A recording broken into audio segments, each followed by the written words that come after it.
Welcome to today's catch-up session, of my very incredibly long backlog that has only gotten longer because we've been unable to stream for much of the past 2 weeks.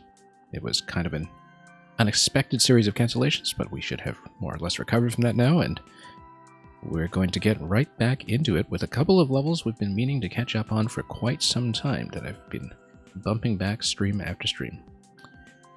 And today we're largely going to be featuring a lot of our friends from the anniversary projects, 7MMC this year, and of course the Years of Mario Maker YMM collections in the years before that. It won't be limited to that necessarily, depending on how much time we have, but I do have a playlist of levels that we mean to get through, many of them recent creations by people who are still very active in the community. And we're going to take a look, beginning with some new selections by Luca, many of them collaborations with the artist formerly known as Mang, who is now known as MangMang69. Starting with this level that was uploaded in the beginning of October, just over a month ago, 69MMC, Refreshing Rapids Resort. So there is a bit of a through line of levels by Luca and Mang that were branded previously as 69YMM or 69 Years of MangMang69, that kind of thing.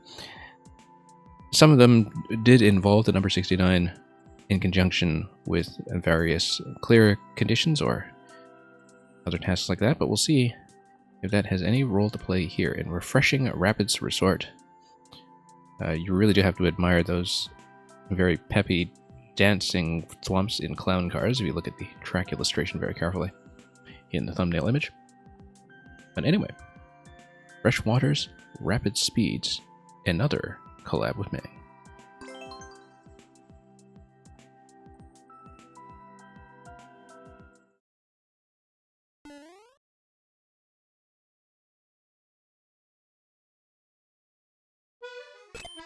Okay, let's see what the central mechanic for this one is going to be. We see a bit of an icy lake here, and an icicle which is going to be relevant to this conveyor belt somehow. We'll go through the door in a moment. I want to see what this is all about first. Looks like the idea is that if you get stuck in this location, you cannot go any further, because you would have to jump in order to resist a conveyor. At swimming speed, you're unable to pass over the conveyor belt by dashing along the ground. That seems to be the fundamental issue here, as well as this jump height towards the block that's being enforced and demonstrated here, that you are going to be out of reach. So, let's head into the door and see how that plays out. I see. So, the idea here, then, is probably that we need to get bumped by the clown car. Because this is telling you that you can't jump high enough, really, to get over the thwomp. There we go. Yeah, so in order to progress, you need to run up against the clown car, but do so at the appropriate height, of course. You can't just do so on the bottom block when that's going to run you into the snake block if you start from the bottom row. And that's what this arrow is all about. You can't go that soon, of course, because you run over the spikes, and that's what the spikes are for. But let's try this again. Okay, so you bump, and then I should have been able to catch that right away, but we missed. One thing that you notice with many of these levels after you've played enough of them, and I've played nearly everything by both Luca and Mang, is that they are typically designed so that everything can be done on the first cycle, as far as timing goes. Yeah, so you do need that extra little bump here in order to proceed, but I also needed, I think... I see. To jump over the mole and then hit that note block. Luca, welcome. Speak of the Luca. Okay, let's get bumped. Very appropriate emote too when it comes to bumping things back and forth. So we'll gain some height. That is going to get stopped, but then we do need to jump on top of the mole to proceed any further. And it looks like we're just a little too slow getting to it. The mole should be able to get me across, though, where I need to go. And welcome Mang as well. Looking like a teapot, short and stout. Much like the Thwomp in the clown car. Whoops. Let's pay attention here.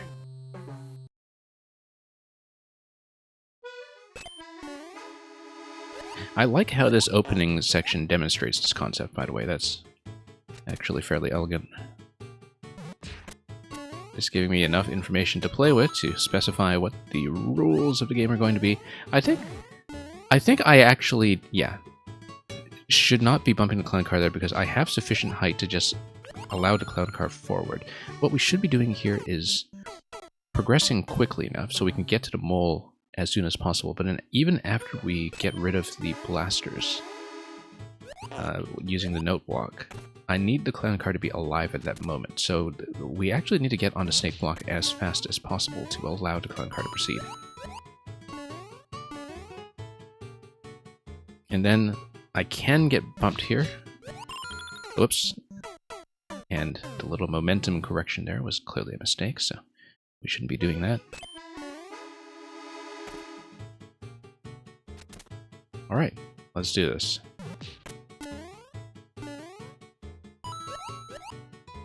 Okay. Now we can try to outrun, but I feel like that's a bad idea.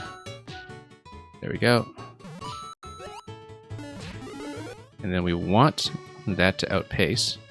Now, why would it be saying... Oh, okay, because up is telling me to hold on to the vine.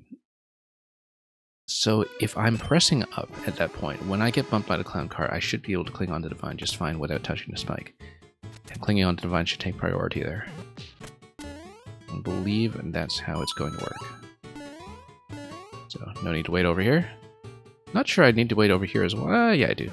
Let's do this. A little bit of a jump correction there, but that's okay. Not fatal, thankfully. Okay, so we'll stand here. And we'll drop all of these icicles a little more cleanly with a better exit out of the water, perhaps. And let's try again. Oops. Yeah, that was a bit of a mistake. You do want to get that on the first try as often as possible.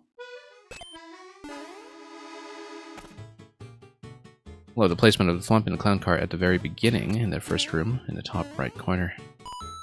So there's no mistake about who you're dealing with here.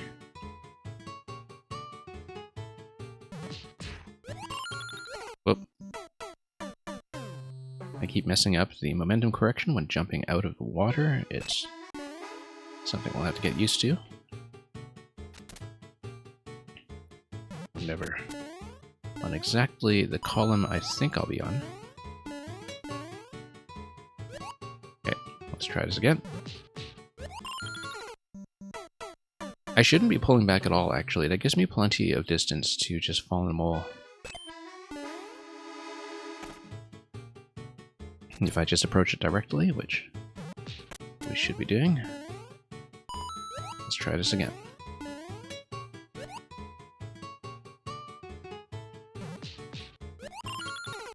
Nope. I see what I'm doing there. I'm pulling back a little bit when going for the 30 coin, which is a mistake. The 30 coin is going to give me a nice lineup with the mole if I jump towards it, but if I pull back towards it, the momentum correction is going to throw me off completely. So, let's try this again. Let this guy bump. Whoops. Again, the mole spawning position is going to be calibrated to the auto scroll.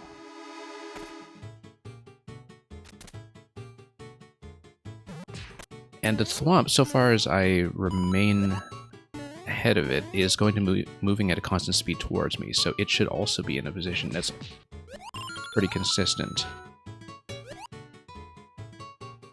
As long as I don't stop on top of it by mistake or something, at which point I'll likely be dead anyhow.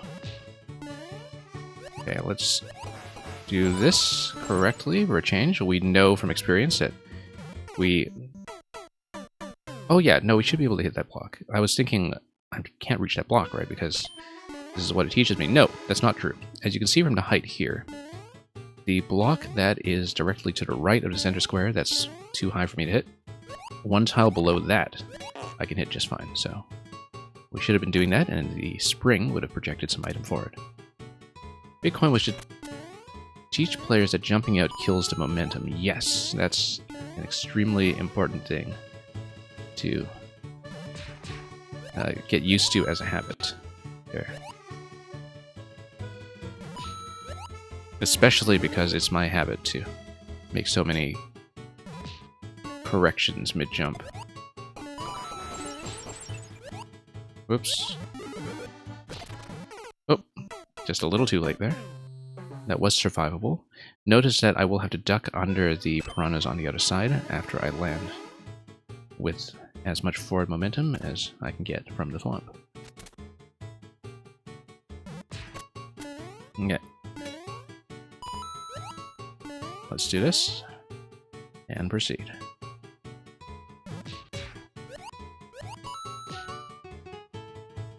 And let's try this again.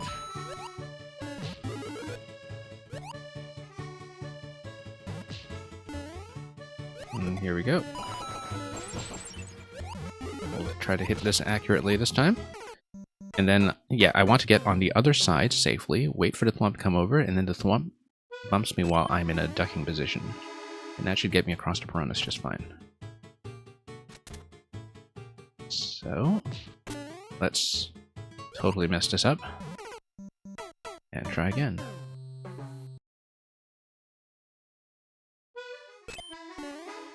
Yeah, notice the track connections here, that later on when we hit the block that's under the trampoline, there's a downward diagonal track that specifically signifies to me that, yes, that's at a height that I can hit.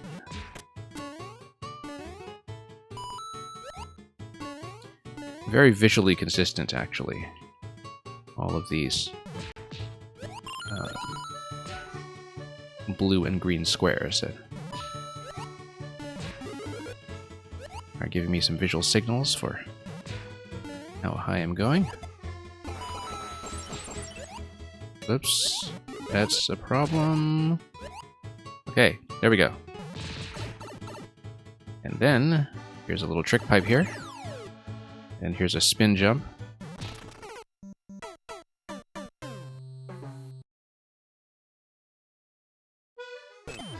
We should be... Whoops. No, that's wrong. It is, however, survivable. So yeah, if you hold spin into that, that actually works. Except we needed to drop that thwomp. So now we've learned our lesson about that. And that'll be a very similar thing here. We drop the dry bones in and we hold the shoulder button into that to get the bounce that we want. I'm amazed that works as well as it does. We need to remember the thwomp, of course. Yeah, drop the thwomp and let the clown car proceed.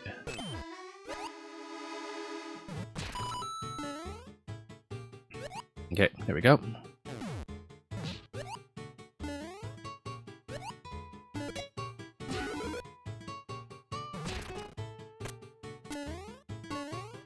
And then, just a little too late on that icicle, unfortunately. I did have the right idea, it was just too slow.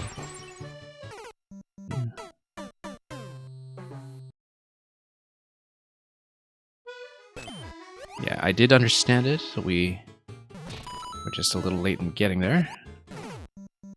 Once again, I should not jump so far forward when I'm out of the top platform.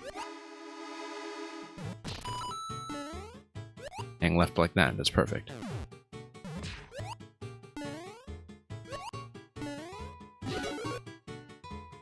And it feels pretty smooth from here.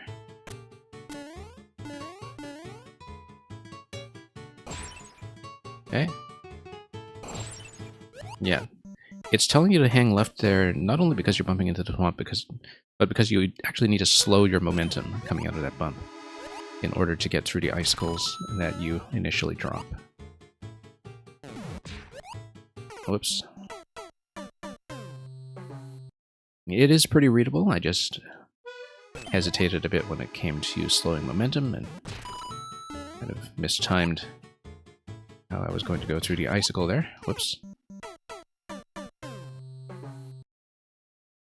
And once again, let's not be too aggressive about the momentum corrections. That's doing quite a lot more harm than good when it comes to our approach.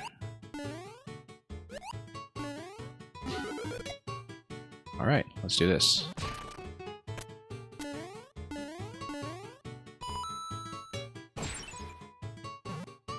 Yeah.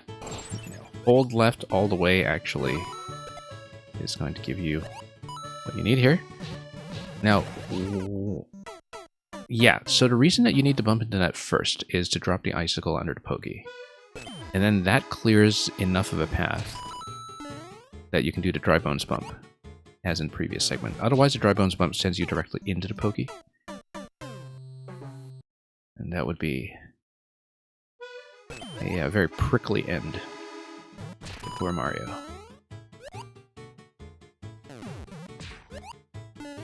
Let's keep going.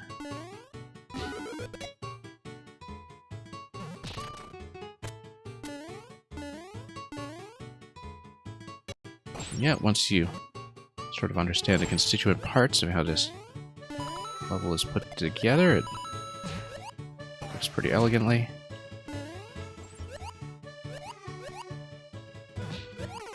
Now, I saw the Muncher coming, and then I saw the Twister, and it took me a moment to read what was going on there. I think I'm supposed to stay low and let the Twister do its work by itself, because it'll perhaps give me enough of a bump upwards. I don't know what's going on with that Muncher because I didn't actually read it properly. Because I saw the Muncher and I thought, oh, that's alarming, let's do something to deal with it, and then only then did I see what a Twister was doing, and I think I'm just supposed to stay on the ground and get bumped on top of it, and trust that the Twister will send me to the correct location.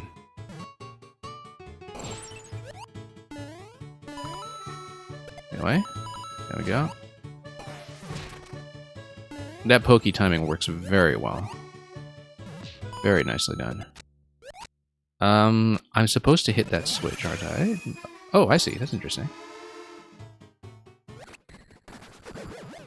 Oh, and there's a bomb there, which would then detonate if I wait around and give me 69. Wonderful. So we found a secret. And it is Boom Boom, pretending to be a Thwomp. Anyway, that was satisfying. Muncher was to kill the Twister and not stomp the Thwomp. I see, okay. That's understandable. Yeah, of course you're dangling these prizes for me specifically, so I can't pick them up. And so we'll just take the gold card instead. It is a Boom Boom hot tub. Boom Boom trying out the hot tub category on Twitch.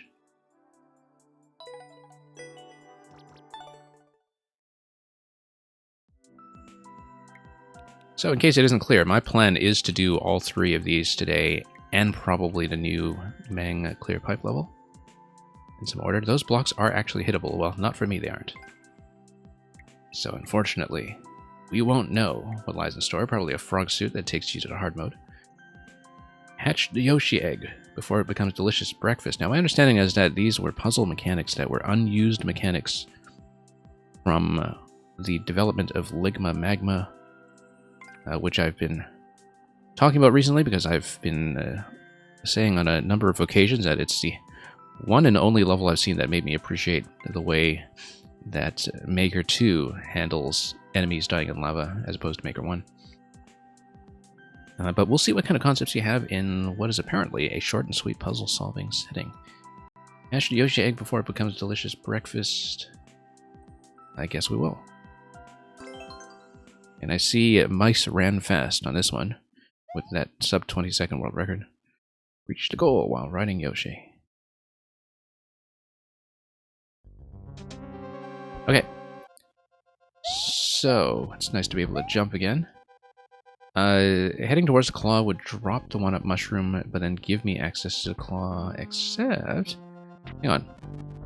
The mushroom demonstrates to me where I'm able to stand. That's its purpose in life. Oh! I heard something hatch. Hang on. Interesting. Okay, so you have a muncher over the axe. And the POW would naturally need to get on... Well, it would need to be thrown towards the muncher. But then, is this survivable without the POW? Let's find out. Yes, it is. However, you need Yoshi, so there's no point in taking this just yet. Let's escort the POW backwards, because that looks like a very natural thing to do. And there's a Yoshi egg that I want to make hatch, and there's a reason that it's not hatching, which we're going to find out about pretty soon. Oh, that was failure in the making. Hang on, am I able to grab the POW? Yeah, if I kill everything here... Let me just see what's going on. One up mushroom over here, alright. And then this is navigable eventually. This is not something I'll be able to slip under because it's less than one tile as a gap. Due to the offset that's keeping me alive from down below, if I understand it correctly. We can always reload this room at the door. And we'll do that once I've had a chance to... Oh, whoops. Yes, because the goal X is always sitting on top of its own block. Not much flexibility with that as the maker, so... Interestingly enough, we could probably take the POW back with us to this early part of the level. Assuming that we can take it back up. I think that is going to be the idea, in fact. Let's take it back with me. And supposing we hit this... Interesting one-way panel there. I kind of wonder what that's telling me. We have Fire Yoshi over here. I feel like we needed to capture the Fire Yoshi egg. Tells you how long it's been since I played the Ligma Magma level itself, that I'm kind of acclimatizing myself back to the logic of this level as well.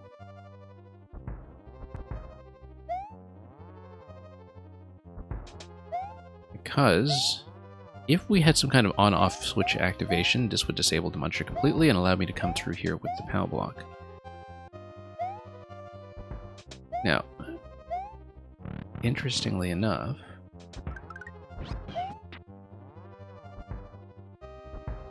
yeah, you know how to get the POW through. And throwing the POW is actually still going to keep it alive.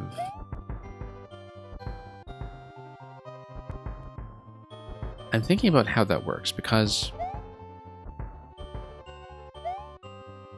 Well, let's think about it once we drop Yoshi and ride him out, except of course you need to now escort Yoshi over somehow, which is easier said than done.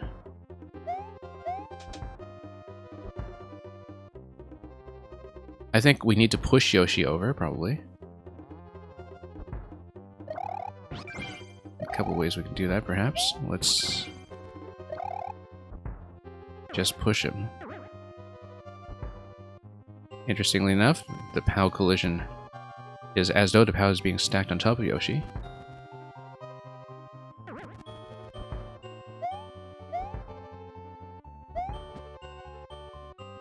Yeah, interesting mechanic here, keeping the POW alive, because usually I would think of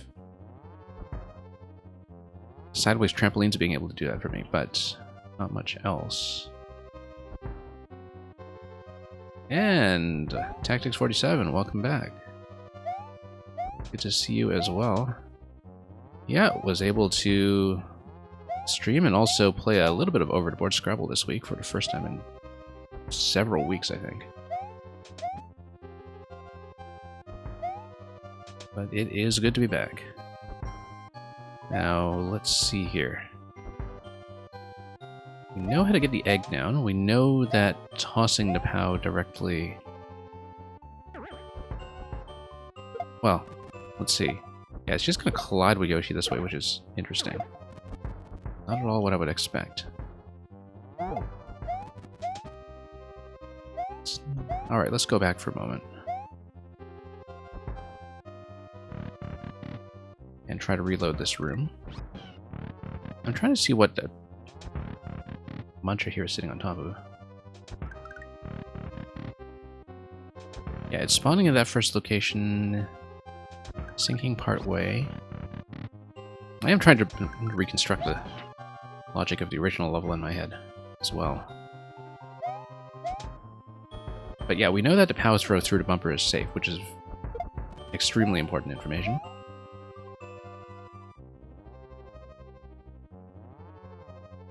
And we know that there's a red Yoshi that spawns on the other side, which we may be able to capture if it's in the egg form. Except, in order to be in the egg form, it would need to be in a claw, like this one here.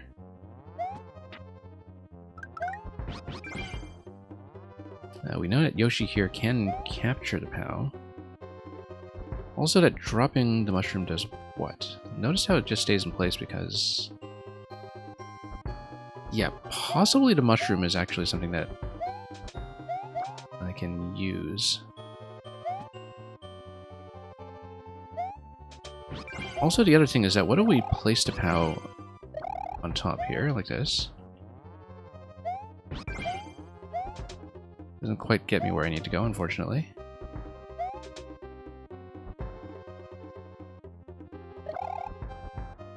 You know that the POW is able to disable the Muncher.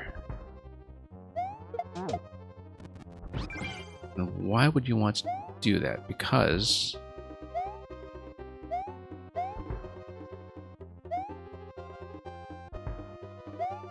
yeah, if you stand on top...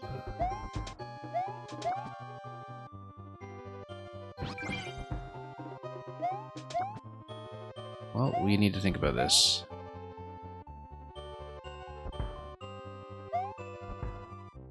Now, if the Muncher on the right side were on screen at the time, it also would have died as well, but then we still have this issue here of actually getting Yoshi across. Let's see.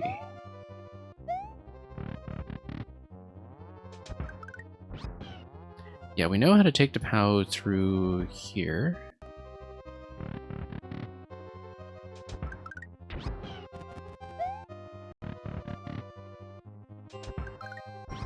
This is definitely relevant to something.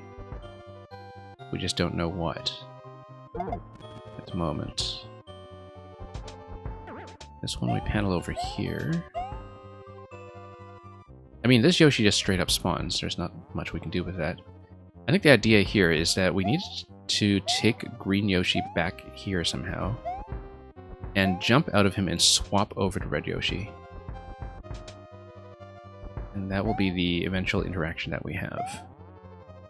So the first task should be figuring out how to get Yoshi plus POW through this door. I think the end condition in this room is that Yoshi must be holding the POW.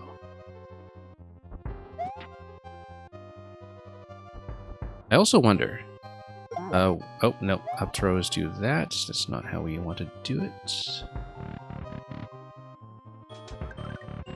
Up throws with POWs in general don't really fit neatly into single columns.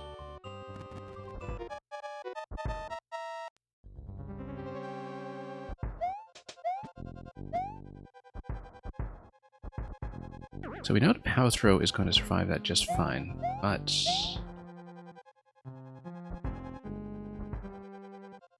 dropping the egg...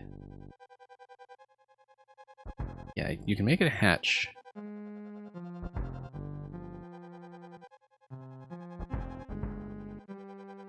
But then I don't have a good way of actually sending Yoshi across unless I...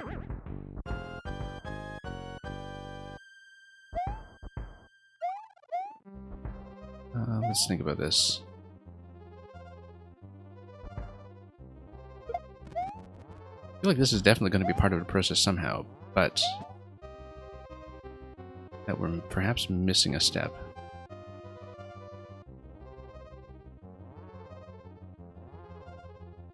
I'm thinking about whether that mushroom is going to be usable for anything on the left side. The mushroom is placed in such a way that you can capture it with Yoshi, and if Yoshi captures it, then I can spit it over to some other location.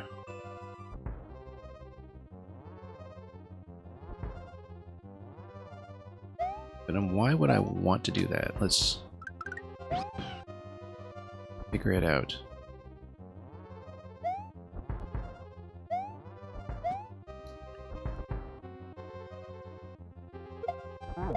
Nope. Just try to see if you can get anything within claw range. That's okay, we'll redo this and think it. Hey, you maker, viewer levels is not today. We are doing it tomorrow, though. So if you want to come back tomorrow at around the same time, that's usually near the beginning of our open queue. Now, today we're doing a big catch-up session of some levels that have been kind of piling up on me, so we're a little bit behind when it comes to recent submissions or suggested levels or levels by friends that we haven't looked at in some time, so.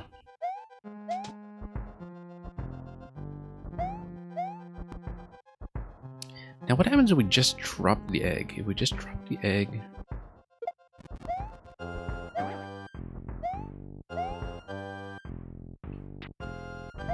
What happens if we drop the egg and let it die? I think the idea is that I do need Yoshi to get pushed through somehow. He's not going over. He's very clearly not going over, in fact.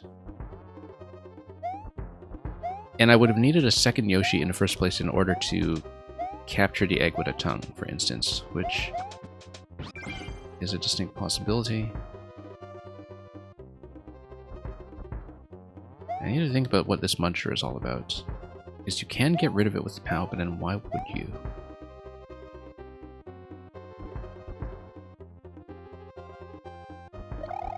Interestingly enough, if you send a POW back over here,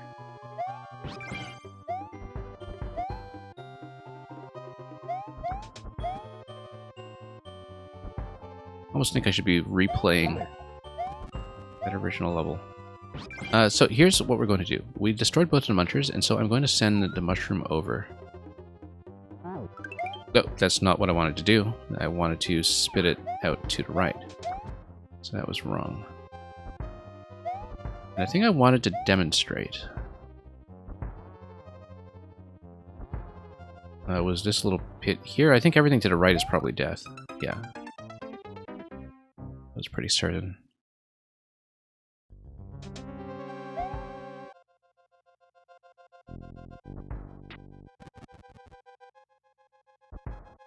Yeah, notice too that the mushroom is subject to the lava drag, as we would typically expect. Let's specifically not collect it for a moment. Let's leave it in place.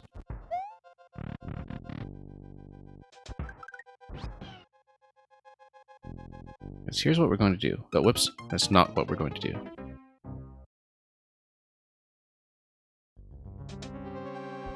Here's what we're going to do. We're going to skip over this guy. And we're going to keep him for a moment.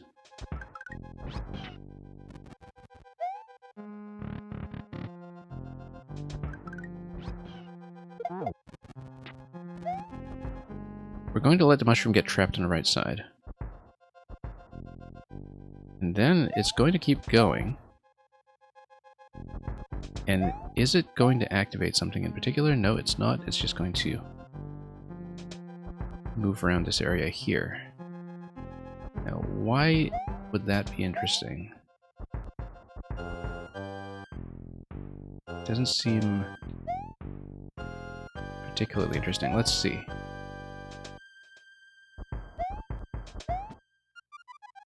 I may actually have to dive back into the platforming levels just to review the mechanic. But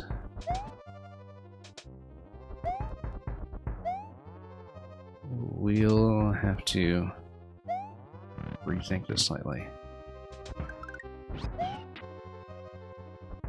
So I'm able to head bump the POW as well. I'm able to get it over.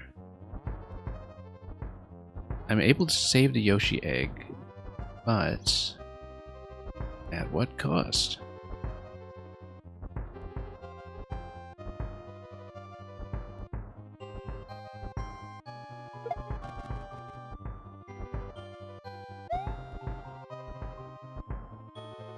The egg hatches if it lands on top of the POW, but What if we don't hatch it here?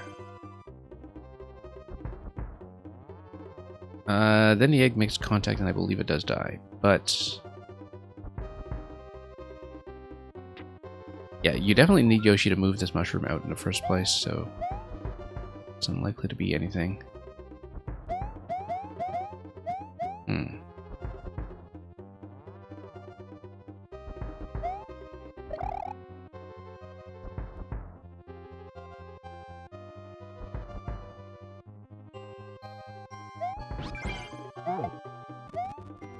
Nope, that overlap isn't going to do much for me. Nope.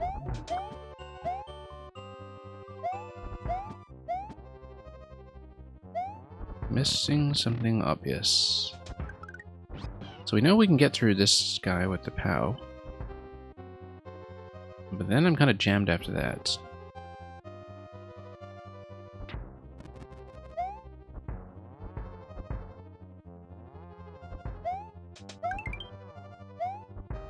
Yeah, probably should have looked at this while the first level was still fresh. Let's think about this again.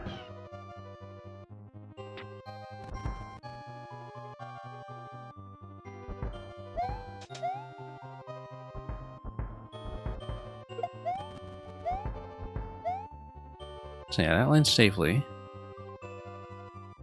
And what do we want to do with that? It drops, we claim the Yoshi, and then...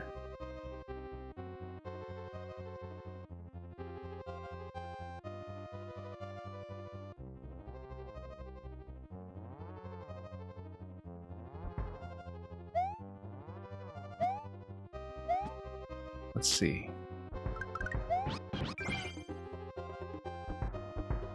Yeah, no longer anything on a claw over there, of course, but... you know, the POW push isn't going to work. However...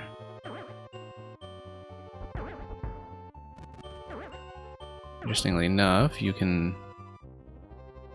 do something like this. I actually wonder if you can suspend the POW here within claw range. You can't.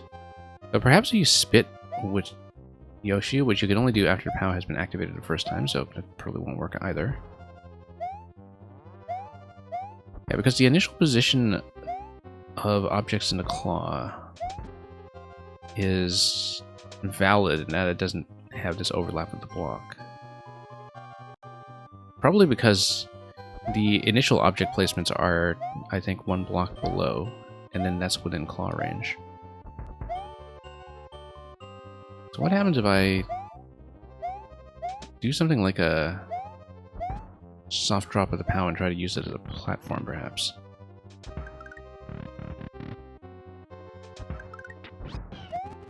Like if I... see if I can demonstrate this. No.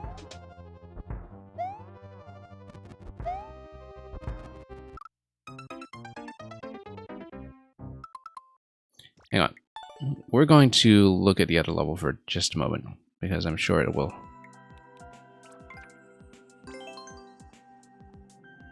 get my mind back on track when it comes to thinking about how this works. I'm not going to beat the whole thing, I'm just going to take a look at this briefly to see if we can get any additional inspiration from this. Yeah, because this is all about taking advantage of that sinking mechanic.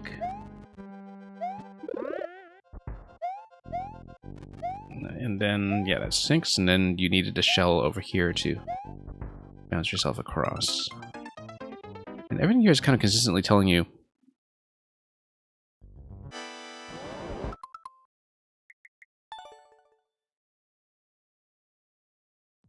about the one block gaps below being smaller than one block. Let me just take a look. After chipping away at that clear rate on the other level just slightly.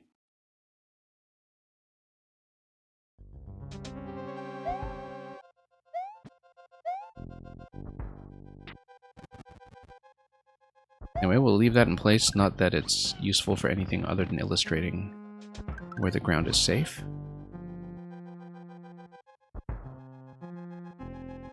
So when you have the claw drop, you can kind of bump your head under. I actually kind of wonder, if we go under the shell,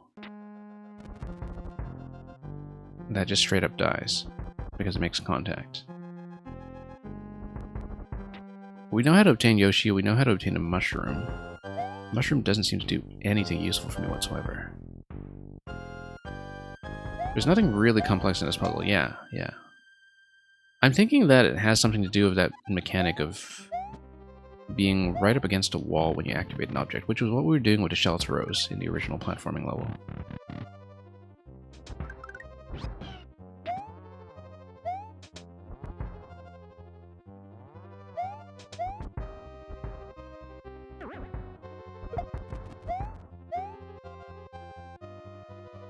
Because you drop Yoshi. Yoshi needs to take damage. That's what it is. Yoshi needs to take damage and run across. That's exactly what it is, and that's what the Muncher is for.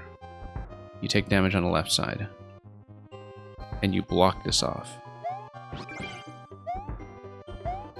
Don't know why I didn't see it earlier. Considering what a classic Yoshi-style solution it is in most Yoshi puzzles. Whoops.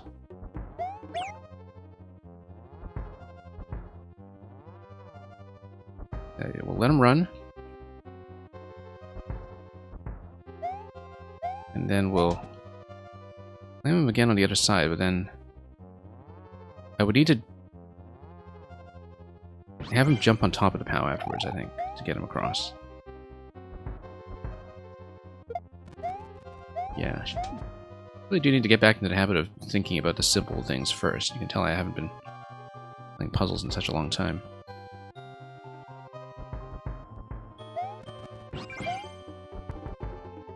I want Yoshi to be able to reach the POW, which we can do,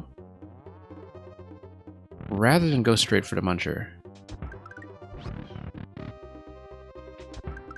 which would then...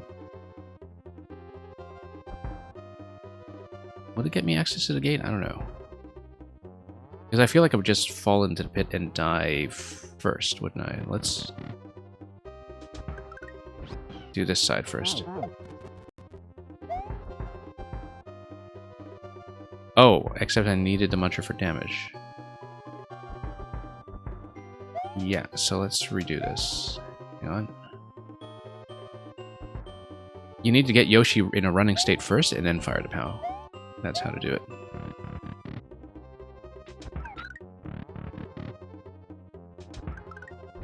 Yeah.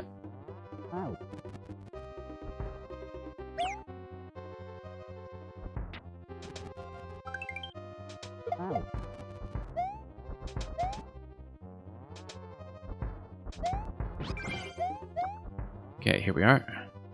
And then we're going to do a bit of a swap.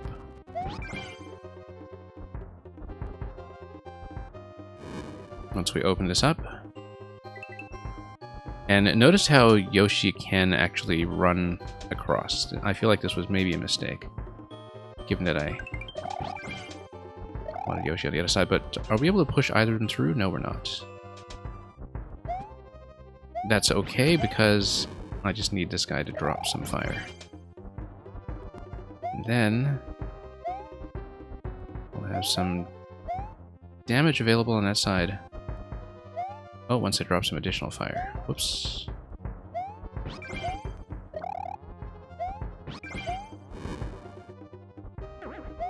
Yeah, I feel like I need to reset this room because the mistake of bringing red Yoshi over here may have been rather critical.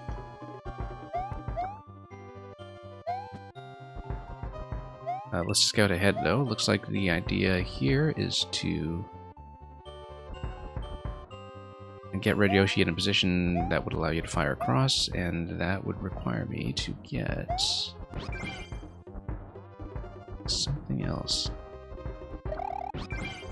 Also notice, so you do a double push like this, That doesn't actually accomplish very much.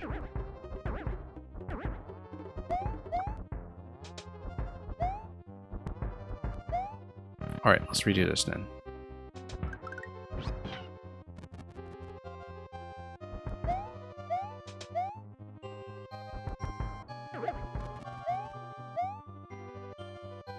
Yeah, the whole time I was thinking about the POW interaction with that Muncher, and that was blinding me to the fact that we just need to take damage against it.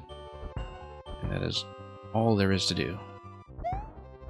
In fact, I don't even need to block anything off the POW. I do need a POW as something to jump on, though.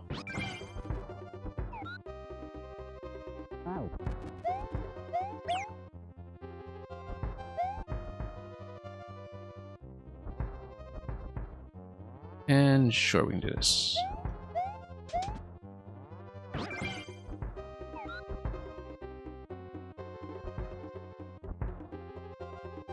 And then, yeah. Straight across. Whoops. There we go. Making progress. After a fashion. Okay.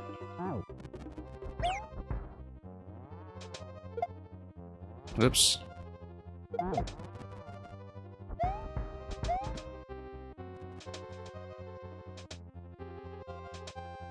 Okay, so he makes a run for it. We then swap. And the ice stays destroyed, which is important. Oh, notice that the Muncher from earlier is completely gone. Oh, I see. So we broke this. Because we broke the ice earlier, the Muncher drops directly into the pit. Okay.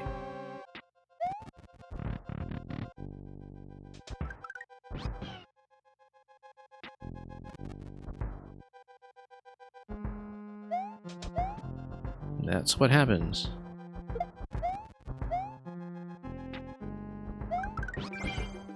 Okay, that's all straightforward. Can't believe how long we were staring at this, given how simple it actually is. But that's just the way puzzles go.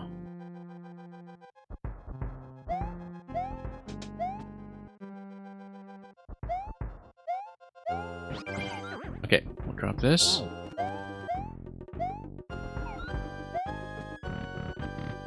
I could try to actually destroy that Muncher, of course, but what fun would that be? Whoops.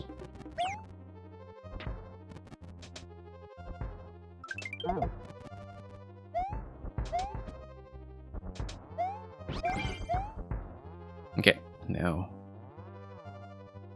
let's try this.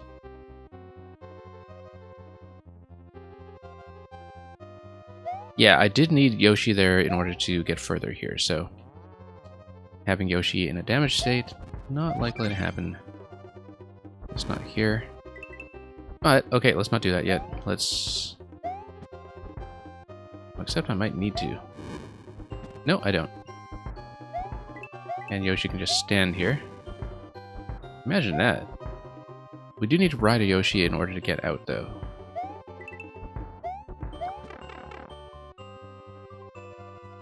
It is just a bonus room, okay. So we actually had solved everything. And it gives you eggs, look at that. That's what happens when you unblock the entity limit, perhaps. Let's see. Yeah, we need to send Yoshi on a run. And then we'll... Gonna ride, notice the on-off state switch. After coming back. Also notice that I will need the POW to destroy the Muncher on this side.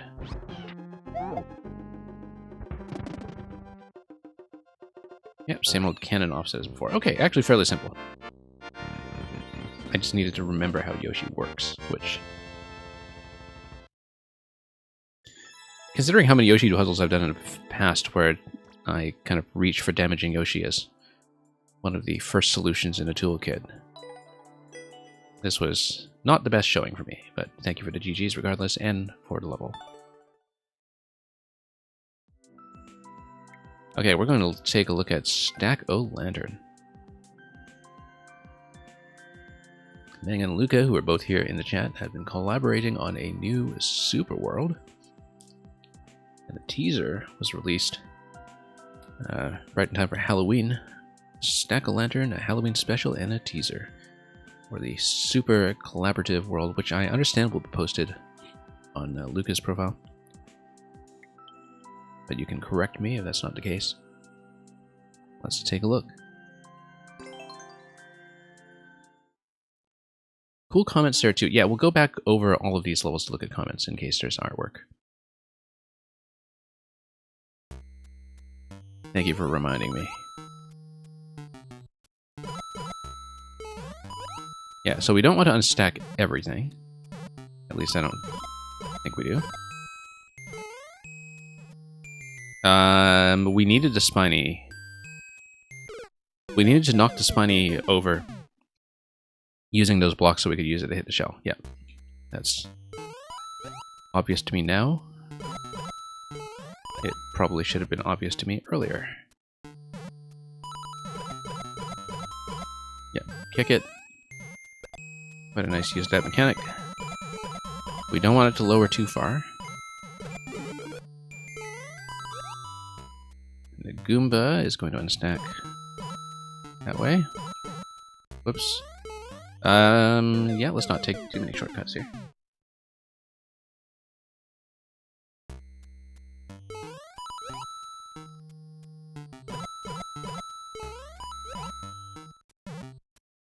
Yeah, pretty interesting use of the stacking interactions. I like how the stack on top of the trampoline stair is basically just there to say, haha, look at me, I've got so many spare entities remaining in this level. Unless that actually is something substantial, but whoops, let's not miss the basic jumps.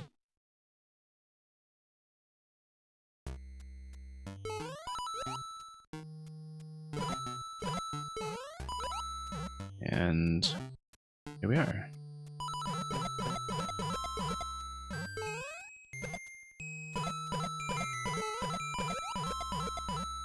Okay, one bump will do the trick.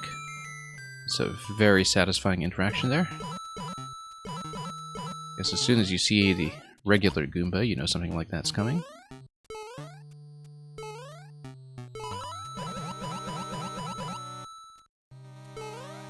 Invisible blocks galore. Now, I don't know if I should be doing much in terms of any kind of secret hunting. Yeah, no, I'm too slow. I needed to bump some of this stuff immediately and then get on top of the note block to get on top of the stack. Sort of interesting that there's a bit of flexibility for the player here when it comes to how much to unstack and how many corners you can cut.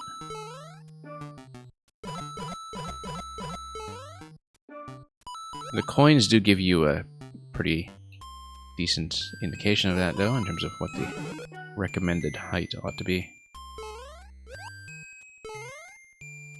Those Goombas obviously remind me of the Goomba fountain.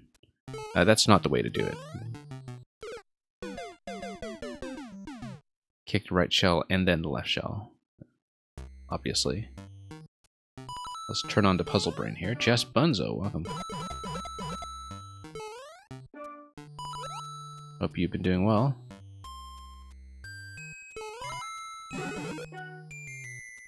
That's a very satisfying unstack there.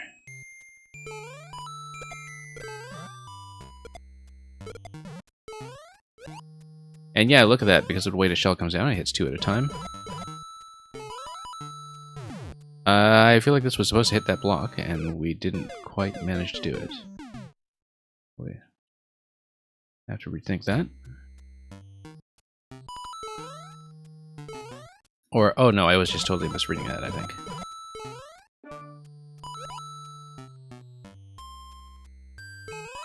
Alright, bump. Yeah, it made me think of the Goomba Fountain level, that's the thing I was thinking of.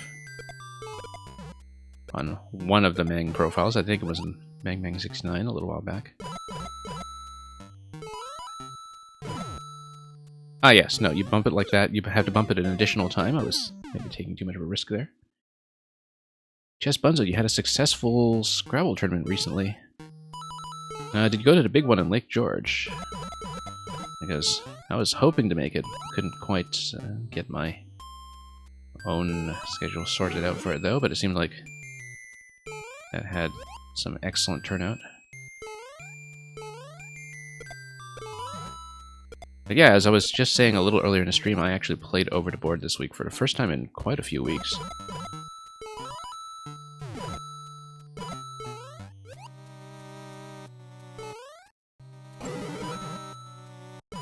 Just getting back into developing proper habits when it comes to...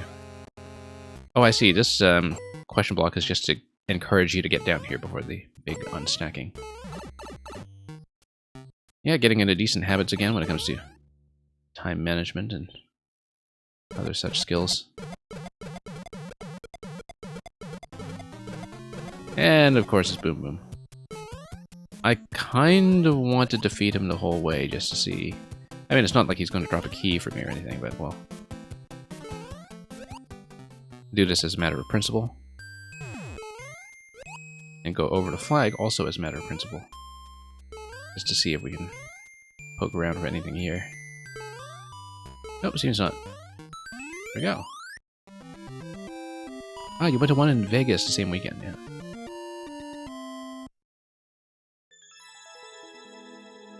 Yeah, Chess Bunzo, I am actually very bad under time pressure and when it comes to middle game time management in particular.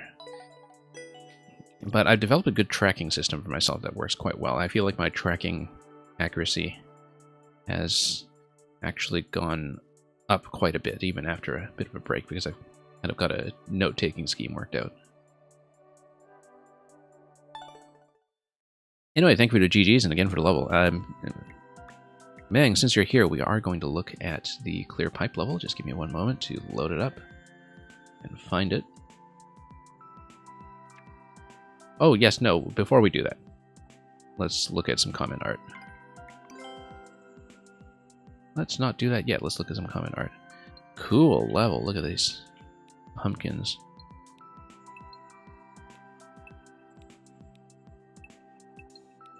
Gotta love the double acknowledgement over here, of course. This game lives forever until Nintendo tells us it doesn't. Oh, look at that. That's a very terrifying close-up. Lots to be excited about. And yeah, a very gentle 1-1 introduction that was still mechanically very unique, so...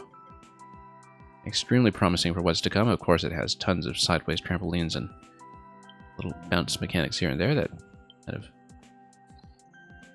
make for a distinctive signature with both the makers involved. I assume that Boom Boom in every level is just going to be a thing.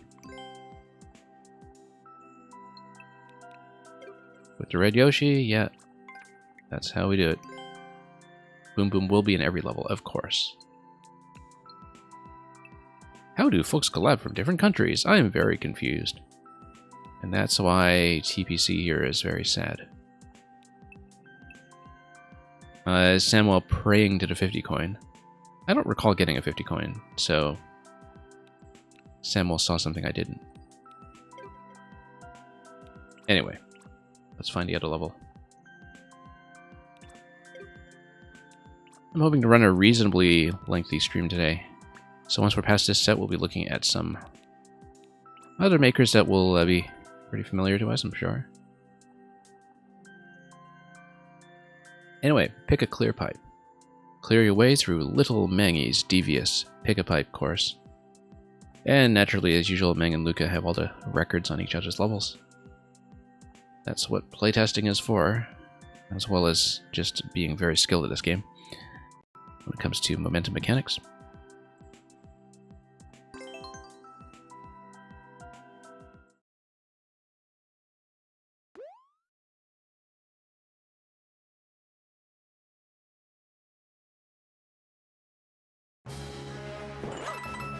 Okay. Yeah, that's why it's a pick-a-pipe. You have to pick the correct pipe and also jump accurately at the end of that. So Seems like this arrow here is tricking me out just to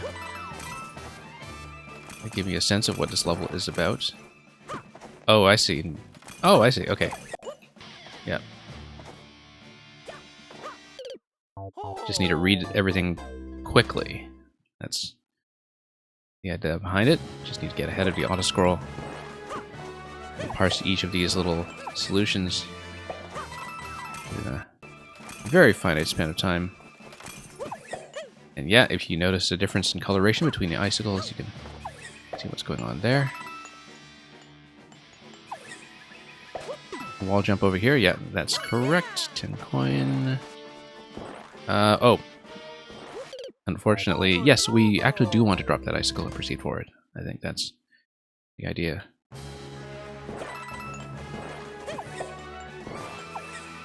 Lucky for me, I don't know how to read indicators. I'm just not going to instinctively go for the arrow every time.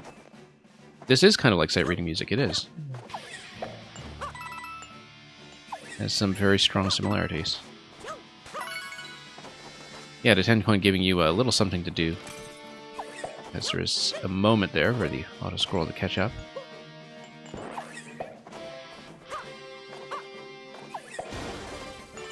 Okay, that's correct. Then down.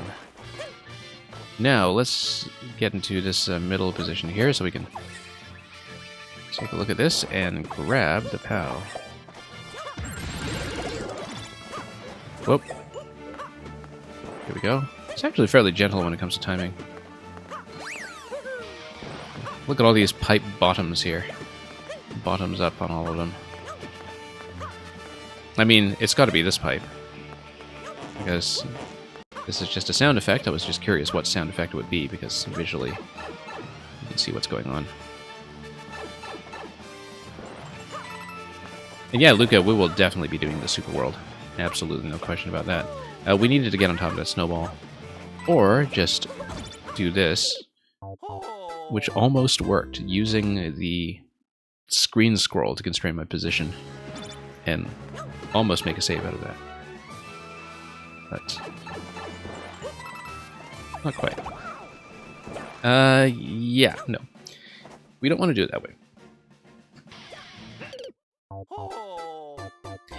Although, I don't know, that did nearly work out. Using the screen to just push me over onto the upper platform. I feel like we actually do have time to make it happen.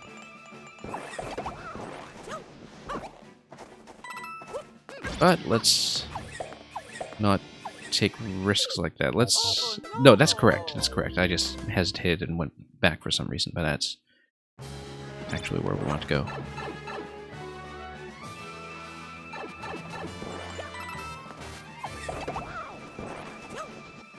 Nope.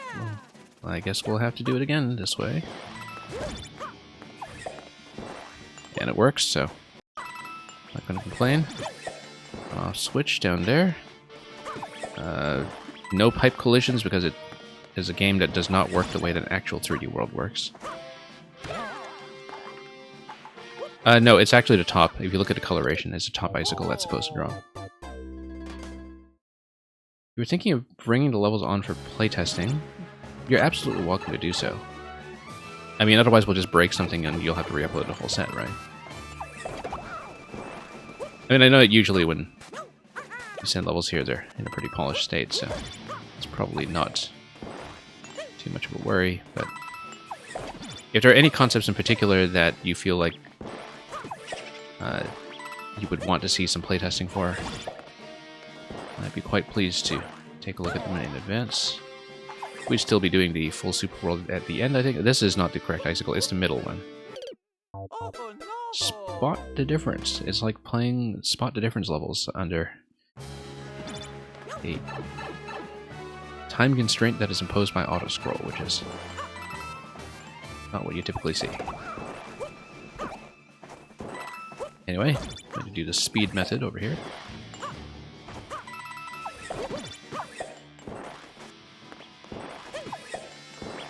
Then... yeah. Need to not get too scrambled with things like the thwomp. Wait, no, no. I wanted to get into the middle, and no, you just slide. You just slide. That's all there is to it. Great. Here. Why would we? We don't have an on-off switch. We don't want to do that. We probably need to rethink that completely.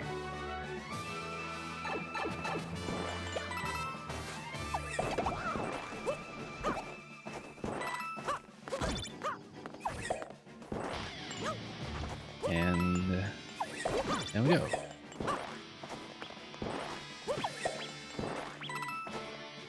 Okay, same idea here. We'll just get ahead of the auto-scroll pace slightly. And we'll use the slope. Yeah, that's how to do it. The difference in coloration that I thought I perceived with the icicles was actually the way that they were interacting with the background. Now that's not it either. No, you want to throw the crate in the pipe and then high jump, because the crate going through the pipe is going to land in a safe location on top of the spike blocks. That's how to do it. Look at that, I'm still doing this, even though I've known the solution from the beginning. Yeah, any user, amazing how many problems the butt slide solves. That's applicable to real life as well, not just Mario.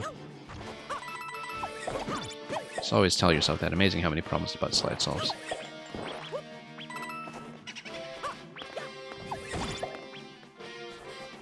And up we go.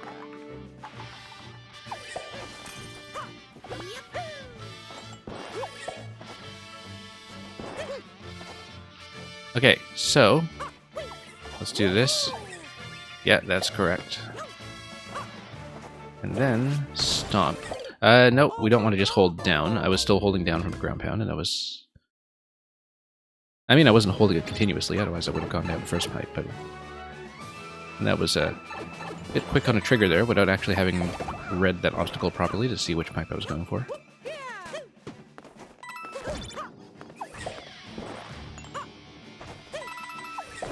Okay, let's bump this, and continue.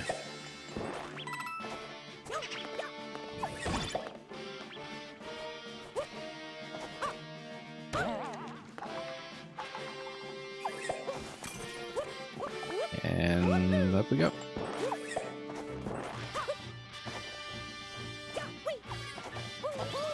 Love how there's that one slot by the bottom pipe, that one tile. Whoops.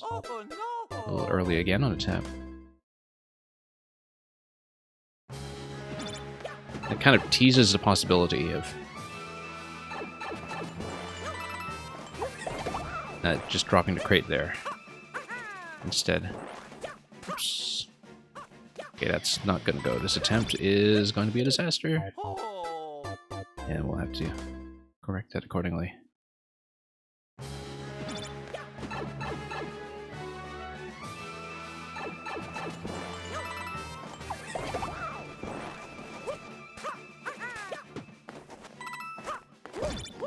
Yeah, because when you see diversions like that one slot where you might drop the crate, the first time you see it, you know, you have to at least kind of evaluate the possibility before writing it off, and you just kind of have to take a moment to realize it doesn't work, which honestly reminds me of kind of the mentality of doing chess puzzles in a way where, you know, you see something that looks like a hanging piece or looks like a forced checkmate sequence, and then it can actually just be a distraction from the thing you're actually supposed to do. Unfortunately, we can't take the crate over here to give me a platform for entering that, but... So you kind of have to get into the habit of eliminating wrong answers quickly, which... Now, I was thinking a lot about Boom Boom Movement in that recent Kavik and Lecter level. In terms of playing against mechanics like this.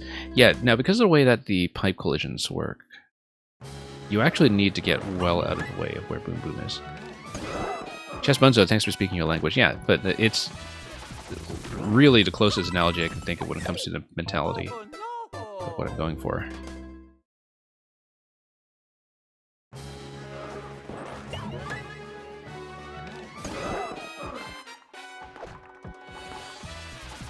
We'll just have a few seconds to say, does this work? Nope, it doesn't. Move on. Okay, that's the rhythm that we want here. We want Boom Boom to swing away. And then, if we proceed pretty gently, we can do this in a calm and collected fashion, which, unfortunately, you run into a little bit of trouble here in terms of not having enough spacing to work with, but no, there we go.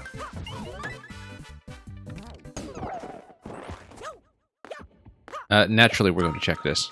Of course we are. Oh, and that's actually the solution. Okay.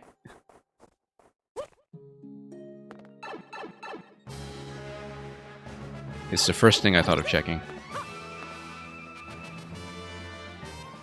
Well, I mean, this pipe obviously doesn't work, but... is there a way to make it work? Yes, of course there is. There has to be. You wouldn't just dangle that in front of me without giving me some kind of path. Yeah, it's a nice Boom Boom mechanic. The rhythm works just well enough to feel relaxed, where you... It's not a matter of reflexes, it's a matter of understanding what to do and how to read it. In the same way that I was thinking about the Kavik and Lecter level, specifically because it was all about just finding a consistent position for Boom Boom in that fight where you're trying to hit him from below, right? And Captain Redbeard, welcome. And yeah, Redbeard, I was totally going to do your escape room last week, and then I was canceling everything for a week due to unexpectedly losing my voice. So I still mean to do your escape room. And possibly do some dedicated puzzle streams again next week. But we basically had to bounce all our plans backward by about a week. Anyway, for now though, we're going to look at some other platforming levels that I have stored up in the backlog for today. Well, let's take a look at the comments on Mang level here first.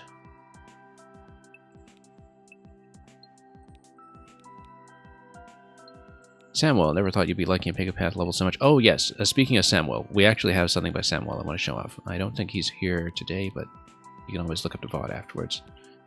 In keeping with the 69 MMC special that we have going on so far, this is a nice little piece here. Mario in the process of picking a pipe. You have to say it in your best Chris Pratt voice. Whoa, what is this place? Which I can't replicate as well as an actual voice actor like Duffy, who's very self-conscious about his Chris Pratt voice.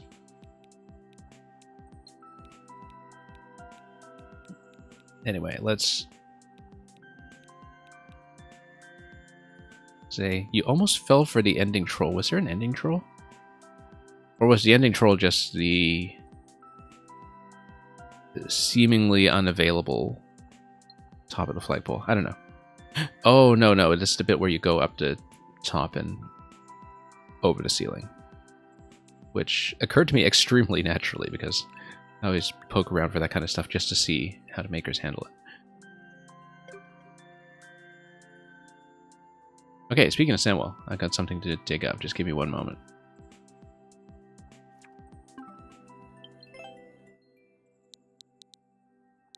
If I can find it.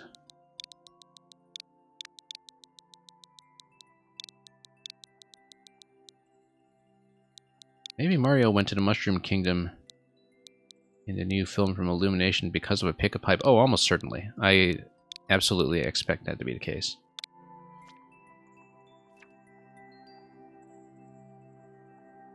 Too much emotion for Chris Pratt. Again this time with less voice inflection and less Italianness. It's the Super Mario Maker Super Show. Anyway, so I have not played this, but it's been sitting around since July, around the time that I finished both the PP69 and Pow Pow 69, which were the clear condition levels that previously fit this theme of 69 YMM. So we have some kind of clear condition that involves 69 springs, and we're going to see what it is. RxHG LXB3G. I wonder why it has to use 3. It's some Nintendo filter thing, I'm sure. Probably because it resembles the word beg. Like, there are some words that are filtered out because they have some kind of very distant connection to people begging for likes or something like that. And I don't understand it, but I assume that Samuel had some kind of initial upload where the description ran into trouble. Number limit. There's a number limit. Curious, I didn't know that. The more you learn about this game, you can only use 4 digits in the description. I wonder why that is. I'd never noticed that before, actually. Because, yeah, a good number of level codes, including the code for this level, definitely have more than 4 digits, but... well, the more you know.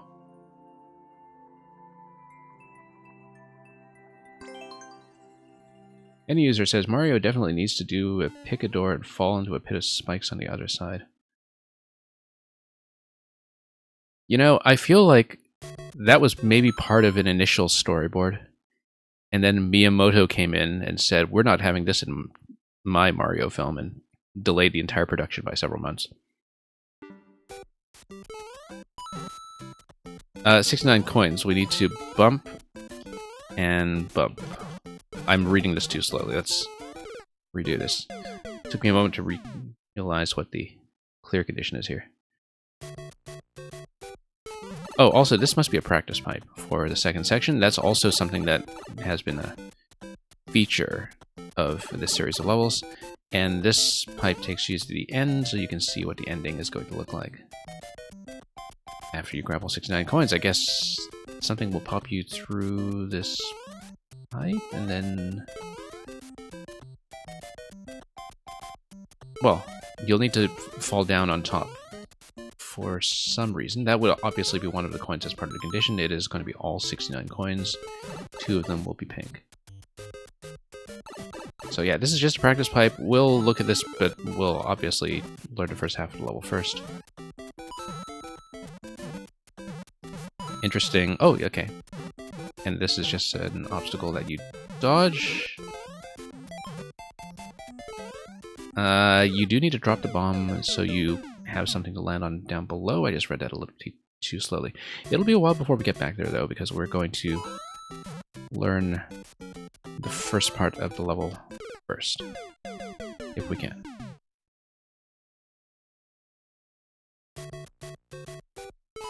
So yeah, Samuel, another platformer maker that I've been playing for quite some time, who has very frequently been a guest on the stream.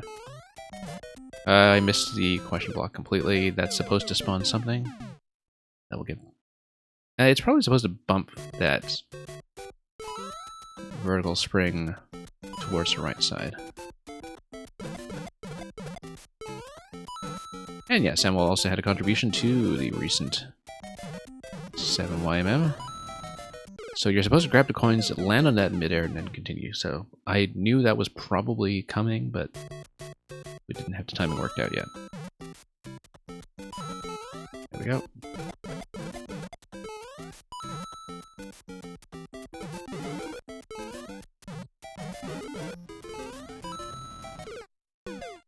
That seems pretty tricky.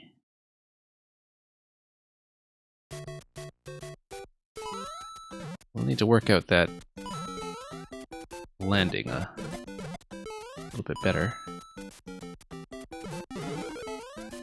I think maybe I need to jump on top of the spring a second time in order to have an arc that will take me on top. And the timing should work out for that too. Lay out cleanly.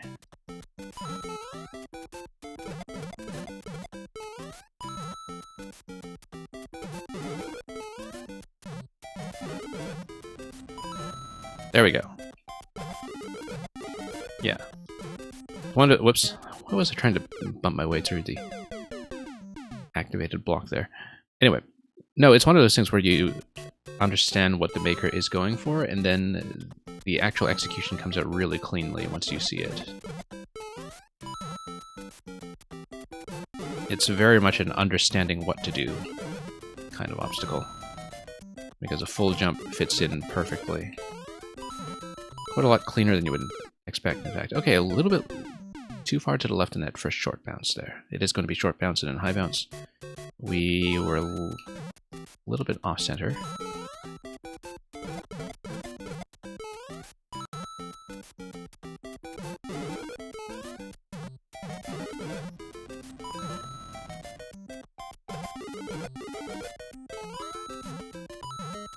There we go. I did bump the left side accurately, I think, but you do need to get all the coins. We missed one. Let's continue anyway. I don't want to jump on the platform. I want to bounce, but then leave the platform intact. Now, why? Oh, it's probably for offset-related reasons, I guess, that the platform would be employed in that way. Let's think about it. That was somehow less of a jump than the full one I was going for. Let's learn the first section as well as we can.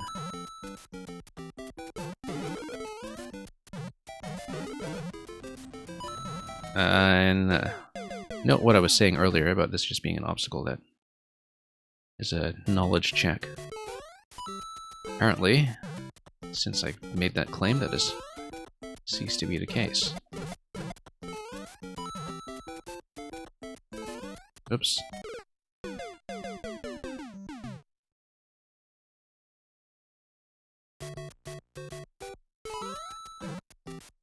Yeah.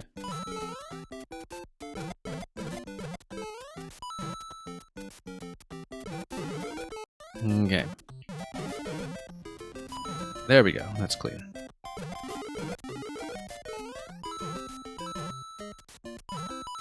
And then, yeah. Feels like I'm a little behind pace. Yeah, that's what it is. And then I needed to get a high bouncer to bump the Piranha. I noticed that at the last minute. I was too busy sight reading this, going up and down with my eyes.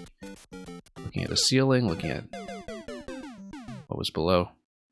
But yeah, this time I understood what was going on with the blue platform pretty well. That the Thwomp pushes it out of the way, and then you land on it a second time to use it as a platform for a further jump. Because as soon as I saw the Thwomp on the top row, it was pretty clear to me that it had to be activated.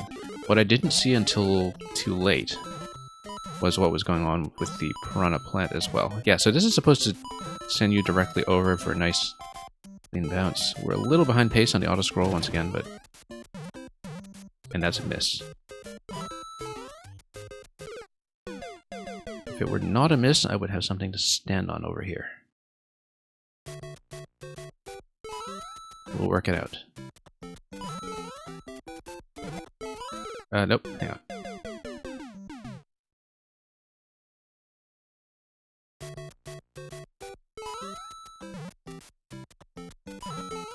Okay.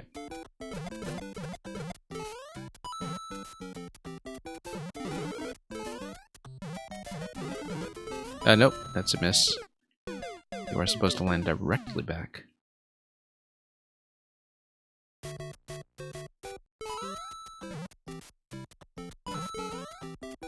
Yeah, you have to admit, as a tribute to the other two levels that were cited in the description, this actually does capture the spirit of those other ones quite well, all of them being in good old SMB1 overworld, and having a lot of these mildly puzzly obstacles where you kind of need to read things quickly. Whoops. I feel like I needed to get a better hit there in order to reposition the spring that was coming down, but maybe you're wrong about that. Maybe that is the best angle I'll get. Oh, whoops, too far to the right.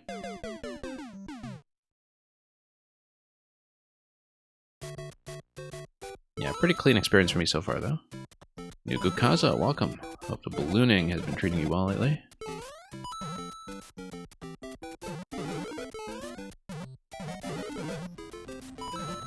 Oh, there we go.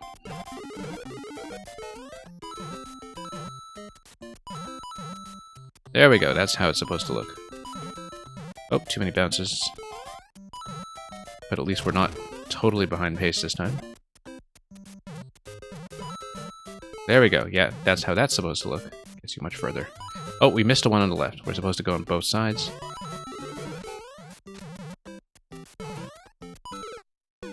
And then this is a timing challenge, but we're a little bit behind on the auto-scroll already, so that was not likely to happen, so... Yeah, we missed one coin. You are supposed to touch both sides in that one location.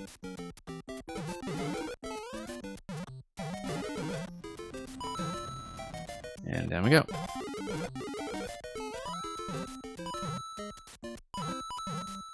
Yeah, it feels pretty smooth once you understand how to angle yourself. So we'll hopefully be able to execute that with some consistency from now on. Okay. Then... Nope. Yeah, you need to land on top of that spring when it's at its apex, and then jump off as it's on its way down. That has to be the way to do it. And again, feels like I was a little bit behind in terms of timing. So...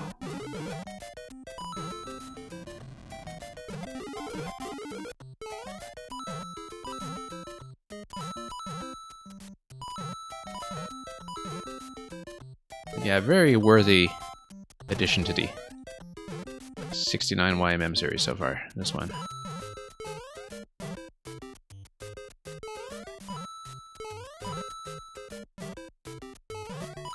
Capturing a lot of the same spirit. A lot of the same ideas. Whoops, nope, too late. Maybe I should just fall directly on that instead of jumping towards it. Maybe that would clean up the timing for me a bit. We still need to work out a good, consistent method.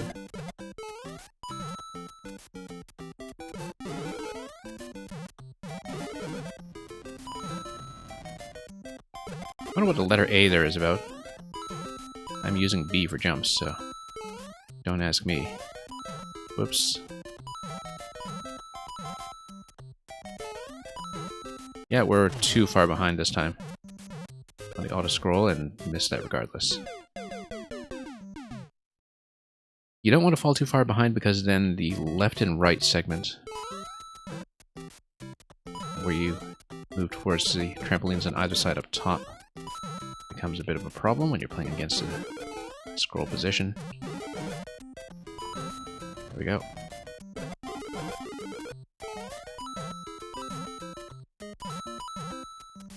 Okay. Always a bit of a thrill, that jump. It seems like it is minimum 3 bounces in that one, but if we do the minimum, we're in decent shape.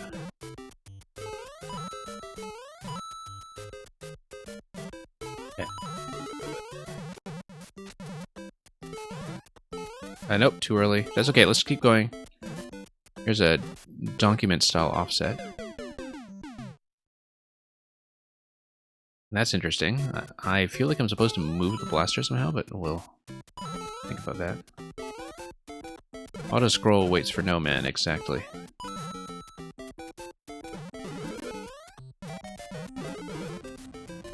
Oops. Auto-scroll has more important business to attend to than to wait for the likes of us. Too far behind on the pacing, as you can see. I don't think this is recoverable, but there's your proof.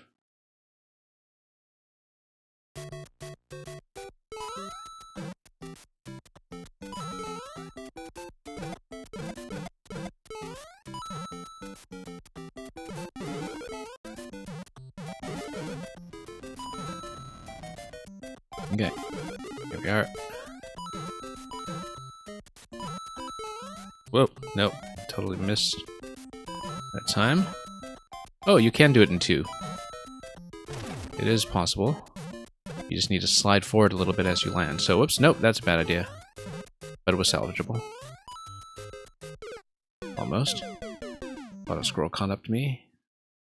And we couldn't get the bounce to escape.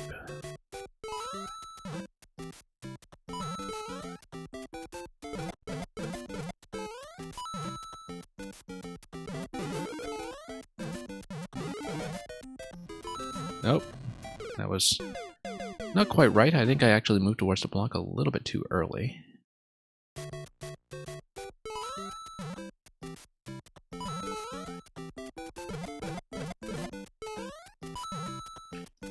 And then, here we are.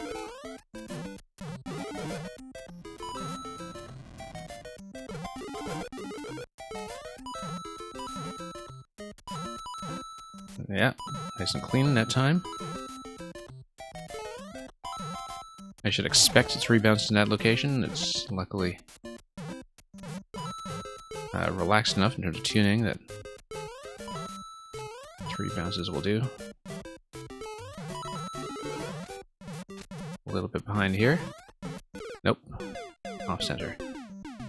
Okay, so there is a coin down below in that blaster offset. I know how to do the blaster now. You go towards the bottom, you bounce to grab the coin, and then you hit the horizontal spring on your way up, and it projects you to the right side.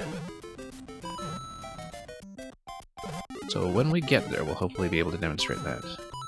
And I'm pretty sure I do, in fact, understand it now. Yeah. Like I said, I can do that in 2 bounces, but I don't quite know how to set that up deliberately, so... let's not worry too much about it.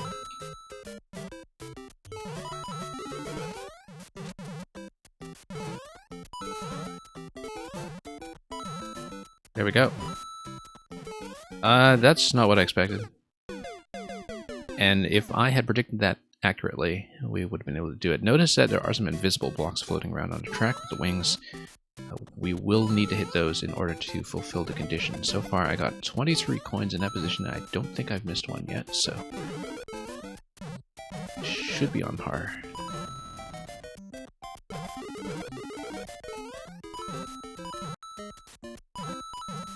Okay.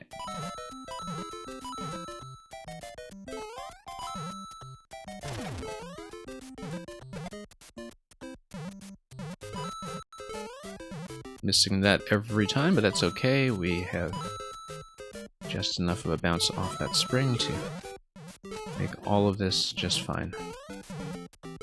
Nope, too early. And too late.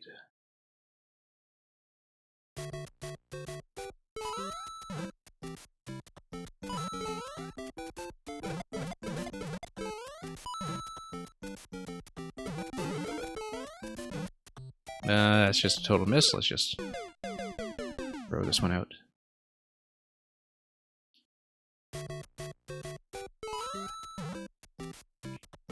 As I was saying with the original PP69 and Pow Pow 69 levels that inspired this one, I kind of like that people are figuring out how to make longer creations with clear conditions work, where the clear condition is fundamental to the concept, but at the same time, using something like a practice pipe structure to simulate checkpointing, you can actually have a pretty well-balanced experience that properly develops its ideas and has the space to do so, which is something that I think is challenging about clear condition design.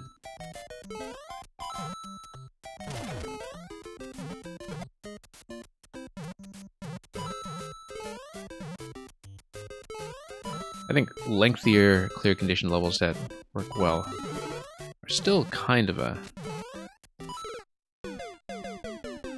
swath of unexplored territory when it comes to this game, in terms of people kind of really understanding how to tune them properly for length.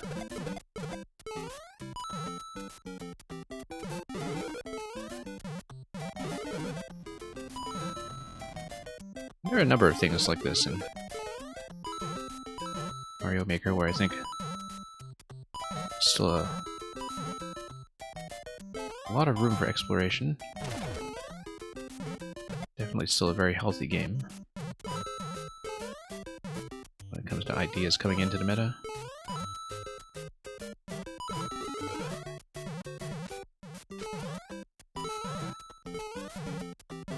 Nope.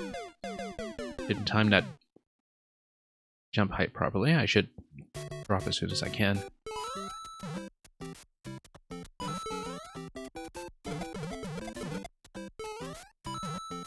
But yeah, we've made one little optimization that I'll find it easier to describe when I get back there. It has to do with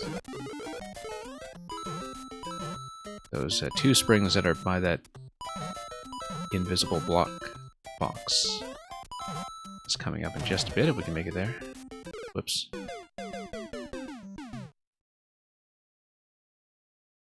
And we're just making little minor improvements like that here and there. Trying to get a little further along. Why does it feel like I'm so far behind at this part of the level? Seems like I've maybe taken jumps that are too high up to this point, but...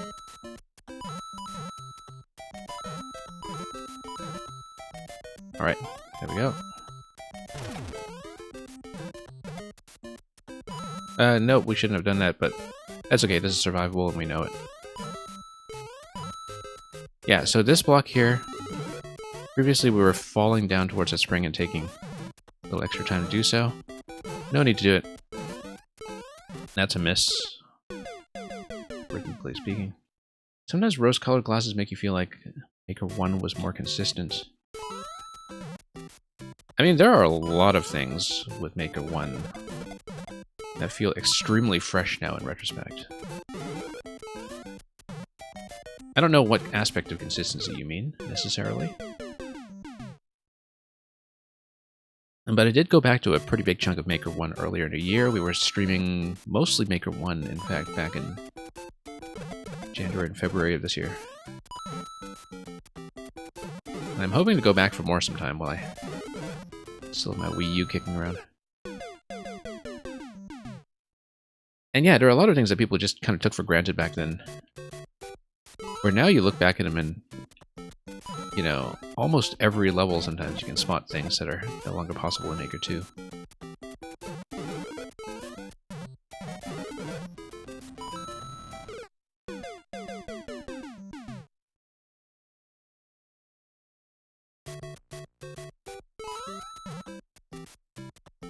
But yeah, I'm not exactly sure what kind of consistency you mean, but maybe I have a rough idea of what you're getting at. There we go.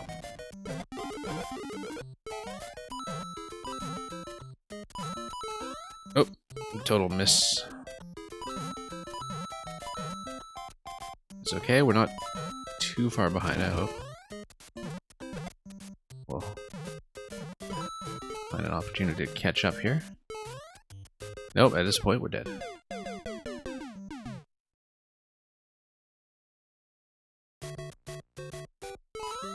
Too many mistakes along the way.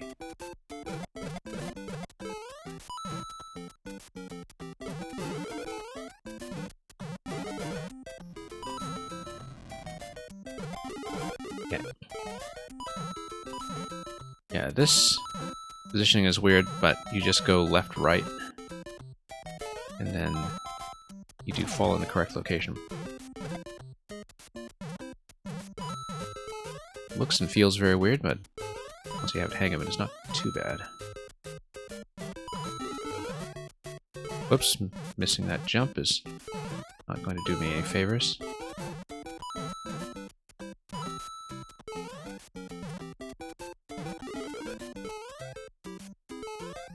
You jump on the block and then you hit the upper block. Is that right? We do need to hit the second winged block because we do need to collect the coin that's embedded within it, but I didn't see the pattern of how that was going to go. That's a tricky thing to read right there, but we'll go back to it. Left, right, there we go. Nice clean landing. And then pretty relaxed on the auto-scroll spacing this time.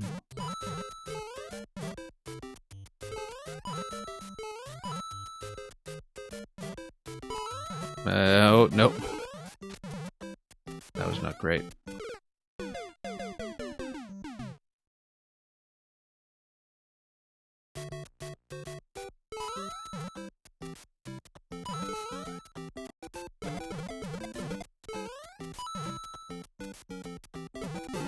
Okay. Alright, let's clean up a couple of the alignments here. So we go up the right columns. Yeah, I'm losing time sometimes on that repeated hit without realizing it. That's what's going on. Whoops. Natcat, I can manually post a code for you. This is Spring Spring 69 by Samuel. Let me see if I can grab the level code. I have it somewhere here. And Natcat, I know that you also previously played the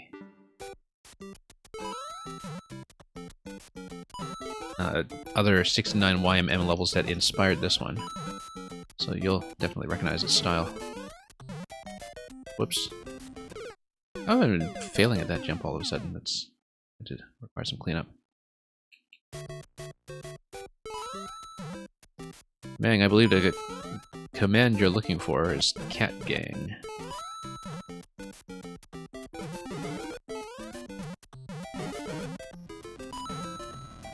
There's so many unmaintained chat commands that have been sitting around for ages. I do need to eventually prune some of them.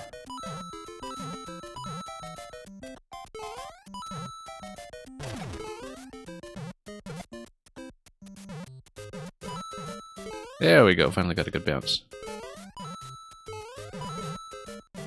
I always just bounce back a little too aggressively after that one. Nope. Still have to work at that timing.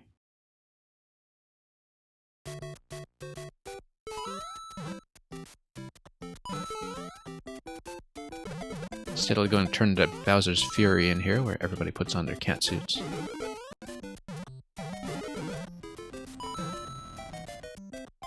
All the ones that haven't seen much use since Halloween. Speaking of which, hope you all had an excellent Halloween.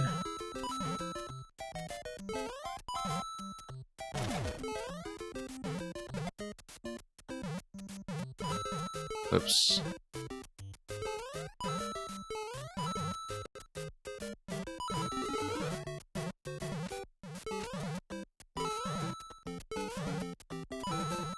There we go.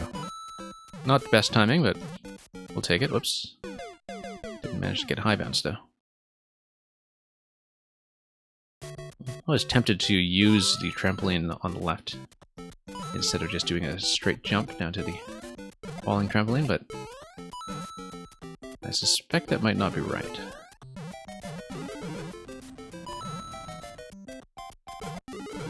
That would be outpaced by the falling platform. Nice short bounces here. This is a pretty easily understandable sequence. Always missing.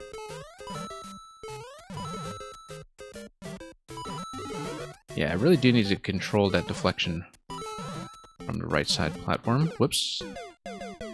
I do need to jump. I can't just fall because we have some momentum control issues.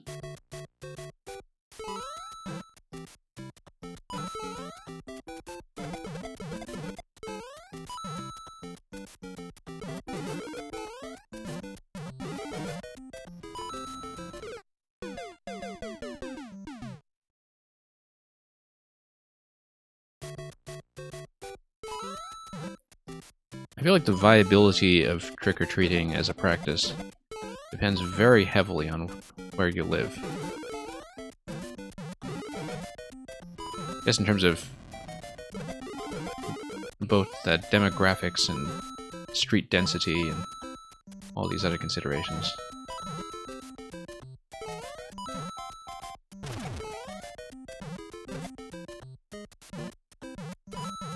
There are a lot of living environments where doing so just doesn't make a lot of sense.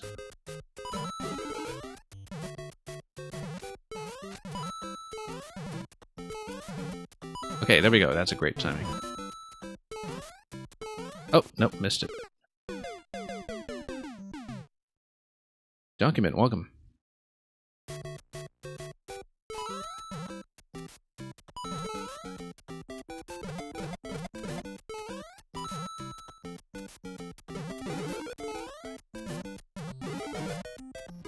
I think kind of actually adequately describes my experience as well. Nat Cat, I don't think there is a particular cutoff per se, although I've always found adult Halloween to be a little bit strange. But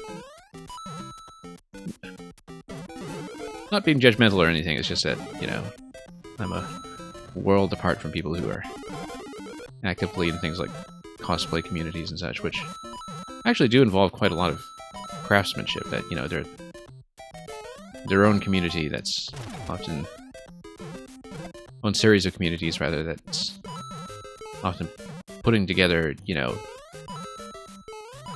incredibly elaborate custom creations for their big event of the year, be it Halloween or some kind of fan convention or whatever. And in some ways, it's no different from people putting together this Mario Maker festival every year, right?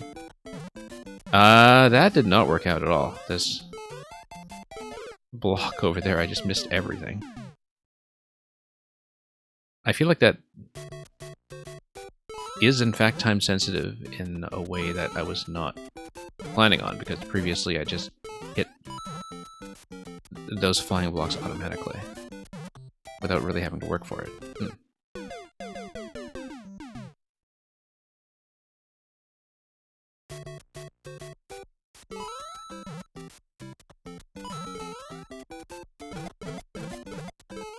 Under the costume, people won't know you're not a kid. Well,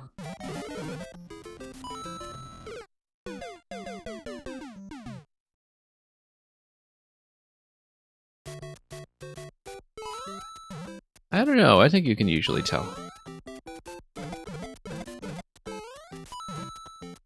Like if Mang and Lucas stood on top of each other's shoulders and showed up as two level designers in a trench coat, you could probably still tell it's two level designers in a trench coat. I'm sure whatever they created would be fantastic. But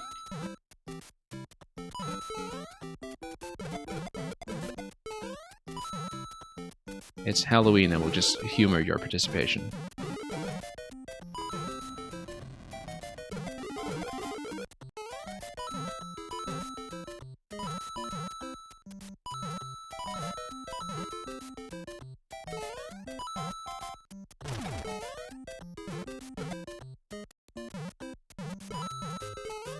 Okay, there we go.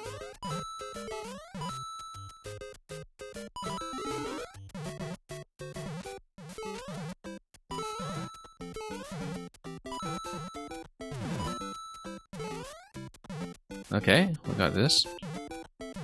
How do we do it? Like, we have to get stuff by one of these blocks and possibly all of these blocks, but given the clear condition, I assume I do need to collect them all. I have no idea how that's going to go, because you do need to get dunked by one of those blocks. I'm unclear on whether that counts towards a condition, and I feel like it must, because... But at the same time, I don't know how I can actually go about hitting all three of those. Any two people stacked on top of each other get your approval, yeah. Now, here's the thing about two people stacked on top of each other. You can take them out with one POW block.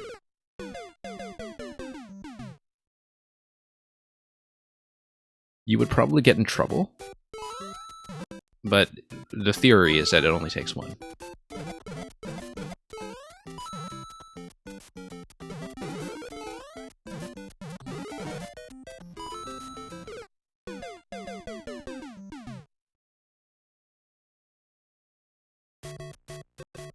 Anyway.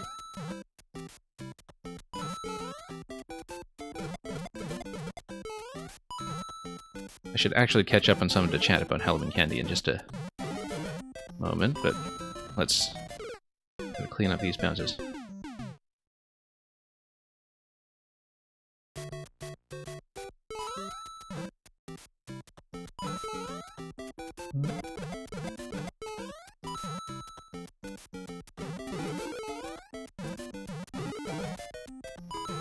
Okay, here we go.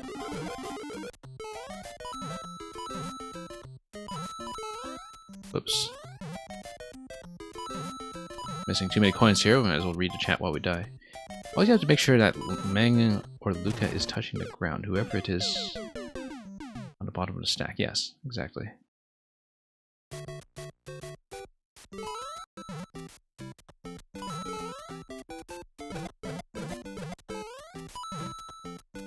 Nugukaza says, or go horizontal and go as the human centipede with your buddies. Is that what you do with all your spare balloons?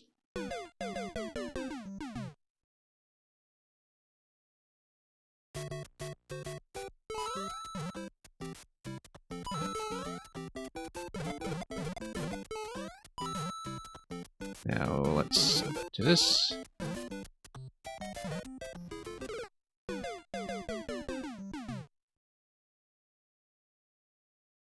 I'm just going to take a moment to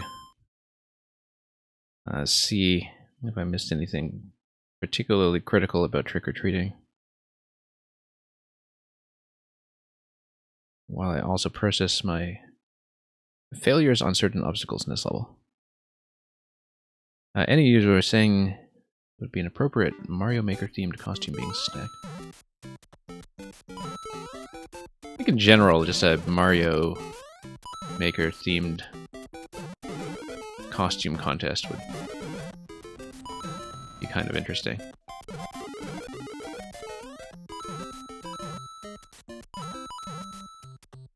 I guess it was a lot easier when amiibo costumes were still here to go around, but in lieu of that.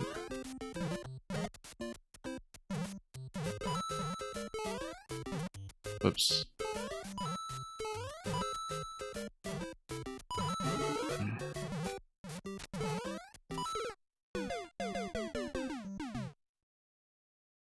Nugukaza has an inflated sense of humor.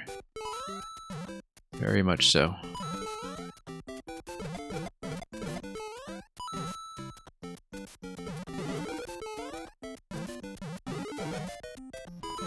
Okay, let's...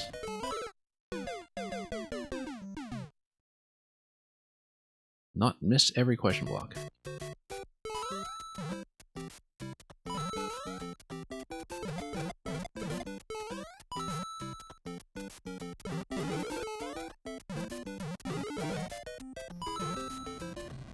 And let's tap this.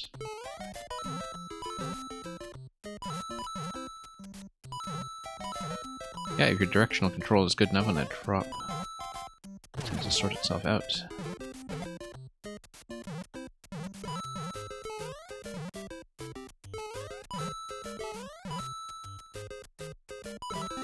Okay, here we are.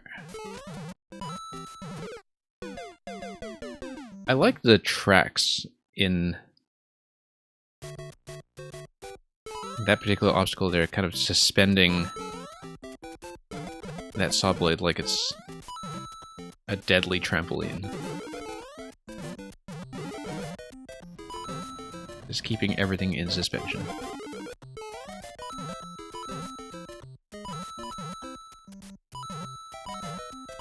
For what is generally a very functional looking level, those are the only purely aesthetic tracks we've seen so far, and they're kind of used for the perfect purpose.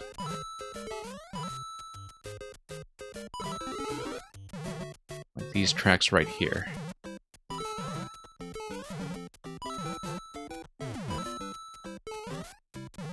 Okay.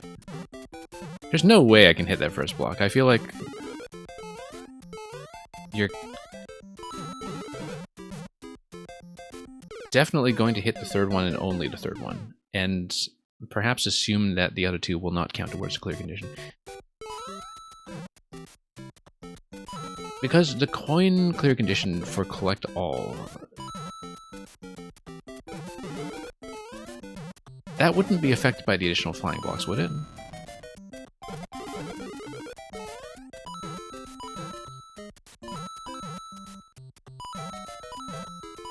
I mean, it looks like you can only hit one. And if you can only hit one, the one that dunks you down below, then there's some other coin placement out of the way to compensate too. makes a 69 coin register with the game as all coins, but I don't know, because I haven't played with clear conditions in so long. Oh.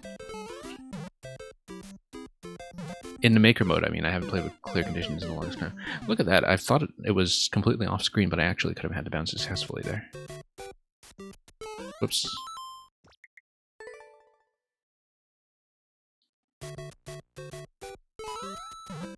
Yeah, hitting a POW in real life, you don't know what that would break. All kinds of delicate mechanisms that suddenly don't work.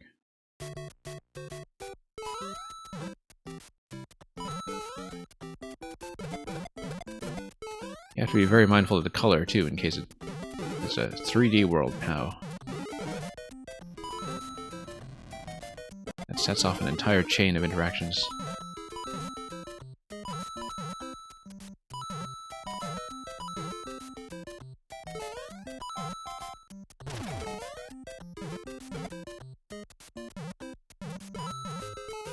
I suppose in general you'd want to be very clear on whether you are living in a world that has 3D world physics. It affects a lot of things like collisions and stacking. Very important to know intuitively. Whoops.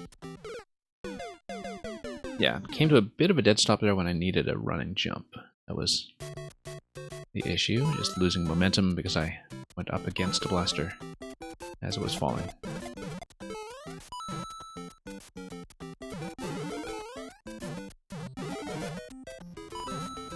Okay, there we go.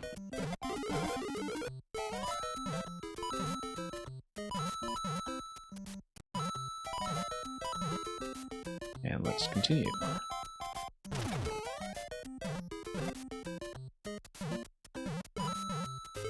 Finally got that hit. It's not necessary, but it's extremely satisfying every time I do manage to do it successfully, which is only a minority of cases.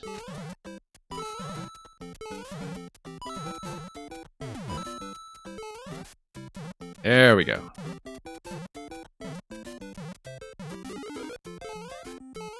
Yeah, there's no way you can hit more than one block there, I don't think. Oh, didn't expect that to get directly on top of the spring, but that gets you decently far, and then that gets you to the midpoint with the off state, and then that gets you through the green pipe to the second section, and then eventually things will loop back. All the way once more. So we're almost at the practice pipe, and we need to have a pretty clear idea of how many coins that is. Yeah, with the invisible blocks that dunk you, I find that that does create a little bit of uncertainty about whether I'm on par at that stage of the level, but I'm going to operate on the assumption that I can and only need to hit one.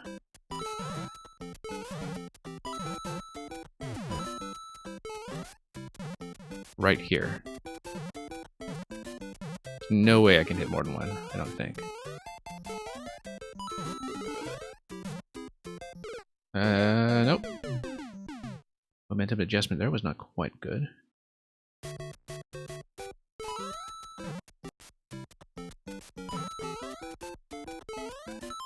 Mang chooses to only move in 2 dimensions. Yeah, it works for you because you are constantly just bouncing off the walls when you're not stepping on hedgehogs or something.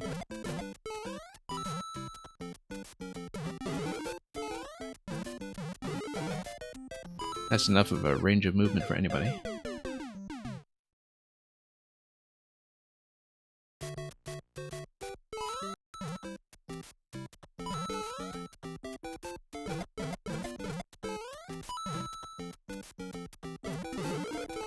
To this day, I'm actually remarkably poor at handling navigating 3D spaces in video games.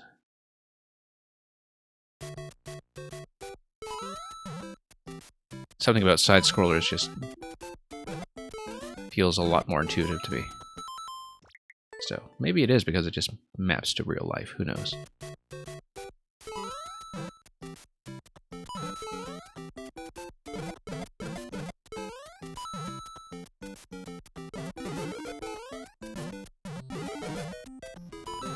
Okay.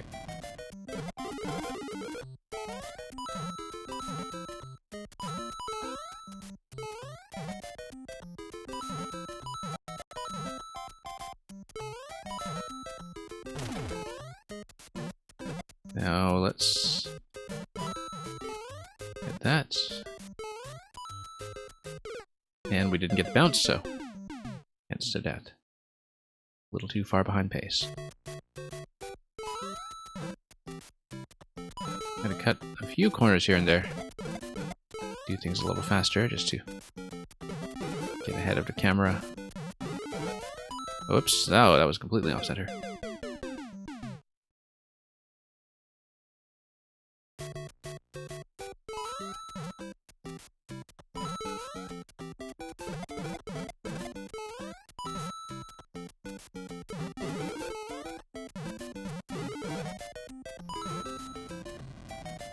Alright, here we are. And yeah, too many misses there. That's one of the main issues with my current spacing.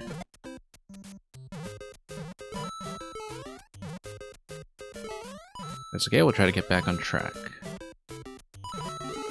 Should still be possible to recover at this stage. Whoops. How many 69YM MMC levels are there now? Well, there were a few, even going back all the way to 2020, I think, that were on Mang's account. Well, one or two anyway. But in terms of these clear conditions 69 levels, this is the third one that I know of.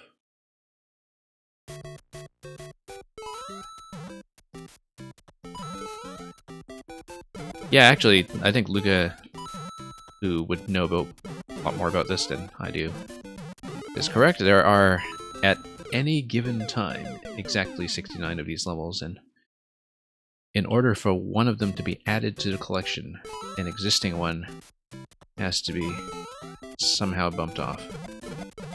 So, new levels that are being cycled into the 69-year celebration are constantly hunting for the older ones, waiting for their moment to strike.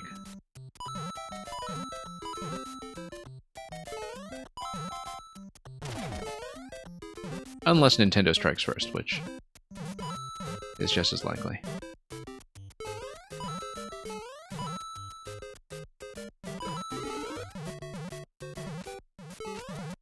Okay. This is going a little better, at least. This one here. So I have hit some of the early blocks before, but it looks like at least I can consistently hit the third one. I feel like I do need a second bounce there, unless I'm going from the left side. I have an instinct of bouncing up from the right side, and the momentum correction there is kind of killing me. So we need to rethink that bounce.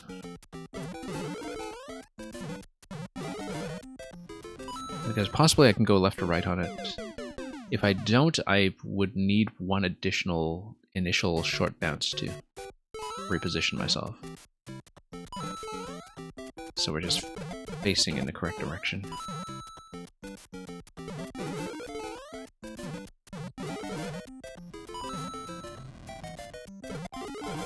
And this is only the first half, we've got a lot more to go. And that's why I like to run a backlog stream every now and then, just to make sure we can take the time to and go through levels that require a little more effort and practice than we can put in when we run the viewer queue. Whoops. Yeah, chai tea latte, 69 YMM already.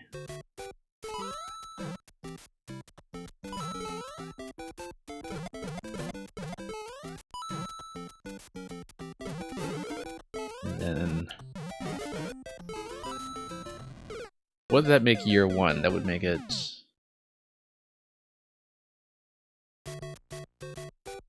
$1953.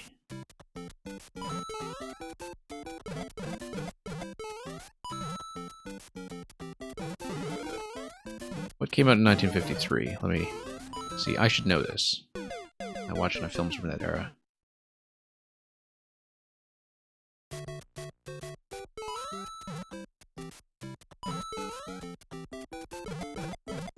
But my memory for specifics, like dates of release, is not what it used to be. Whoops.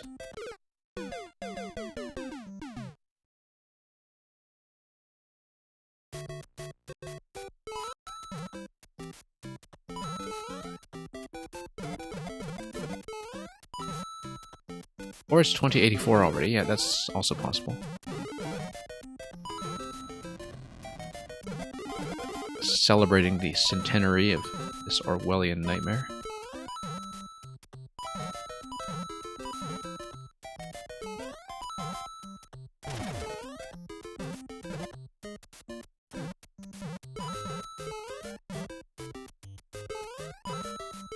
Okay.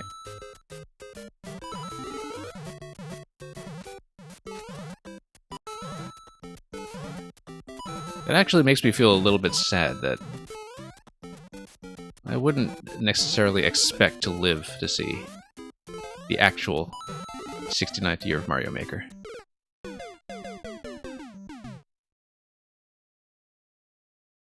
In its own way, that's a very depressing thought. But that's okay, that's why these levels have come to us from the future. So we can experience the long-term consequences of our actions for ourselves.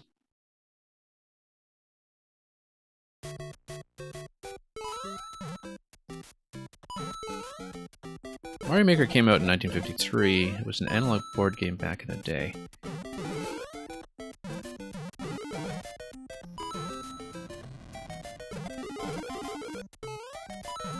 You know what that actually makes me think of? So, I'm pretty sure 1953 was the year Alan Turing would have died. And he did, in fact, sketch out,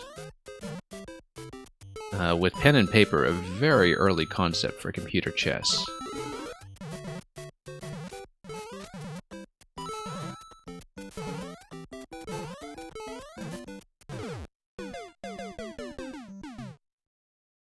And I know this partly because... well, I mean, I used to know a lot more about Alan Turing's work for a number of reasons, but also it's back in the centenary celebrations back in 2012. I think at one of the computer science conferences that was sort of being held on a theme of Alan Turing's life and legacy. The one in Manchester, I believe. Garry Kasparov actually did show up and play like an exhibition match against the draft computer chess program, which was brought to fruition in some fashion. This is the kind of enriching content you come to my stream for.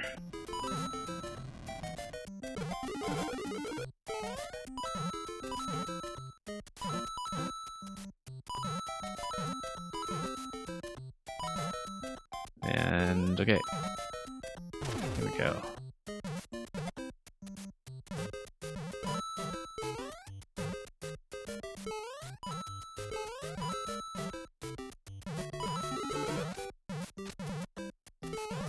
I think it was 1953. It could have been 1954. I used to have this stuff down by memory. Oops.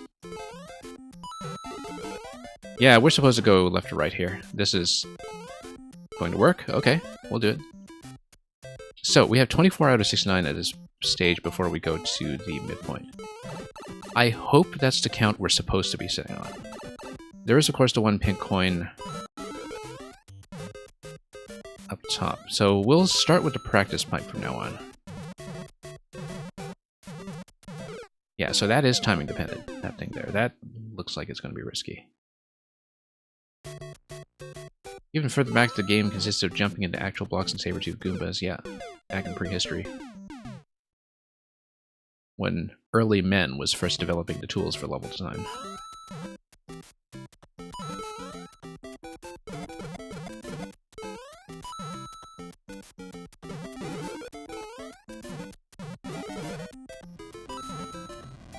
Back then,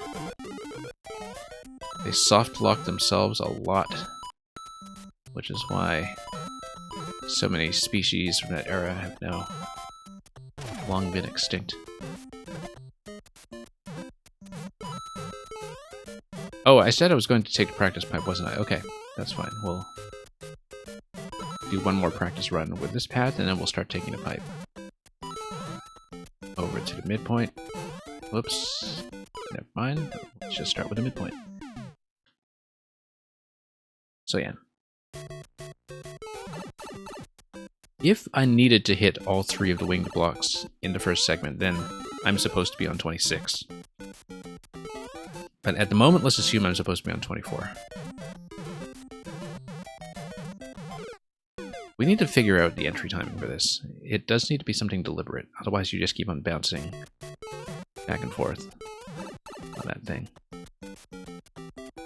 And it could be I need a fairly deliberate entry timing for that winged block segment as well, which... no. Yeah, we need to get below the block right as it's going up above me, so we basically need to fall through the wings, I think. The idea should be to fall directly through. And there we go.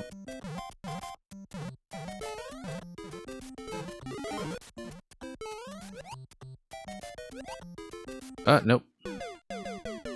That seems like it was almost correct. I feel like I was supposed to go directly up to the spring to fall on the blue platform.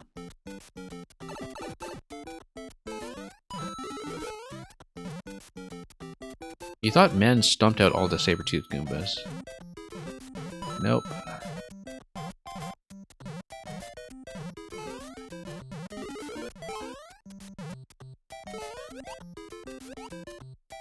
All the buffalo Goombas, though, they were nearly hunted to extinction.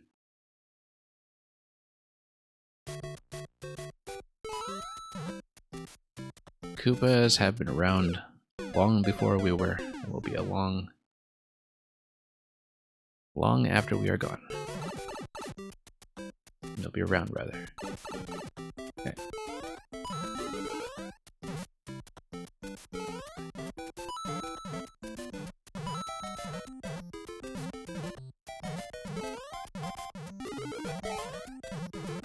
Oops, no room to miss here. You do need to go directly. I wonder if it's possible to go directly from the bomb over to the blue platform without... oh no, you definitely need the coins because clear condition. So the 10 coin is absolutely necessary. Hadn't really even thought about a 10 coin in connection to the clear condition, but yeah, we were actually a little bit slow here. There was a narrow window of opportunity to fall into the wings, which is what we want to do.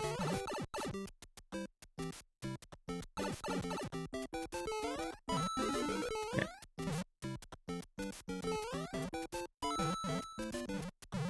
Nope, too late.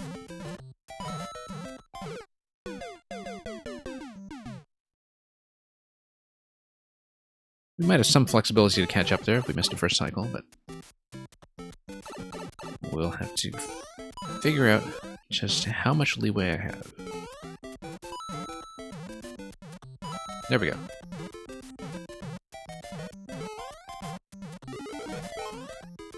Okay, left, right.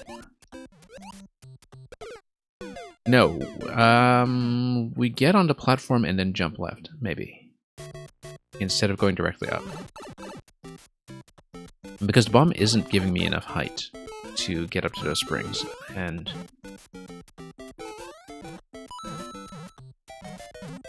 nope. Hang on. Very tricky to do that.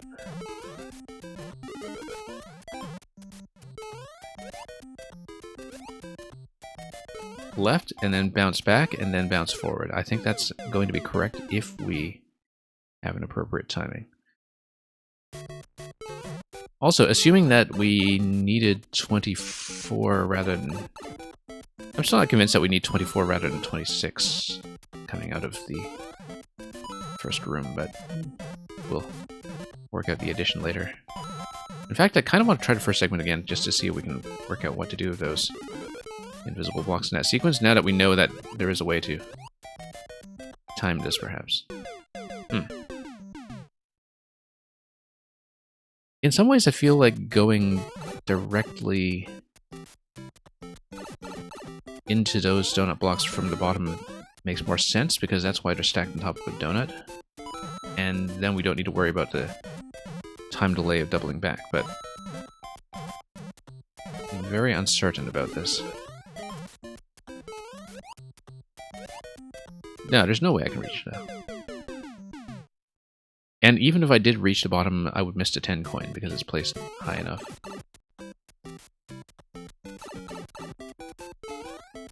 So I feel like we're just misreading that completely. Need to buy a lot of time on that auto-scroll. There we go.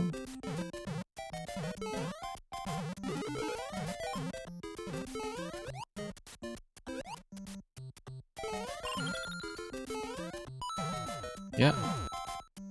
Now, why am I... Well, there's a coin on top of the mold that we missed. I guess this lets me just practice. And then need to go bottom. Yeah, I mean, you're allowed to run up top, but you miss all the coins that you need for the clear condition, so that doesn't actually help. But at least we get to scout some of this stuff here.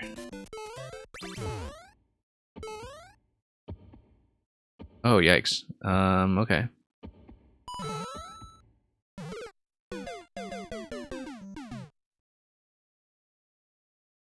Yeah, so we're definitely not supposed to hit that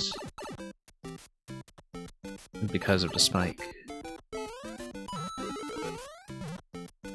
That's the only thing with this level in terms of readability, is that I do find it difficult sometimes to understand how the winged invisible blocks fit into the picture in terms of predicting whether they're necessary, whether they have coins, that kind of thing. How do we even... Yeah, we need to go back to the bottom and then hit the mole. Okay. So going up top will not be the answer. This, however, is how you do this part here, as long as you jump accurately to fall back in. This is a very complex second half.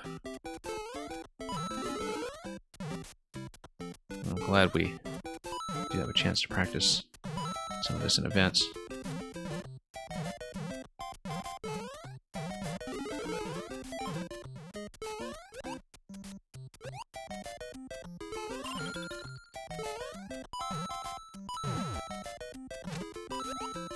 I was trying to get a high bounce off the mole to head to the right side. I feel like that must be the thing that's intended, but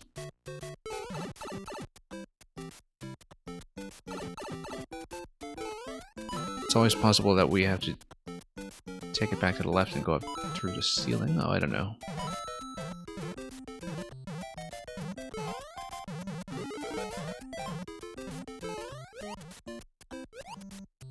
Okay, this is going a lot better, at least. Whoops.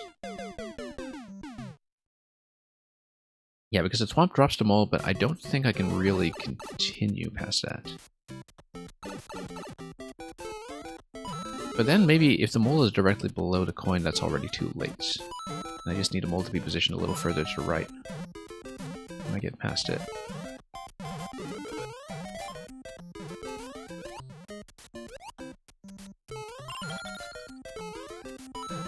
Okay, this is feeling cleaner.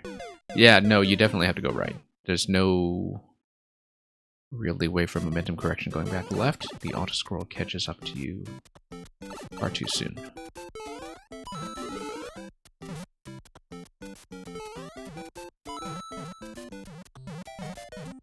Oops. Yeah, that's not really going to go, but I'll try it anyway. Let's see if we can catch up a bit. Whoops.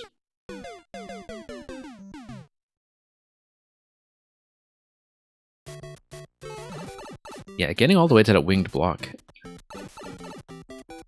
doing its little circuit and missing once we do the whole thing from the start, that's going to be rough. Like this block right here. That's going to be tricky one. I can tell it's going to be a bit of a run killer.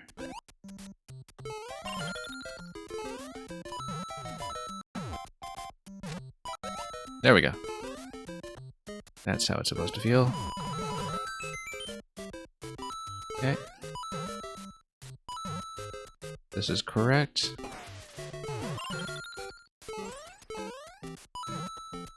No, you're supposed to somehow get down there and get back up onto the snake block before it expires. Wait a minute. I'm completely misreading that one. Because I was thinking, oh, just let the snake block expire and drop on top of that. Nope, that's not right. That's not right at all.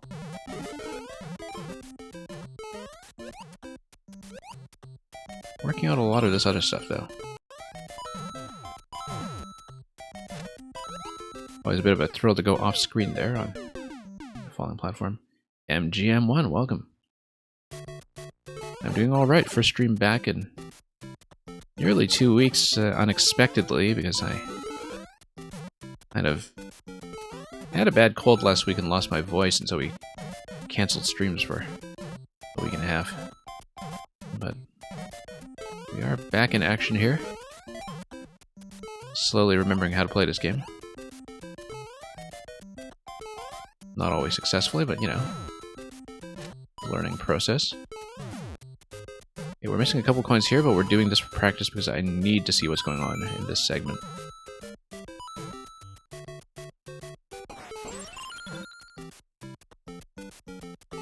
How do I do that? You need to hit that lower block before the snake blocks come up, and then you need to take the snake blocks up after that. Also, yeah, we didn't get an accurate coin count of this segment because we missed so much that time. So previously I had 24 out of 69 coming out of this first segment. We know there's a second pink coin on top of the flagpole, which makes that a count of 25. And so you're supposed to have 43 coming out of the second half here, if I'm correct. If it only gives me 41, then I'm worried because it means that the winged block segment in the first half is something to take more seriously. And yeah, MGM1, glad to have you here as well.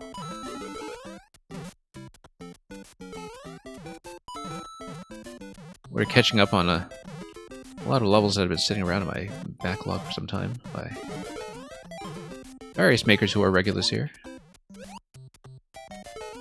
And also participants in various anniversary collections that have been made for Mario Maker every year. Okay, this one here. You drop, you come... Okay, no, you go down first and you come back up, and then you do the 10 coin bounce. Yes, that's what it is. You have to outpace a snake block, fall down, get back on the snake block after the icicle drop, and then go left. That's the order. Took me a moment to understand that, but I realize now that must be the order.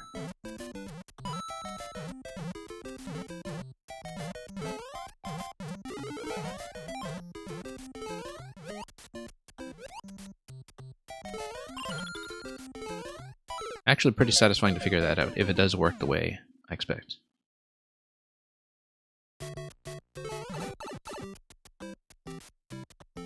And I assume the ending of the segment will drop you on top of the coin that's on top of the flagpole. I feel like that is likely to be the ending. Given that currently we have no other way of reaching that coin. Pink coin number 2, if we think about our sequence here. Okay. Short bounce. Drop the icicle, go down low, and then back up. And then we're slightly slow, as you can tell, but that's the way to do it. We're a tiny bit slow. But that absolutely looks correct. cut some additional corners, though, to make that work.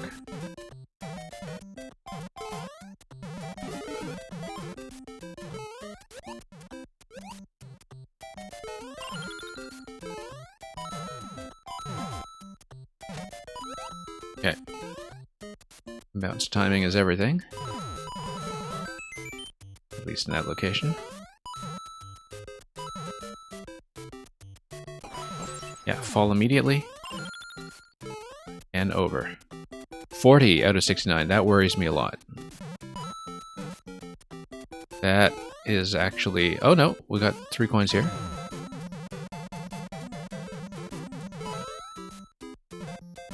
$44 out of 69. Okay. And then you got... Oh, I see. And you have to hit this, probably. Nice, I like that. Interestingly enough, if you're speedy, you can probably get on top of that and then get on top of this coin directly. So, 45 out of 69. That's good. It means I actually have some flexibility, because we previously got out of the first segment with 24. Interestingly enough, that means that you might actually have more than you need when you come up here through the pipe, depending on how you interact with some of the invisible blocks. So, okay, this is looking pretty doable now. That's more flexible than I thought it would be. So, let's take it from the top. MGM1, you're in the mood for some tea? Yeah, do let me know if you're brewing anything particularly interesting.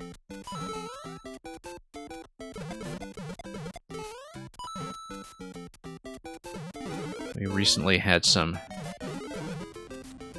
imported tea come in from a family member who was briefly in the UK and managed to stop by Fortnum and Mason in Piccadilly. Always very fond of their fine specialty teas.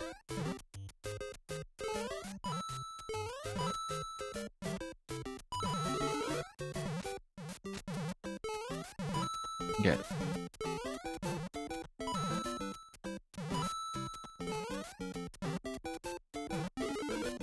Okay, so luckily these are optional.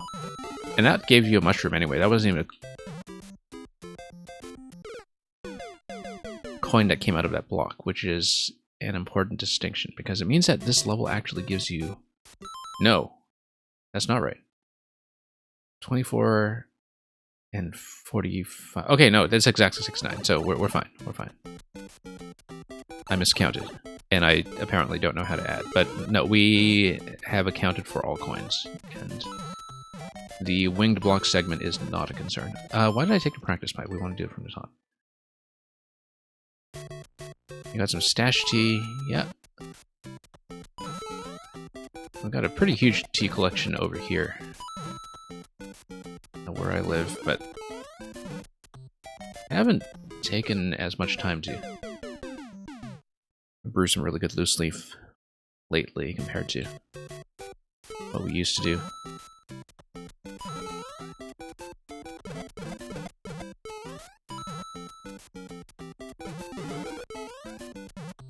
But yeah, always nice to just kind of take the time to brew something properly. And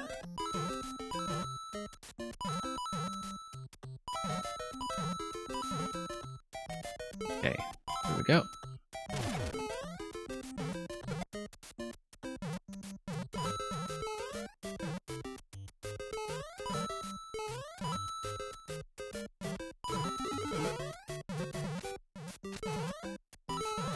Okay. Thankfully, memory retention of this early segment here isn't as bad as I feared it would be. Oh, and we're going to miss every single one. Alright. We shouldn't jump onto spring immediately. We should stand beside it and then fall into a winged block, which is what I learned how to do. Hang on.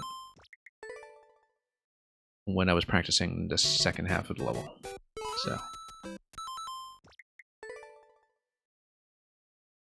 Yeah, from a path-solving perspective, I think we understand the level in full now. We just need to execute on the plan. And yeah, MGM. Take the time you need to settle in with a proper brew and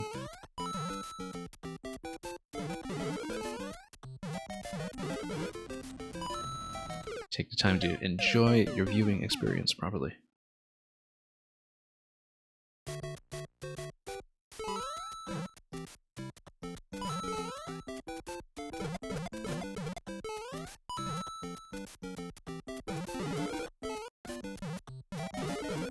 Oops. First half is going to require a little bit more practice again, but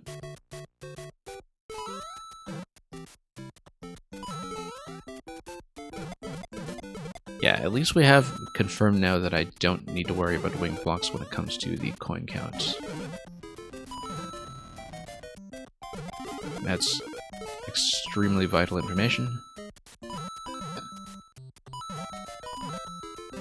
Oh, we actually did everything on a second bounce that time, but it took me a moment to react to that.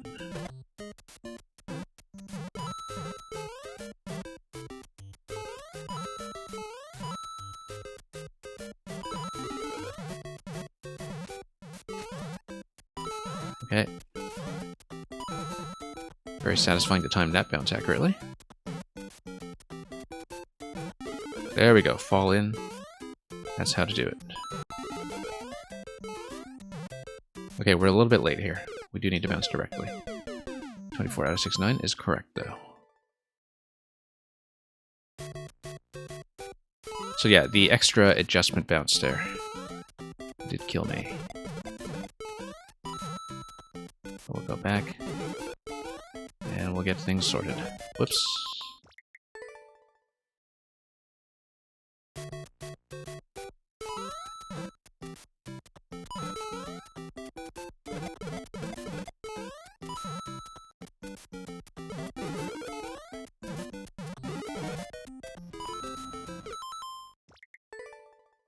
And let's try it again.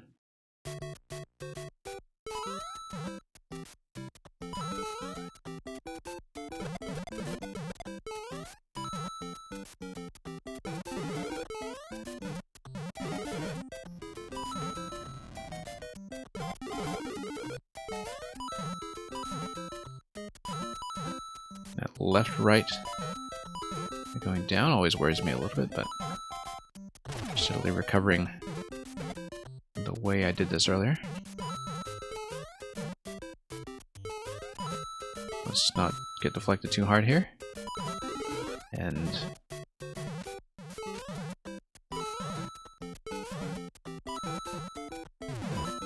yeah, this bounce is always a bit of a concern, but here the idea is to fall into the block. Yeah.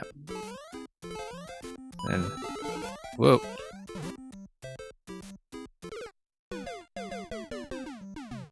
So when I hit that block, I need to fall directly into the spring below me and maintain momentum on my way up. We're losing too much time on additional landings there that I was not expecting. And we do need to clean those up.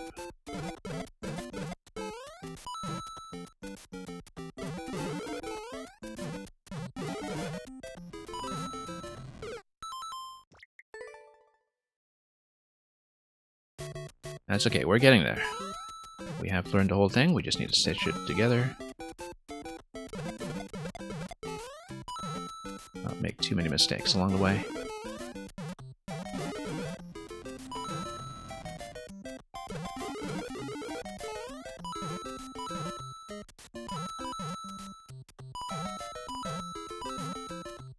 And up we go.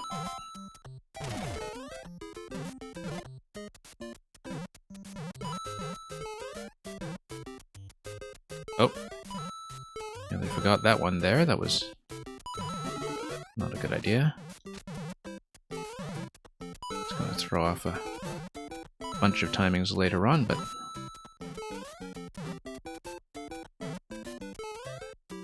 nope. Oh, that was a miss. Coming in too late. Yeah, you need to fall onto the right side wing. And then that lets you hit the block dead center from below.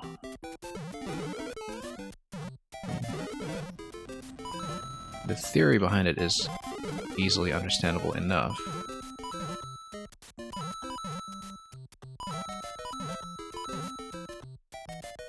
but if you make a mistake, you do need to react to that fairly quickly and correct your positioning.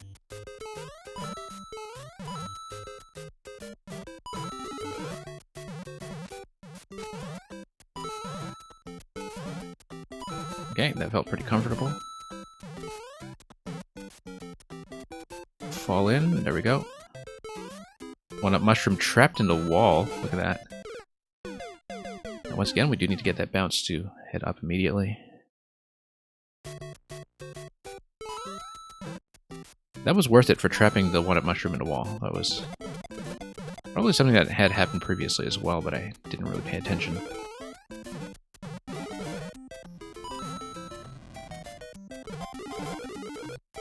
Nice little effect, that's for sure. That's something you'll only get from the winged blocks.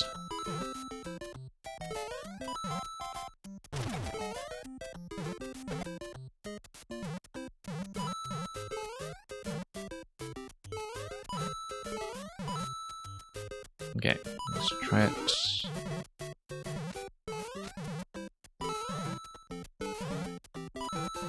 Bit of a close shave there, but we made it.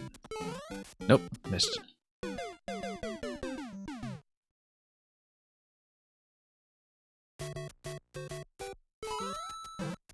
I keep thinking that maybe at the blaster drop we're supposed to hit the left side trampoline on the way down, but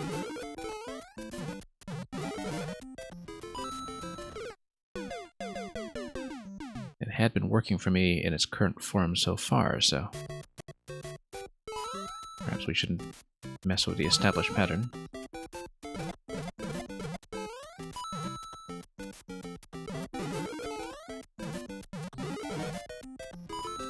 Nope. Okay, something's a little off of my spacing now. We'll have to find out what that is.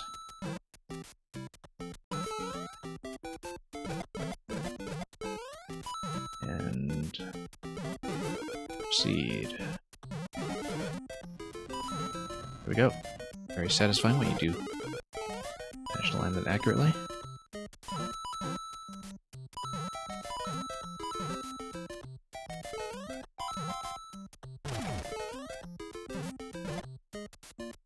Okay. Also very satisfying as usual when you manage to get that bump accurately, so a lot of things feeling pretty good about this run so far, but not mechanically consequential. Okay, that's accurate. Exactly what I intended. Nope. Once again, just miss. Yeah, we need to land directly on that spring that spawns from that block. I am having too many whiffs where I react late and then do an additional jump, and by then the timing is completely wrong. So we need to sort that out. We haven't done it successfully very many times. Even in our earlier practice of this segment.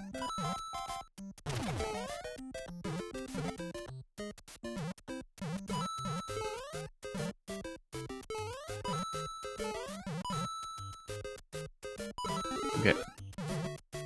Getting further.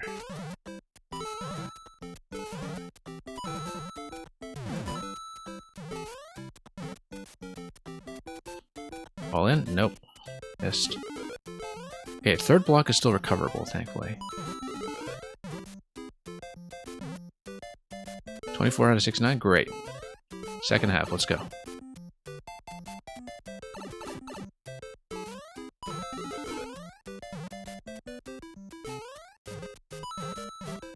Okay, fall into the wings, there we go.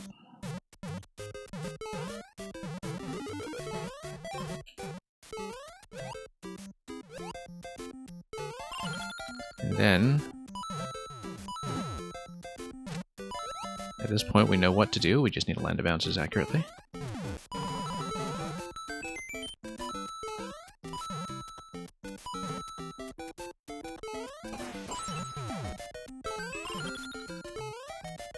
$64 out of 69.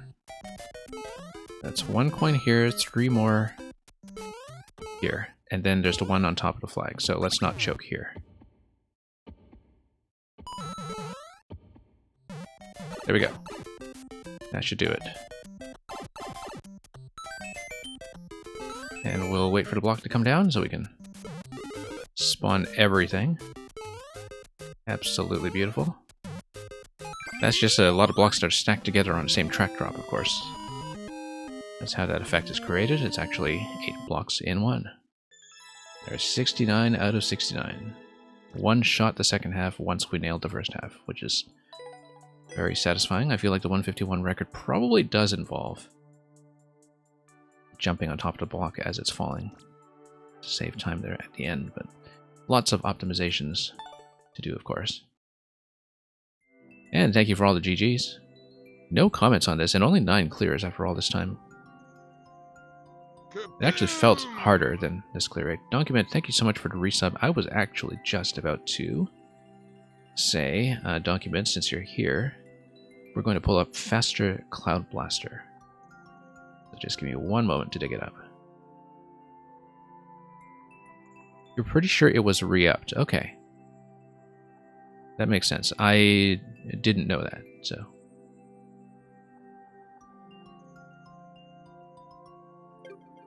Yeah, felt like I probably lowered the clear rate, but I'd have to check that myself to be sure. Let's see. Let's dig around my list.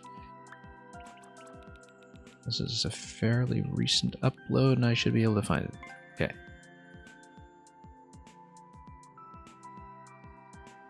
So, once again, Document, thank you for the resub. And this is a level from earlier this month.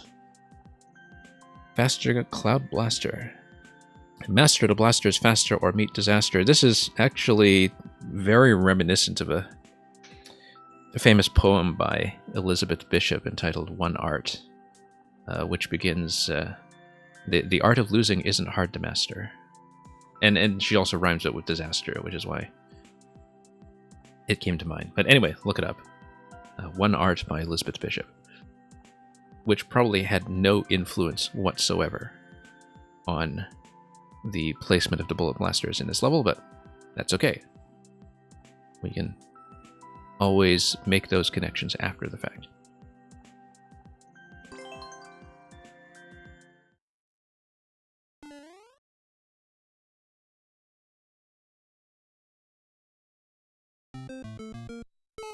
Okay.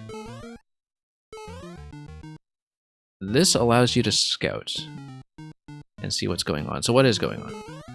This is all cloud timing, and the blasters do come close enough that there is risk of squishing, but if you hit the POW block, then you release the munchers. Rather, you get rid of the munchers and you can go over the blaster as it's swinging back. Then you can ride it as a platform on the right side of the icicle and jump over to the other side. Now, what do we do with this swapping over here?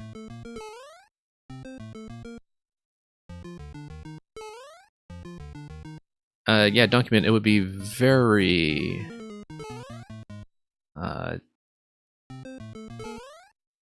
fascinating indeed if you were in fact Elizabeth Bishop, given that she has been dead for some time.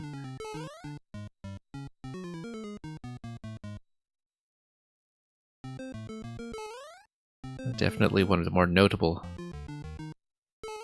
English language poets of the 20th century, though.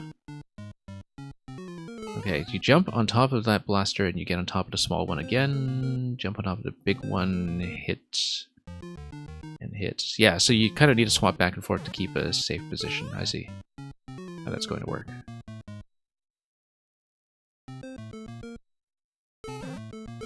Yeah, too slow. And I knew it was too slow when I went up there, as you can see from the massive column of death markers. Yeah, so gotta get the first jump down, or this isn't happening.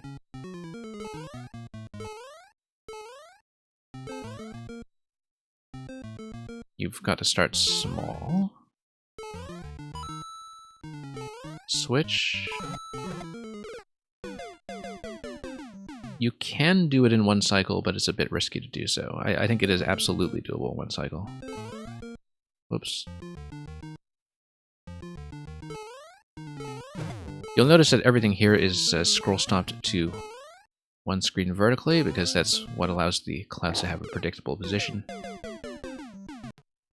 Since when you have the screen scroll constrained on either side, the clouds do just move within a set predictable pattern between its leftmost and rightmost extents. It's always when you scroll the screen that clouds snap into a new position.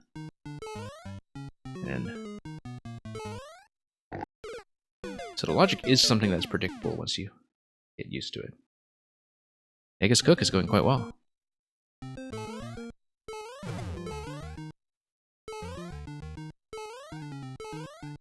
Good to see you here. We saw some lovely comment art by you earlier on, I believe it was the new Halloween 1-1 level from what will soon be Super Luca Mang World.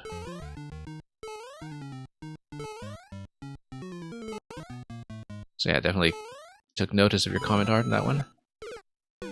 We should not hit it on one cycle if I'm not confident in that. We should take our time. It's doable, I think, but perhaps not for me.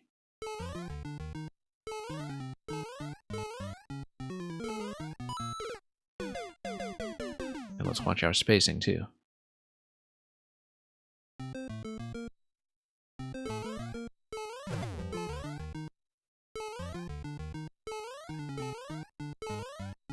Oops. I was thinking when I hit the pig noise there earlier, if the timing can ever work out for Mario to make a safe landing. I think that's specifically there to tell you that is not likely to happen, given that the cloud does go beyond the platform by one block for just long enough to push you out.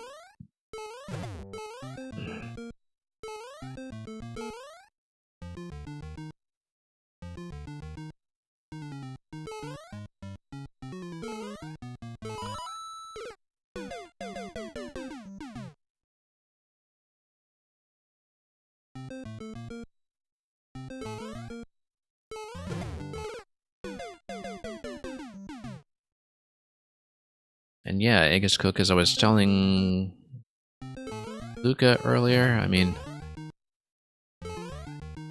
I definitely have an open offer to playtest those levels as they come in. And I'm sure we'll stitch it all together with the Super World in its final form, once it does exist in a final form.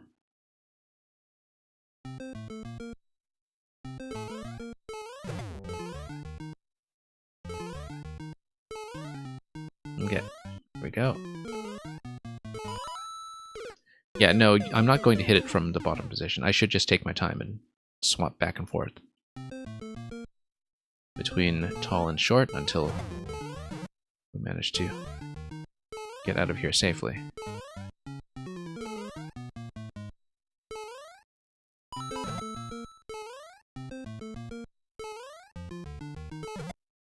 A lot more sensible to do it this way, which is why we didn't try it previously. We want to get on the short one because that will allow me to potentially get up to Divine if it's... Nope, hang on.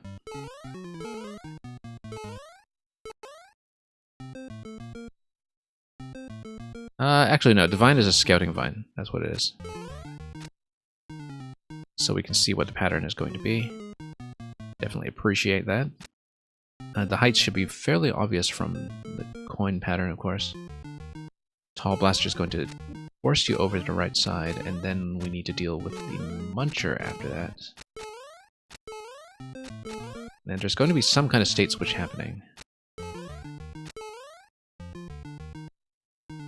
This is a document level, this is not a playtest. As document also just acknowledged. Whoops, that's wrong. That's completely wrong.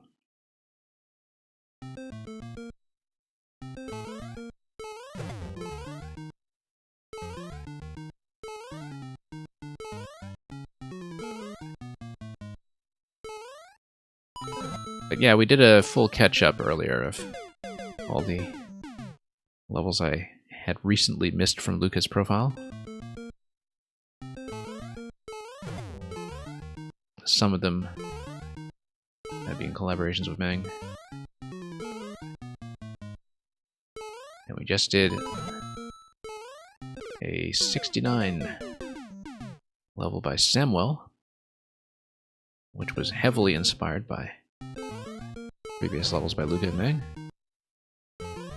Hence, this is one of the closer things you will find to an actual 69 years of something or other stream in the Mario Maker community. At least until it is... what do we say? 2084? Yeah. Which is some ways away yet. Whoops.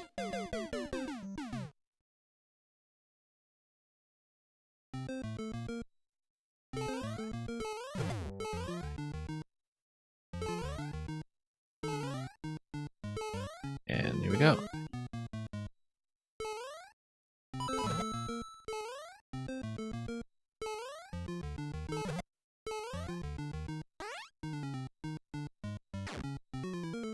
I mean, Mang has a level that is literally entitled Stealing from Donkey Mint, which I recall was actually quite good.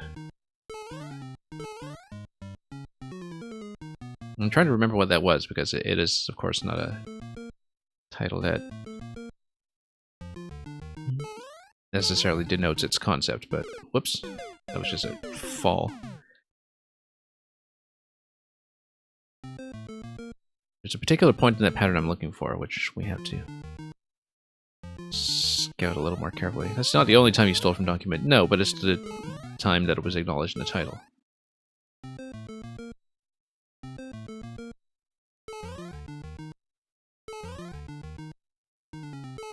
Other times you just kind of expect me to notice. Which... maybe sometimes we do.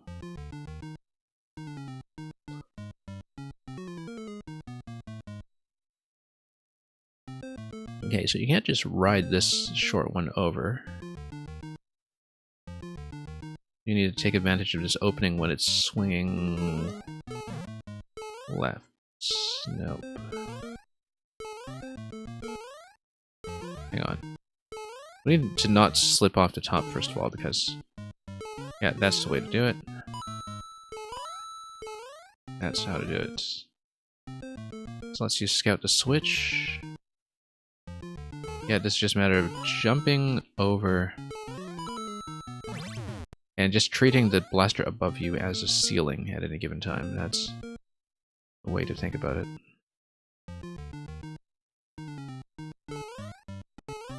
There we go.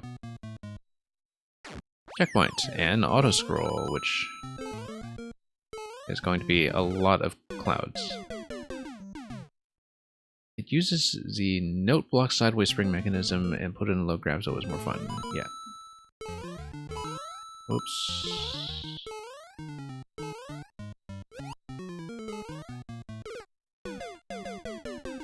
I love the offsets in some of these blaster stacks.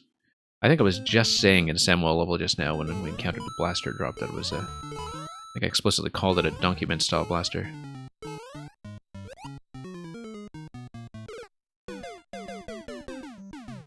We need to get up to the blue platform. I was trying to scout the necessary timing for it, but... we need to jump on the bomb to get under the icicle. After the bomb, I should be on the right side of the icicle, and the next jump after that gets me on top of the blue platform.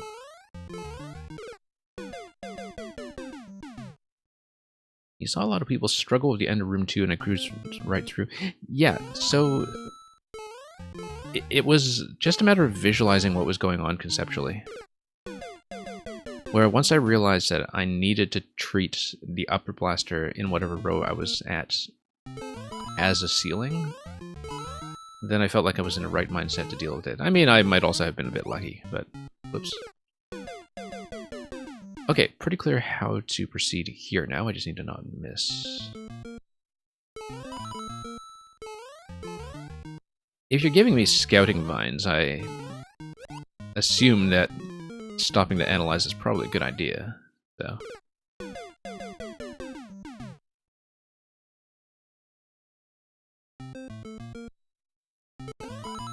Well, I mean, at least it's proof to you that the readability of Room 2 actually does work.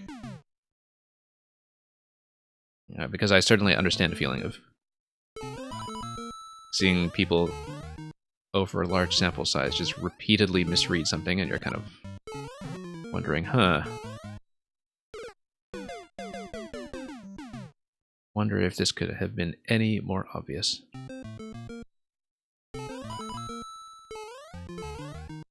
Everything is so crooked here. Whoops. Yeah, overshot.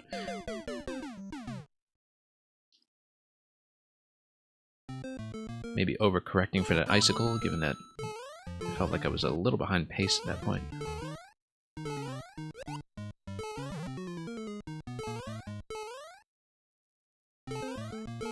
Okay. There we go. No, I'm supposed to hit that and then jump over, yeah. I noticed that just as I missed. Yeah, knock off the plant and then use that as a platform. That's pretty clear.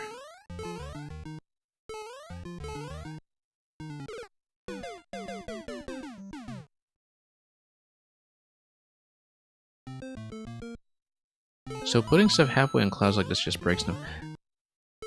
I mean, it has to do with having objects fall onto a stack that's already in motion, right? Isn't that the way it's done? Like you were saying, you didn't mean to offset anything, it's just impossible to get them to land directly on the cloud blasters. Yeah, because at the moment they're spawning, the clouds are already in motion, if I understand it.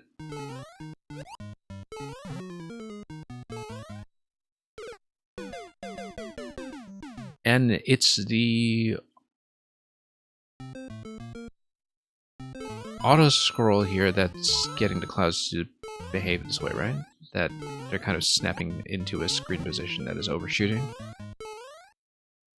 But they're overshooting and they're not coming back, if I understand this correctly. Oh, whoops. Oh, didn't expect that to keep going. It should have been obvious, but... Oh, no, it's not obvious, because you wouldn't necessarily expect it to be a repeating coin block.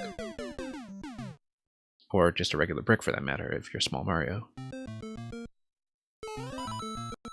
I think I just have this tendency when I see flying blocks to treat them like the invisible blocks, and think that I'm just going to pop them and get a coin and a moment of stillness, but let's not get too complacent here.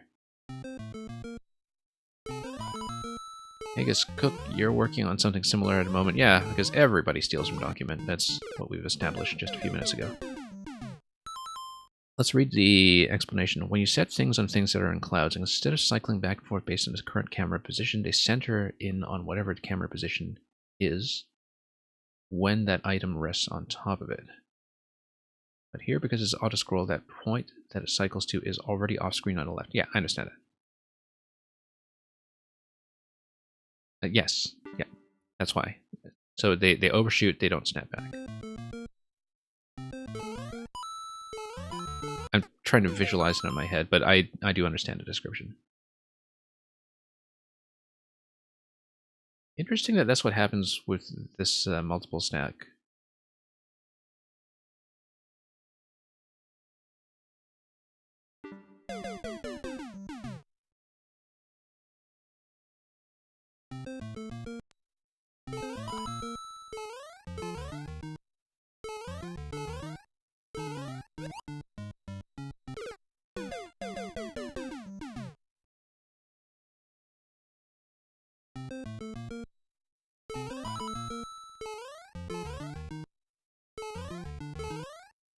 And...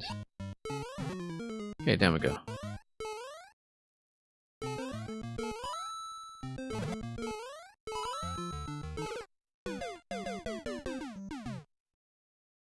Centrix, welcome. Hope you've been doing well.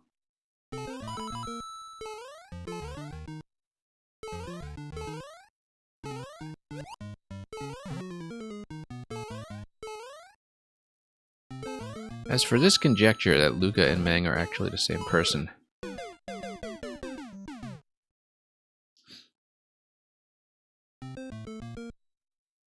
I don't think that thought had actually occurred to me. I'm sure it was raised by... oh, I don't know.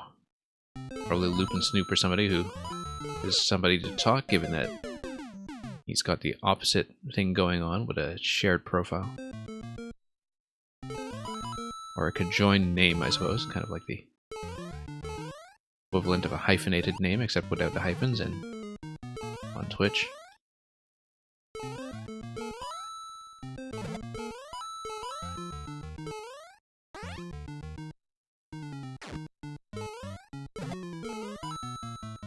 Whoops.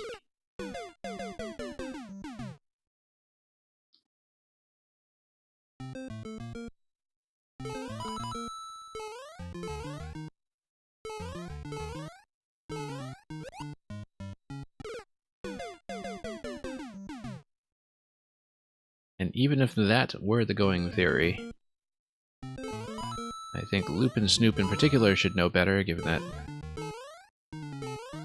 the difference between a Luca level and a Mang level is quite clear. The Luca levels are much more likely to torment him.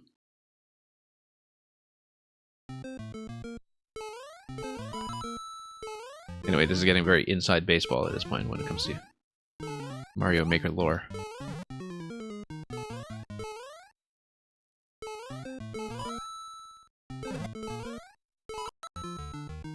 Mario Maker has the deepest lore.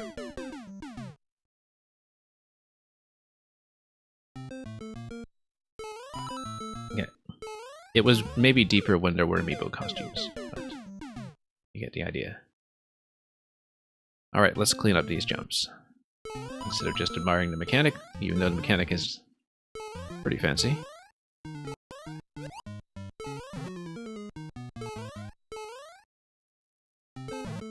Yeah, very interesting discovery with these double stacks. I don't think I've seen them used in this way. And of course the buncher just gets peeled off that blaster, not that we had much time to play with it in that state.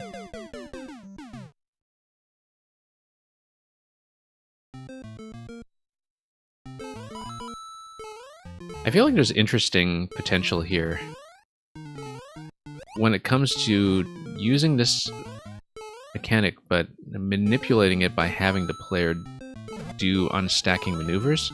So for example, with what we've just seen with the Muncher drop, which allows this cloud to reverse back to the right. If you had a level where that was the player-activated interaction, and for all I know, that could be something that happens later in this level, because Document is being thorough enough with this concept and its possibilities that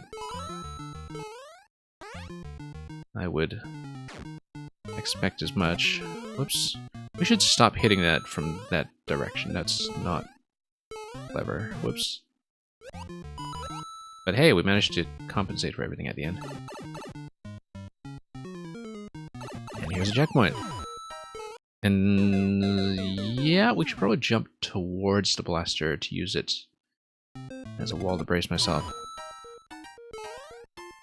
This is similar in some ways to that level by Electrodude, which was all about blaster hugging, although that was with a two-sided column, I think it was.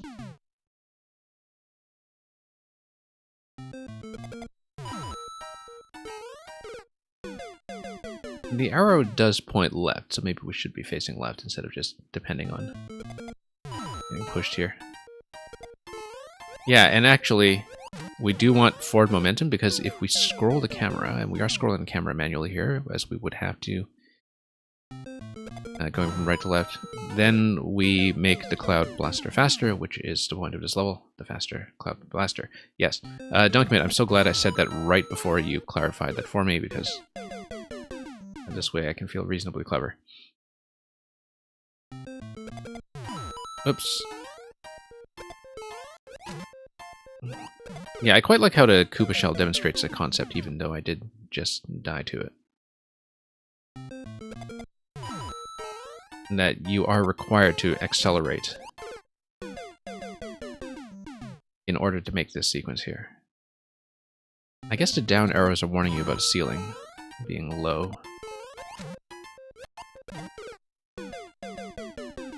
And I'm supposed to just jump out of that instead of trying to get some additional bounce on the shell.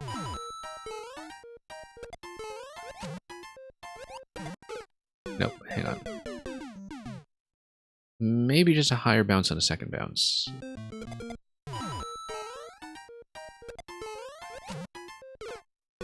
Or maybe I should not be hitting the Koopa in that position. I need the blaster to push it first and then get the first hit. Yeah, that's exactly what it is, except with a short bounce. Because right now I'm doing 3 bounces and the third one kills me, and... yeah. So the arrows tell you where to bounce, and the margin on that is actually fairly generous, but we do need a lot more distance before I do that. That's an interesting way of enforcing that condition, that the mechanic enforces that you do 2 and only 2 bounces, and the spacing is tuned to reflect that. Short bounce only, we need to remember that. Can't hold into that one at all. Okay. Not quite right.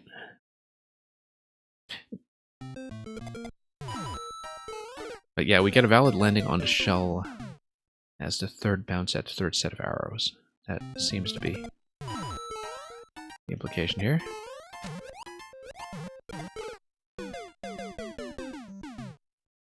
Still need to figure out how to adjust my position here. I think we need to hold left. Because currently, I'm not accelerating it by enough.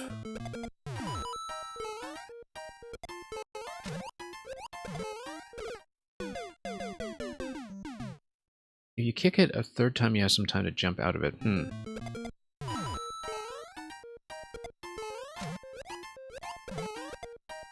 There we go. Missed the P switches. I am supposed to hit the P switches to keep this going.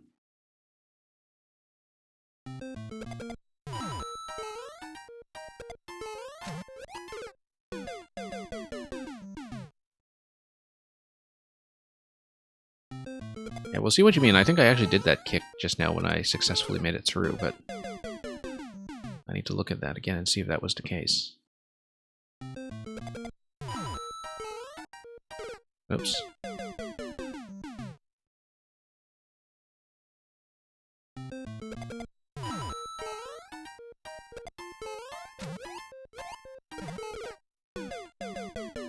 Not quite.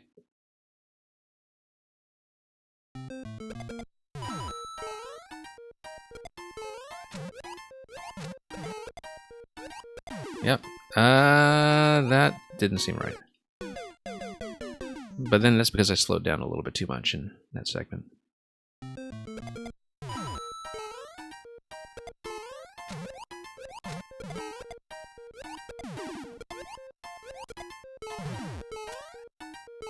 Okay. We just needed to react to that one a little bit better and get over to Blaster, but that is a new record.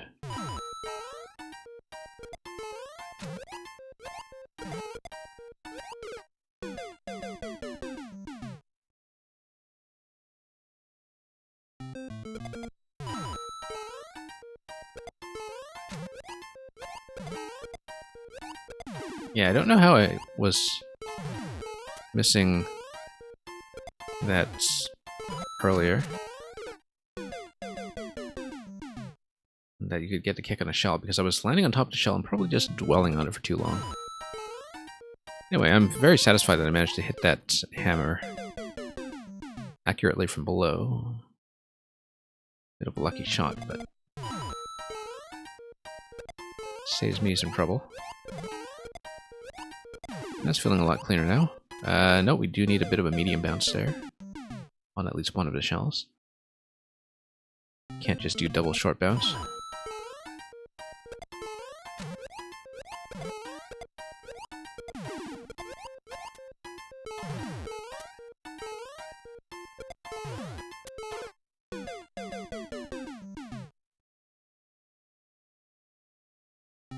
Yeah, jumped a little prematurely that time and got up on that platform instead of hitting the hammers from below.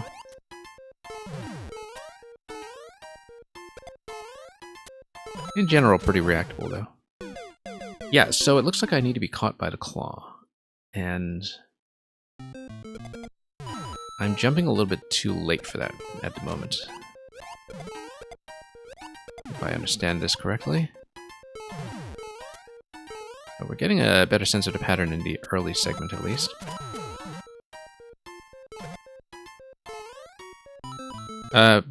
We shouldn't be complacent about the P-switch, obviously. I dwelled too long before that door. Don't know what it was expecting. But I do think we understand the segment now.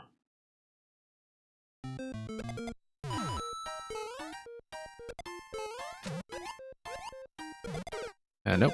Hang on. Let's try to recover what we were doing in the earlier attempts.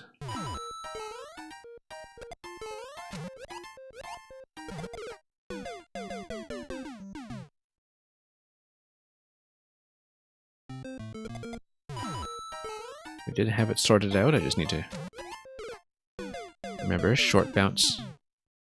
And then we do the jump out of the overlap to get a shell kicked. Hang on. Didn't mean to make contact that soon.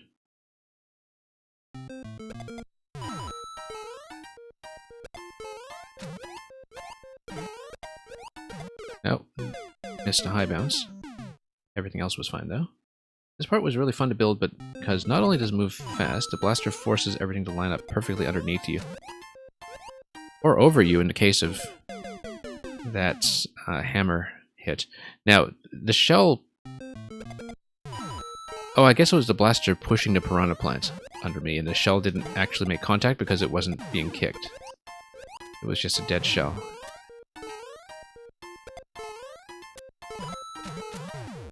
A little bit late on the claw, but we do understand the principle here. Electro Dude, welcome.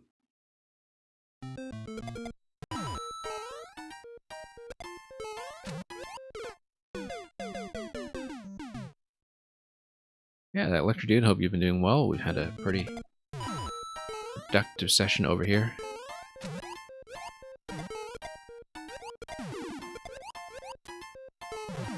Okay.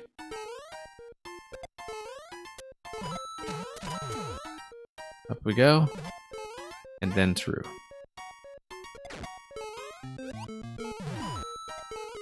Oh, should have taken it seriously. I think I'm supposed to jump out of the boot at certain locations here because the blaster will line things up in such a way that I will be able to fall back to the boot safely without having to worry about it.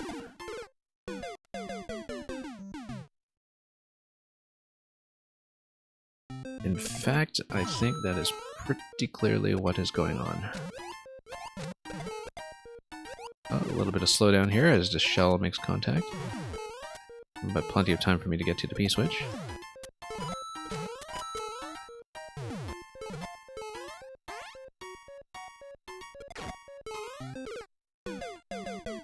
Yeah, jump into the shoe, hit the P-switch, and then get ready to sight read the boo dodging rhythm game.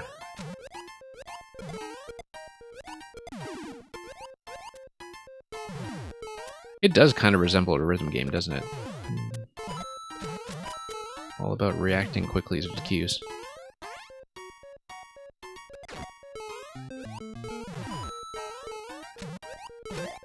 Yeah, so you need to do that twice without getting into the one-way panel. I didn't realize the boot would bounce up, but that's exactly what it is. The boot bounces, and then that way you can stay above the panels.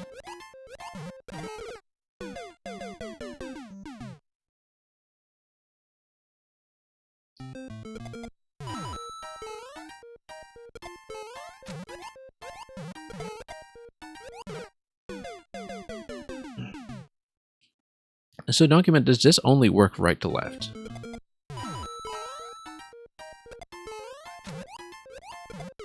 Because I felt like that was implied, but... And just given how the earlier left to right auto-scroll segment was using this mechanic.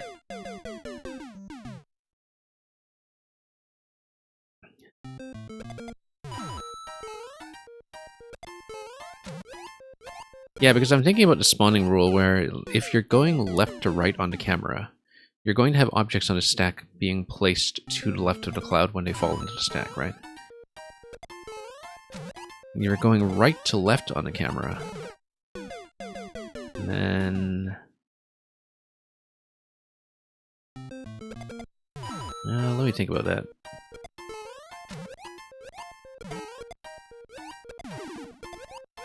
Just working out the spawning rules and the way that things fall into place in my head while we're in the midst of playing this.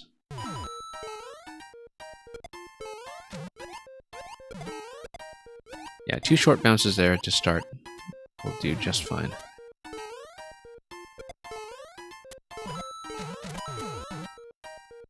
Yeah, I guess if you don't kill the hammer, then... well, you run into trouble as you approach the claw.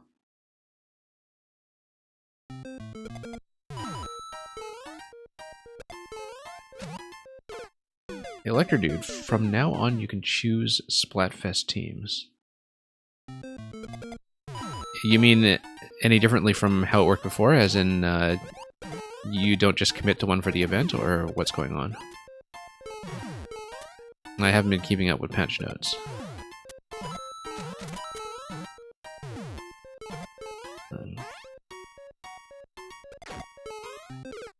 See, Electro, I finally found an opportunity this week to get back into my Xenoblade file, so that's the main thing I've been playing off stream. And remarkably, I am still in Chapter 5. I've been in Chapter 5 for the past 2 months, although, to be fair, much of that time was not actually spent playing. Oh, yes, that's right. Okay, the Splatfest is in a week, and... that's right. I mean, I'm not very particular about my Pokemon, so...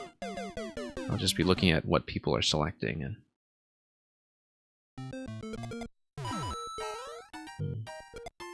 just work from there. That's one thing that the Splatnet mobile app is actually pretty useful for. Just to see what people's team commitments are in advance.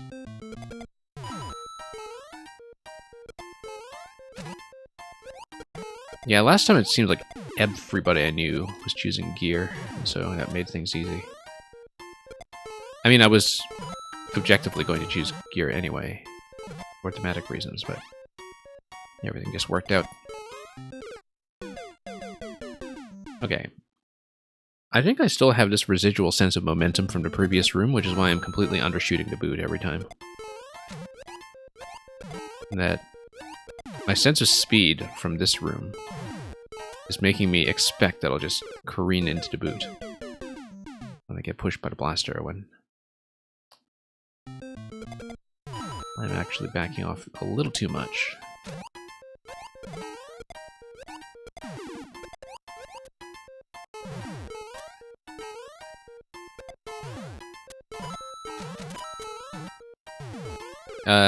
Bad idea. You can, I think, technically stomp on top of him, although the hammer timing when he spawns in might not be too friendly to that.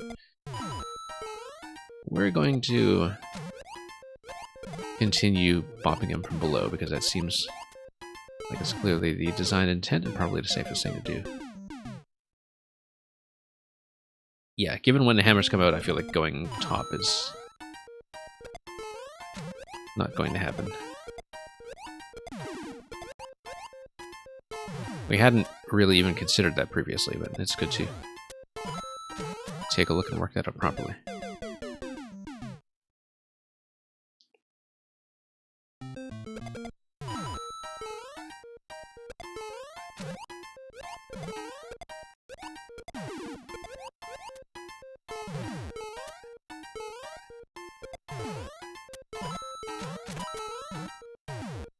Okay, there we go.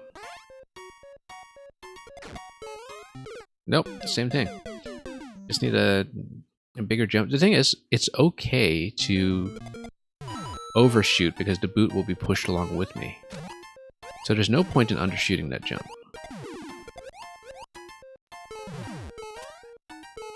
I should take a nice big jump there because the boot will line up for me just fine. And this mentality we need to take into that obstacle, which we weren't doing so successfully.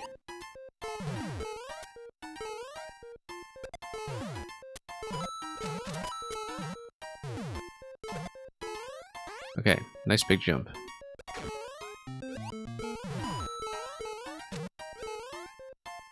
Okay, that's too big a jump. But we managed to make that a second hop anyway, which... was that supposed to be a second hop? I wasn't really reading the arrows. I feel like it must have been because of the boost stack, but we definitely spent a little bit too much time in the air.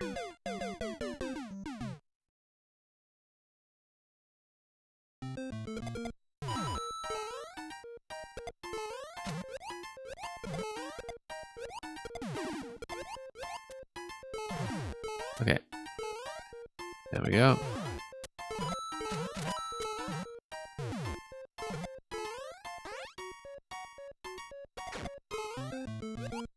No, landing a little too late to get a clean hit on the P-switches.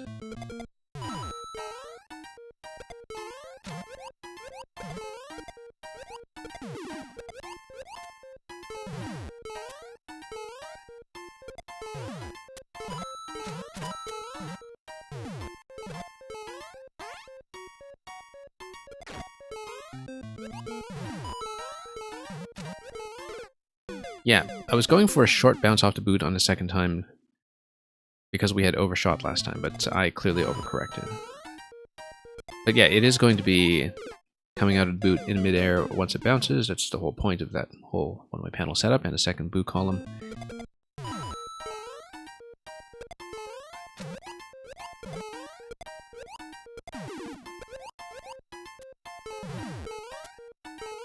But then it's a matter of just making the landing after that quickly enough that we don't run into issues. Look at that sneaky blaster firing a boo at me. Yeah, you duck into that. Now that's a thrill of this thing over here. Yeah, so you're supposed to activate a P column over there, but you're gonna have to read it pretty quickly. That's a pretty spectacular sequence that you bump the Goomba out of the shoe, which is exactly how you have to hijack them in SMB3 originally. Something that feels like it's in a distant past now because we've played so much with the Maker-style Goomba shoe mechanics at this point that it's actually a little bit shocking sometimes to go back to SMB3 5-3 and remember that hijacking the boot had a much stricter requirement. But in any case, that's exactly what you do here. You hijack the boot from below, then everything just conveniently lands in position for you. We need to remember double short bounce here and then a jump.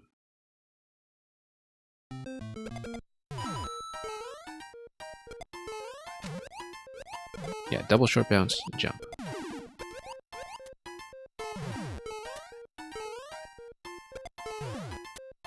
Okay.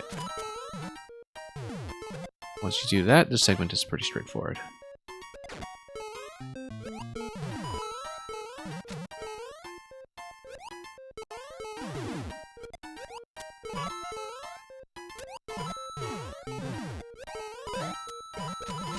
Yeah, in general, Nintendo, in their official stages, likes to have a certain degree of scarcity to their concepts.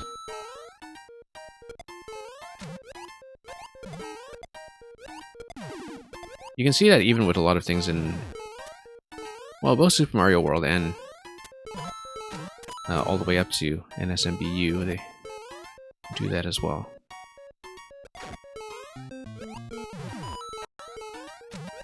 I mean, Super Mario World only really has that one level with the dolphins, but the over in Vanilla Secret.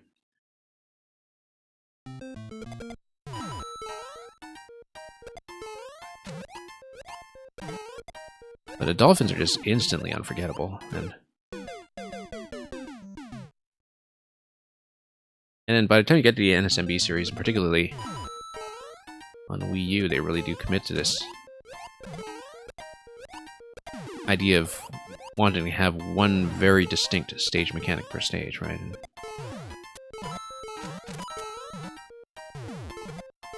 that's one of the reasons I do want to go to the Super Mario Advance levels at some point. I'm probably going to pick that up on Wii U and stream it before it gets taken off of the eShop along with everything else in March.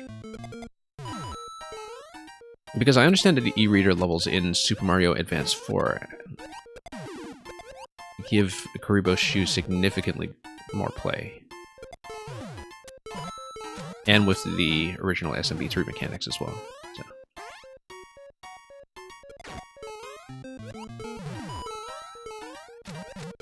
But yeah, the boot was always one of my favorite things about SMB3. Long before it made its comeback. It's interesting that, I guess because the boot was something that you couldn't take with you, it felt much scarcer than other items that were objectively barely in the game, like the hammer suit, for instance.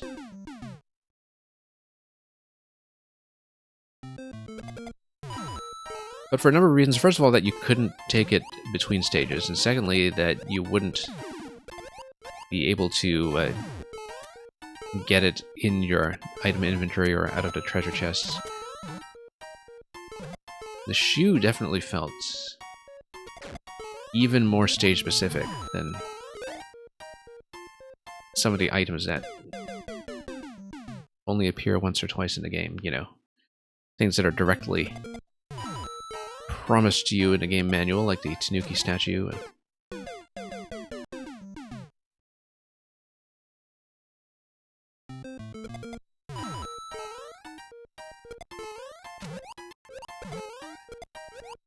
And the hammer suit. Those are the examples I think of. Both the Tanuki statue and the hammer suit feel like they have a bigger presence than they actually do in the game, I think.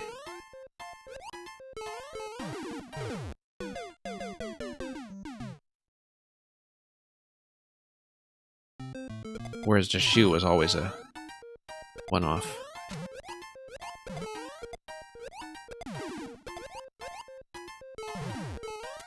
But yeah, like I was saying, that's definitely something I want to stream at some point, is Super Mario Advance 4. For the bonus SMB3 stages that were only ever released in GBA.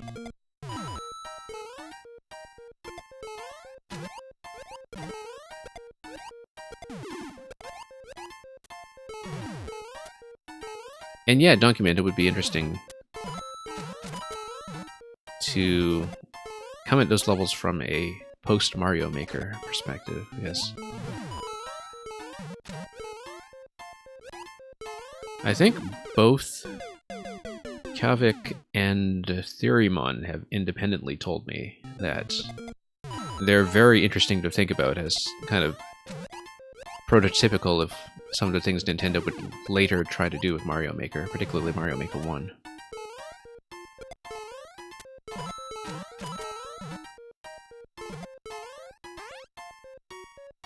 And so I do want to see that for myself.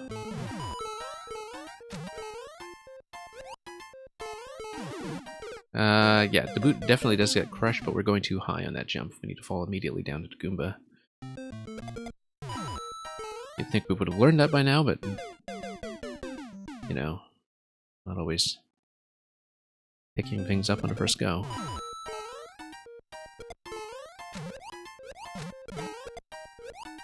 Okay.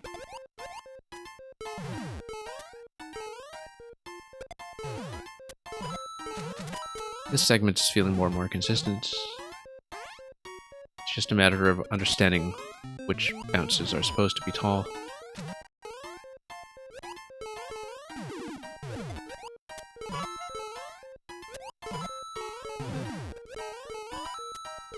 Nope, we're supposed to duck under that. I was just a little bit too late. I hit the down button as soon as I made contact with the piranha. I believe that is a new record, though. That's the furthest I've gotten successfully.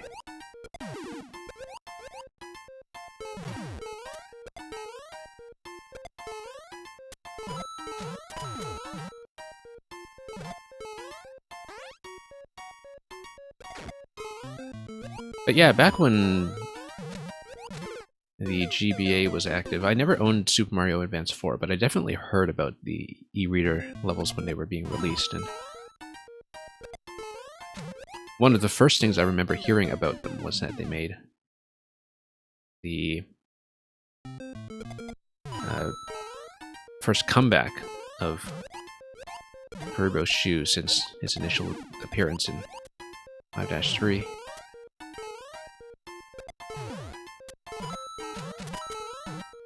So that's been something that's kind of been on my mental to-do list for the longest time. I was kind of playing wait and see a bit to see if this year the GBA library was going to be added to Nintendo Switch Online yet. Because you'd certainly expect Super Mario Advance to be a part of that, given how previous Switch Online releases have gone in terms of content completeness, but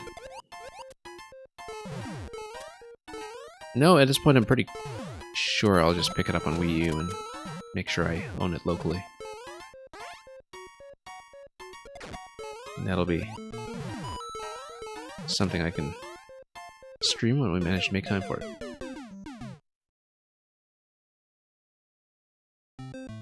Imagine pause buffering this whole level. Well, I feel like losing track of your own sense of momentum is likelier to kill you.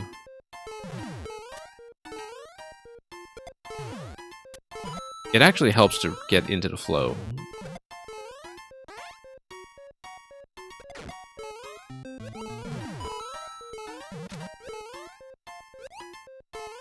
That is an interesting suggestion, though. Once again, going way too high. When I see the down arrows, I need to lower my jumps.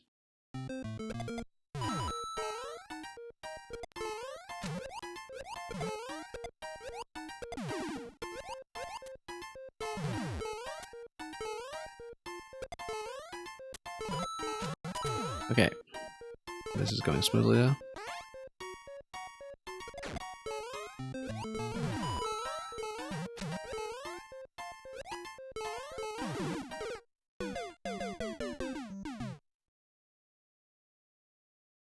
And yeah, the Tanuki suit mechanic was always just kind of a nice bonus. It was never really required for anything. I think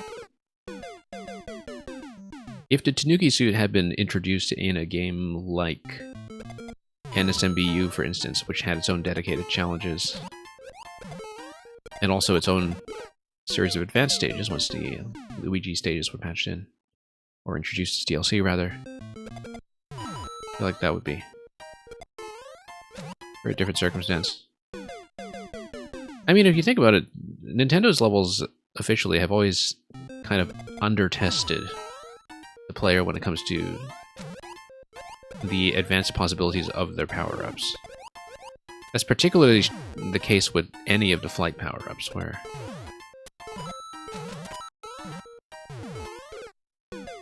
the cape was already kind of massively overpowered in Super Mario World in terms of allowing you to skip entire levels like it's the Infinite P-Wing. But even so, there were a lot of mechanics that you would just never need to learn or engage with. As I've discovered the hard way with advanced cape mechanic levels in this game, that may or may not bear some resemblance to the original Super Mario World mechanics. I mean, it's a toy to freely play with as a form of expression for yourself, but it's not something that the level design is necessarily challenging or testing you to understand.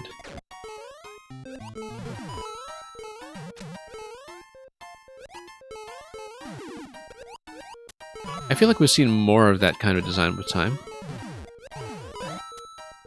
So if you look at the NSMBU challenge stages, for instance, or even the Luigi stages, they are definitely a little more demanding in terms of understanding the finer points of the tools that you're working with. But even so, there are a lot of things that were never really required when it comes to things like squirrel mechanics. For instance, understanding the glide and the boost. You would get bonuses with them. You could put on a really flashy demonstration with them, but you wouldn't have levels that required them for traversal and required those techniques for traversal the way that you would with squirrel levels all over the place in Mario Maker.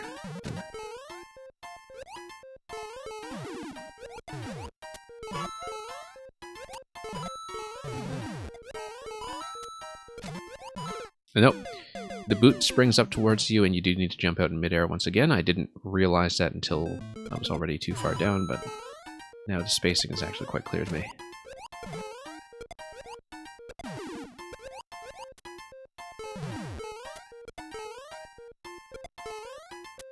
The closest thing we have seen to the Tanuki suit since its original inception is the Lucky Cat Bell in 3D World and Bowser's Fury, which also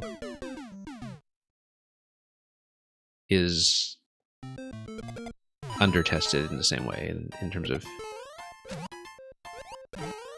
the player never really needing to understand it and how it differs from the standard catsuit. But as just a little extra mechanical treat for you to play with for the extra interactions. At least I think so. I don't know if there's some really advanced play with the Lucky Cat suit that I just haven't seen. Okay, let's actually watch the guided door. So MGM1, in the main games there has only ever been one level that used a boot, which is... in the main games as they were originally released, rather, the only level that ever used a boot was the one that introduced it, which was 5-3 in Super Mario 3. And that's what we've been talking about, that the mechanics are actually quite different in that level, in that, whoops, jumped into the spike. In that you could only capture the boot if you hijacked it from below. You had to bump a Goomba out of the boot from below, because if you stomped on it in SMB3, you would kill it outright.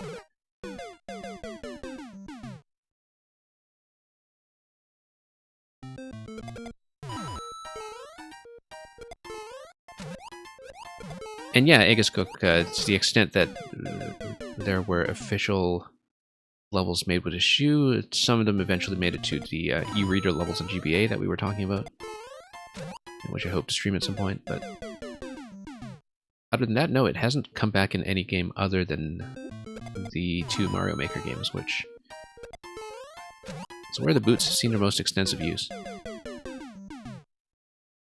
It's kind of a similar story with the P-Balloon, in fact, where the P-Balloon appears very rarely in Super Mario World, and of course it appears very famously because Tubular in particular was a massive skill check for a lot of people.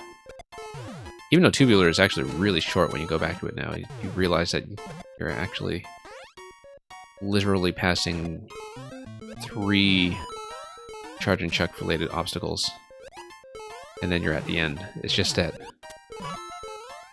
for a lot of players, I think it just felt like the most horrendous grind if you didn't understand how to fly.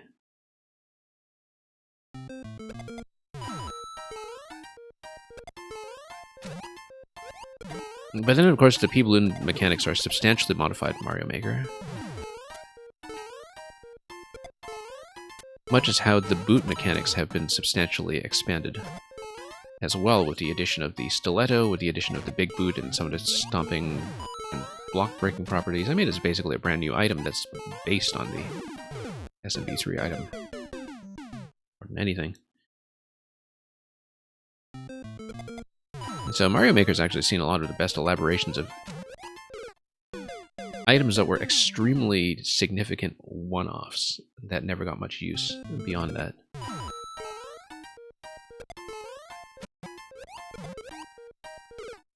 Oh, there's a Piranha push again because we failed to kick the shell. MGM, you beat that game with a friend about 4 months ago. Yeah. Even for people who know SMB3 very well, it's a bit of a shock to go back to it from Mario Maker and discover things like that. I mean, it's a shock to go back to the old games generally after you're accustomed to Maker physics, because you go back to Super Mario World and you realize that many of the collisions don't work the same way, that skewers don't work the same way, pokies don't work the same way.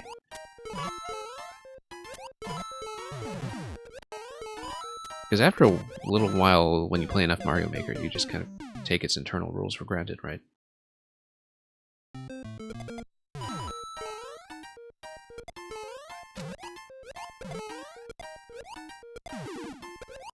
Suddenly you notice all these differences in the older games that you never had occasion to think about on a conscious level.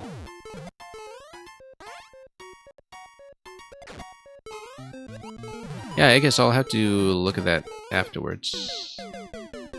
I think I know what that is, actually, if you're talking about the discarded levels.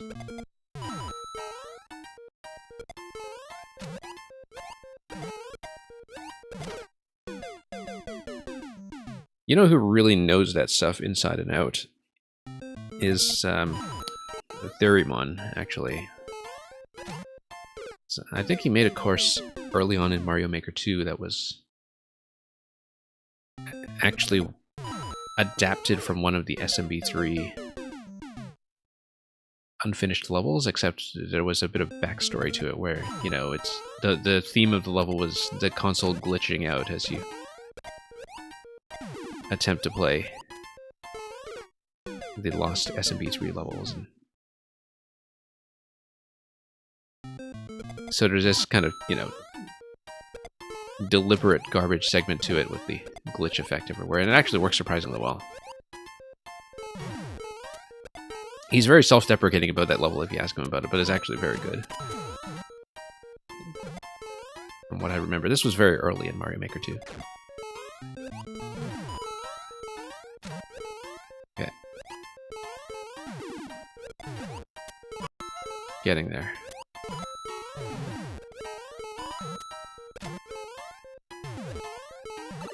A pipe. Very important kind of obstacle, and then... I mean, we just duck out of this, right? We're definitely going to try to hit the question blocks. Let's see. Hang on.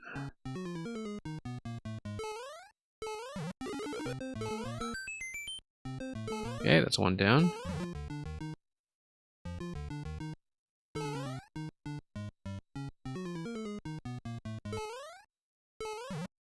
Nope. We got 330 seconds, we're doing this. And we'll hopefully not get crushed in the process.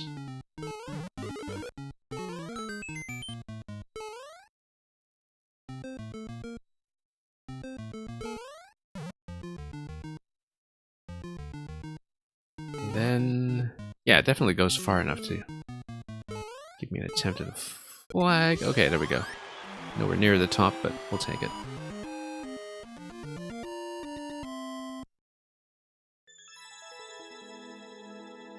Anyways, thank you for that one, Document. Very unique concept. Took me a long time to get through the speed segment, but that was just a matter of poor reflexes and poor memory for my own jump heights along the way, but very satisfying to play that. I thought it was a very thorough elaboration of that mechanic. Like I was saying, I think there's more potential in this in terms of the direction changing with the stacking mechanic in the auto-scroll segment, kind of suggesting that, you know, if you have the player being very active and unstacking things with something like a POW block taking out munchers, for instance, or something similar like that, like something to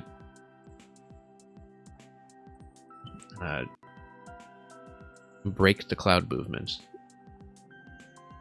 It seems like there's a lot of unexplored territory here, and it might be worth it to take a look in the editor afterwards. I probably will take a look in the editor when I can, because of how much time I already spent playing with clouds last year without really kind of exploring this angle. Anyway, thank you so much for this. Very satisfying level. We've got a couple other ones from you to catch up on at some point as well that I missed earlier in the year, but we'll take care of that some other time. I've got maybe a few more that I want to do as part of today's set, and then we'll log off. There's one thing that was kind of a supplemental level that Radical R just uploaded, and so I want to bring that one up.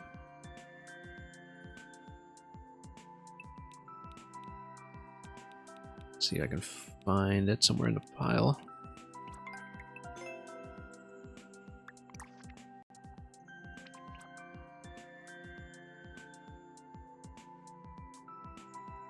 Yeah, so Elastic Rebound Theory was the 7 MMC level. Very satisfying one. This was the one with the thwomps and springs kind of bouncing you everywhere. And there was a new upload this week, which is idea from my 7 MMC level that got cut from the final version. I think given that we're kind of doing this as a post 7 MMC stream in some ways, it makes sense to bring this one in and see what this is.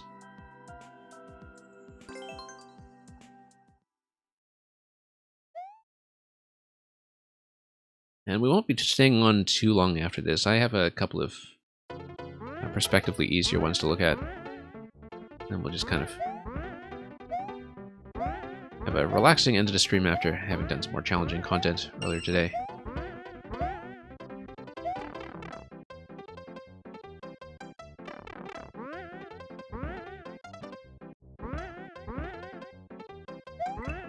Especially that Samuel level earlier, which I'm glad we finally caught up on, although, of course, this was the one day that Samuel was not here. But that's okay, he knows where to find the VOD afterwards.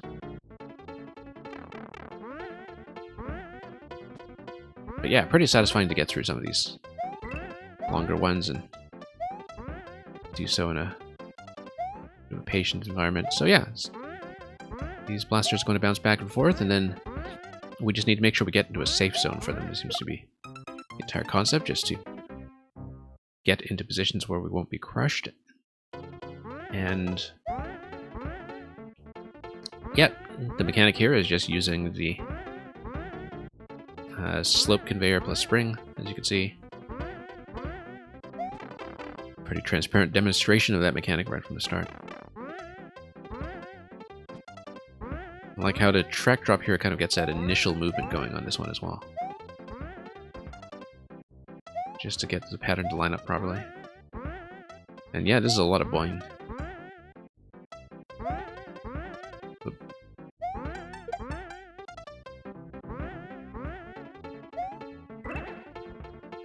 And okay, yeah, we're reading that accurately, good. Not getting too squished. And as you scroll within range vertically, that's why you have this initial drop as well to get things moving.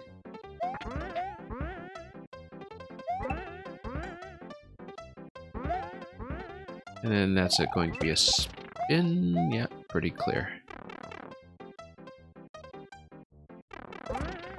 Yeah, pretty easygoing demonstration of this concept, but also very well fleshed out. And this is just, once again, giving you a little extra thematic flavor for the Womps in your little party house. Nope, we wanted to hit the power block. We got pushed. That was not the best way to do it. Oh, well, yeah, I guess this is just return prevention, if I understand this correctly. It's probably vines and nose blocks that, yeah, stuff you back in. That is exactly what it is. No, whoops.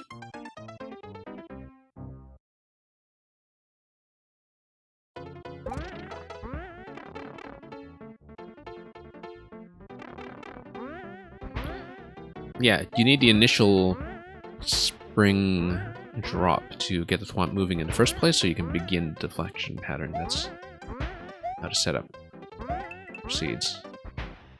Whoops. Because without that, the thwomps do not have initial momentum.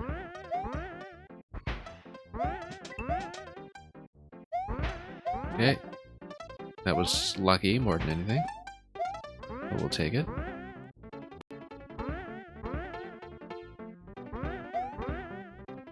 Now, interestingly enough, we've had some practice doing that, thanks to the Mang level where we got the Luca and Mang level where we got pushed around by clown cars and had to duck over conveyors. Now it's actually kind of a nice bookend to what we were doing with the first level that we played today, where it was clown cars pushing us around instead and pretending to be bullies, trying their best to bully us around. You wonder why this didn't get through? Probably out of space, actually. I mean, it's... If you look at the setup, you need minimum the setup spring, the main spring, the conveyor belt, and the thwomp, right? Like, it's not cheap to do this if you're not going to elaborate it over the course of the level.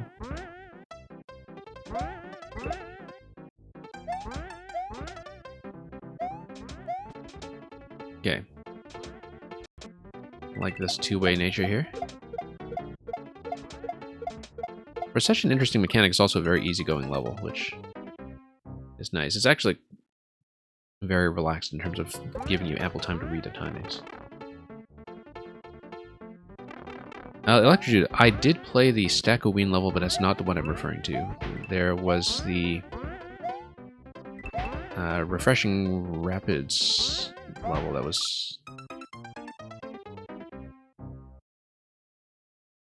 the one where you're fighting against the water dragging your feet the whole time. It's on Luca's profile. It's one of the ones marked 69 MMC, I believe. So that's the one we started with today, and it has a clown car push in it that's very similar to the blaster push over the conveyor while you're ducking that you see in this level.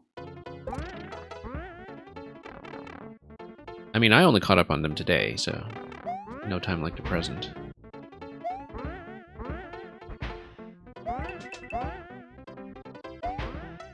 Yeah, highly recommended for sure.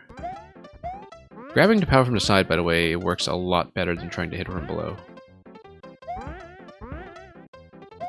Oops. Okay. Let's try this again. Nope. Jumping too early. Pretty forgiving level, though, when it comes to giving you chances to try again.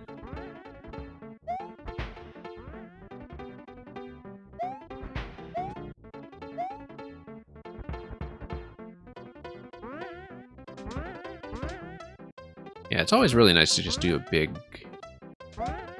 Mario Maker catch-up.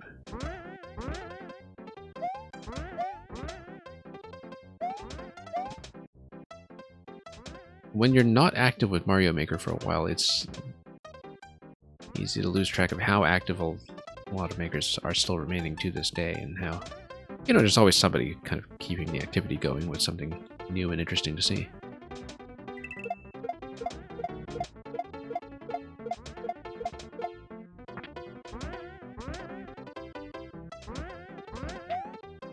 Okay, we'll just take it really patiently. And we're through. Stunning arrival from that one. Mang is the perfect level to play during an exam. Yeah, gets you in the habit of time pressure and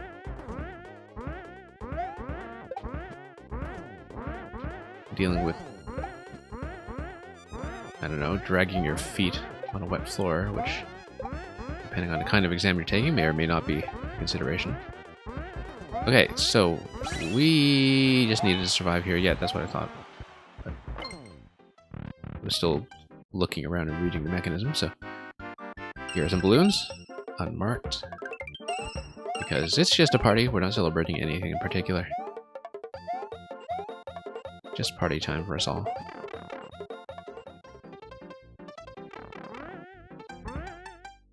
Obviously, we'll try to do the top. Tops. Anything here? Boom Boom. We totally missed something, didn't we? Hang on.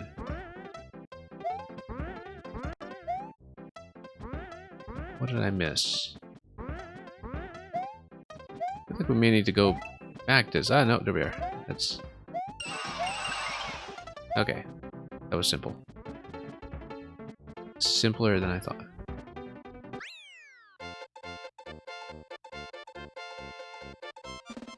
And yeah, MGM, in the time that you took to suggest a hidden block, we found a hidden block. Exactly.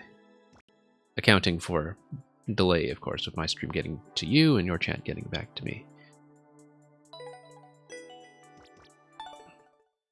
Okay. Since we're doing a bunch of these event adjacent levels, I have another set I want to take a look at. It'll be a mystery until I figure out where I put it.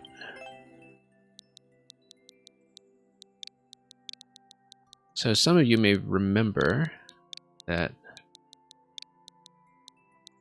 when Pink Tops uploaded his 7MC level, the Zelda creation that took me way too long because of one particular interaction that I was just totally misreading. And there were a set of levels that he had been saving all this time that he uploaded all at once after having been absent otherwise for the last a little while. Now, Pink Tops is usually somebody who's kind of like a traditional with strong conceptual ideas kind of maker, and so this will probably be a little more easygoing, and we can kind of do all four of these as his 7Y set. We'll do them in some order. I don't know if we should go top to bottom or bottom to top, but well, since Wendy is the last of the set, let's kind of treat it as a bonus world, and let's just start bottom to top and go up.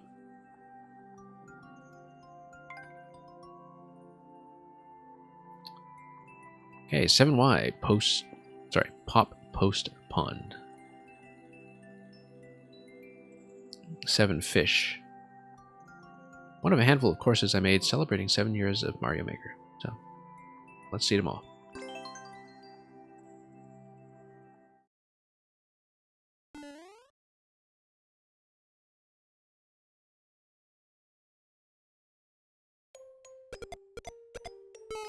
Okay.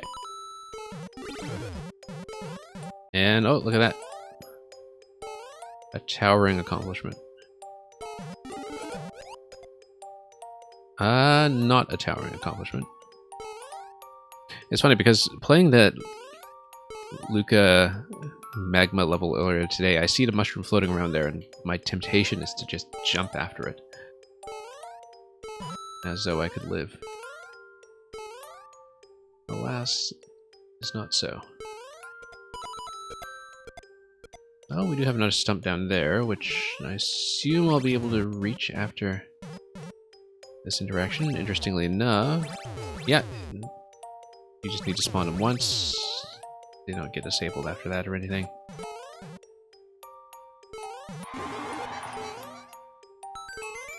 Okay.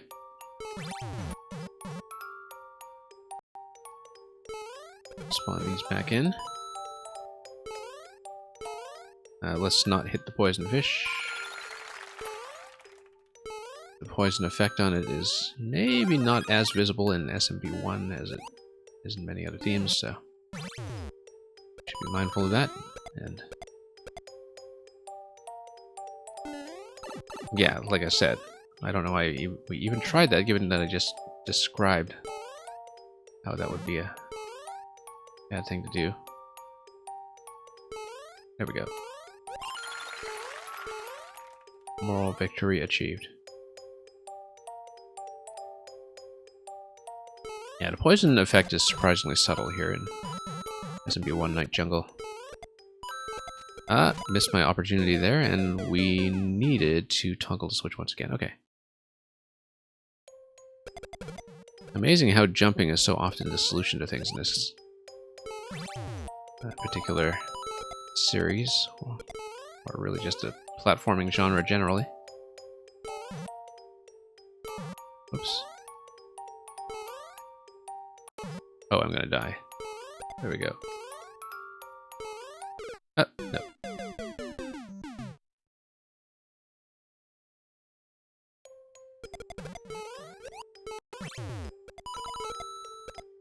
You know what? We can just jump to the other side and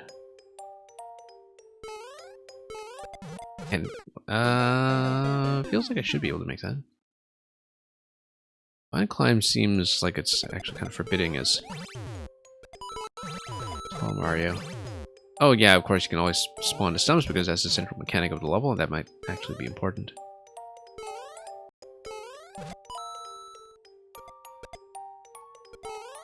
Okay. Oh. Big poison cheap here, pretending to be a Porcupuffer or something.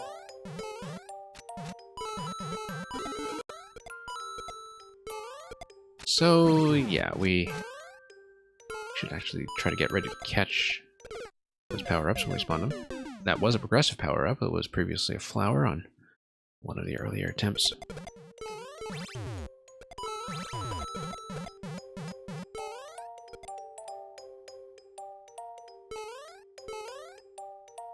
Yeah, some of this stuff does seem pretty breakable if you're going to double tap the switches. That's why we got a smaller stack earlier.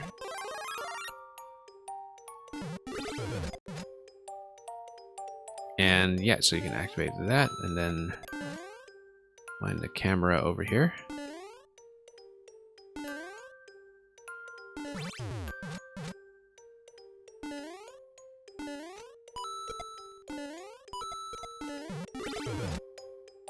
Okay, it looks like I was already kind of in a safe position, maybe, but we'll do this. And play this way. Whoops, nope.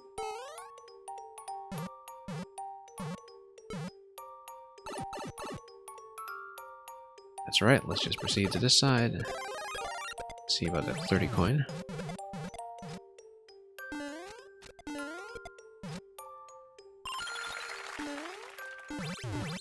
And yeah, the on-off switches, the first hit will just get you everything in its initial position. And of course the state blocks underneath these switches do force them to be unidirectional when it comes to going off the on. Flower is going to bounce.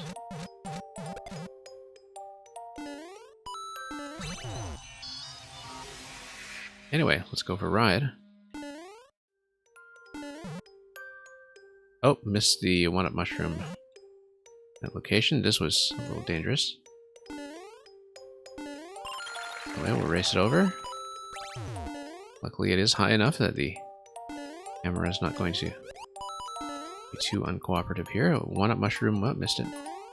Just needed to fall into that gap and probably duck. We will, of course, be going for the key. How could we not?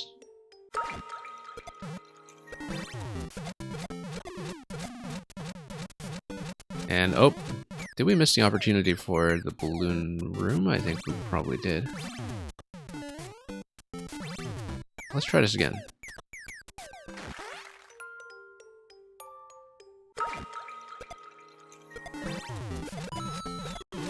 Okay, there we go. Fireworks all the way up. Okay, now that looks like it's as intended. I feel like I should absolutely be able to catch that.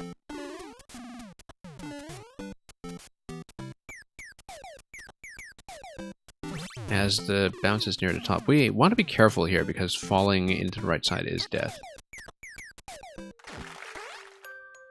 We're right at the end, so...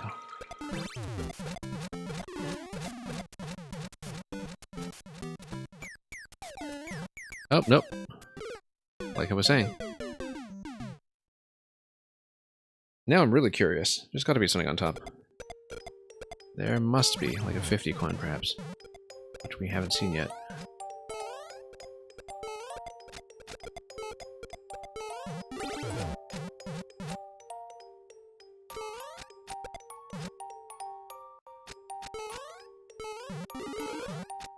Okay, let's grab this.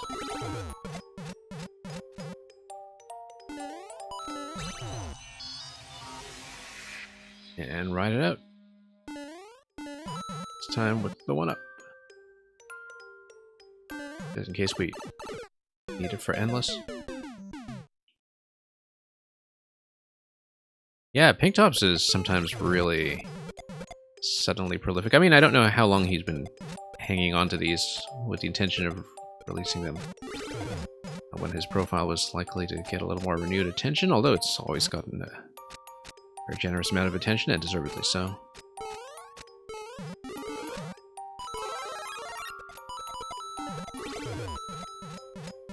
But yeah, it's always interesting to see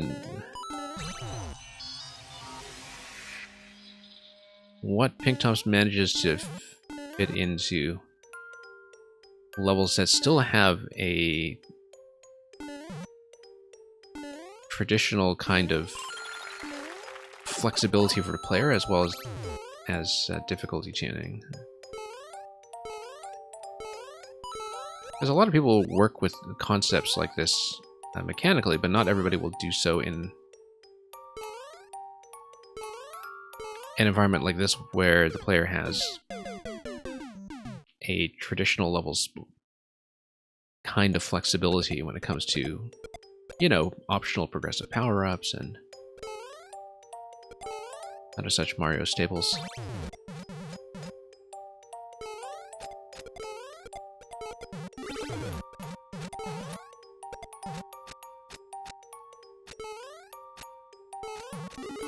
Because it's very easy for a lot of mechanisms to just be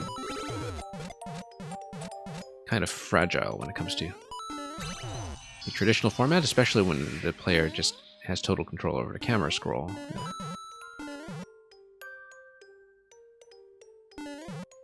Oh, whoops. Let's be careful here. Yeah, I do mean to try to get back to the balloon room and get on top of the balloon if I can. That's the reason I'm still fooling around with this, when I already made it pretty close to the end.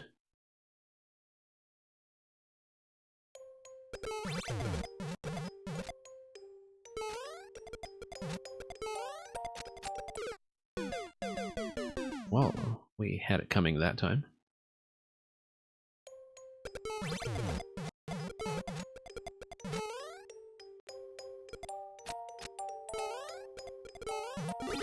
Okay. Now let's hang on here.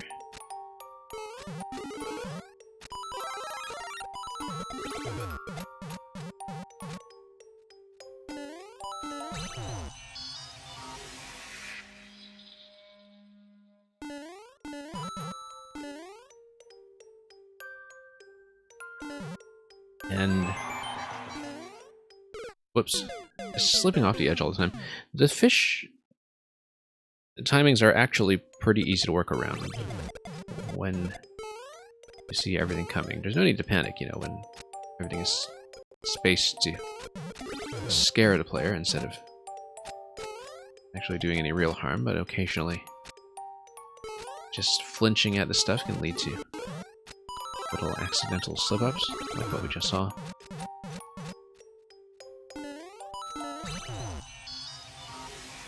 Yeah, because upon activation of the on-off switch, things get going. And you don't really have any flexibility as the player here, apart from clinging on to vines perhaps, which would kill you.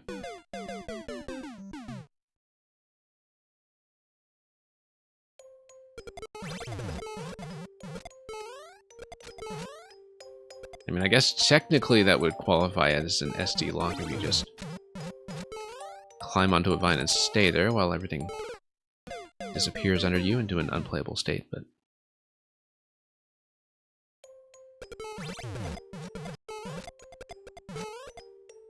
pretty obvious it is going to be death. nothing will come back to save you. Whoops. Losing to the easy stuff here.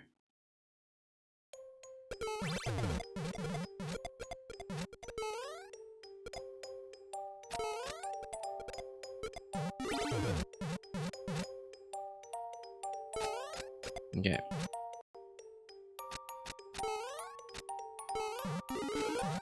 Here's the power up we were looking for. And yeah, I think sometimes it helps to let things spawn first and go through the whole timing. Oops.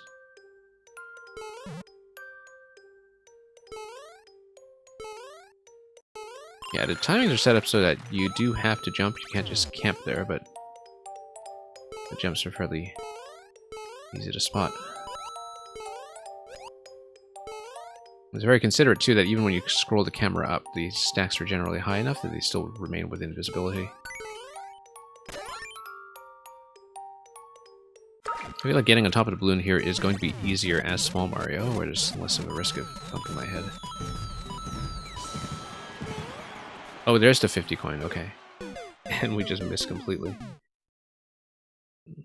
Well, if that's the 50 coins position, there's probably nothing beyond that on the balloon. I am very curious, though. And we're going to make a total mess of this just to satisfy our curiosity here about what lies above.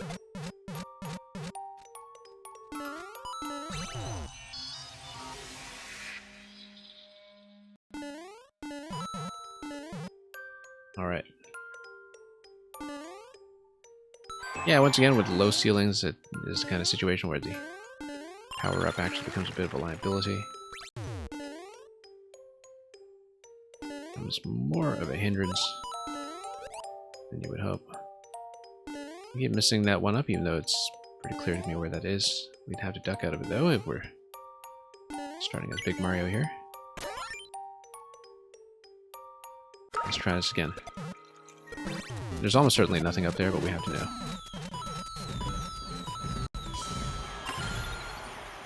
Nope, too late here. Let's try it again. But we're going to try to do it safely. There is a particular moment when that becomes available.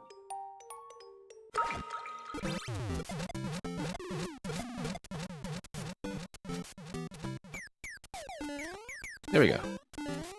And there is absolutely nothing. I was hoping for a sound effect or something, but that's okay.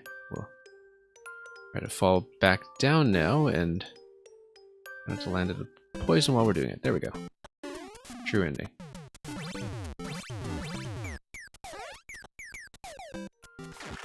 We had to know for sure. Anyway, that's going to create a stack. Yeah, you can see that with all the chomps dying here, that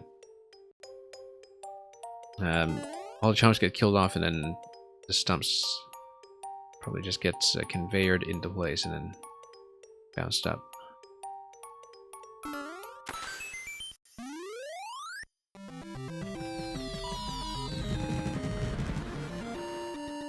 And yeah, we'll try to do the other three as well, but that's probably going to be all I get done today. Which is still a pretty sizable chunk of content. Emoji emergency. We have a Mang Mang 69 record on this one. Which I suppose makes sense. Given that the scenario here is help dropped my phone in a toilet, now it's fritzing, texting, random emoji. I feel like that's how Mang actually comes up with certain course titles. So, once again, the world record is highly appropriate. Fairly lengthy world record, actually, but on relatively few plays, perhaps. Let's see how it goes.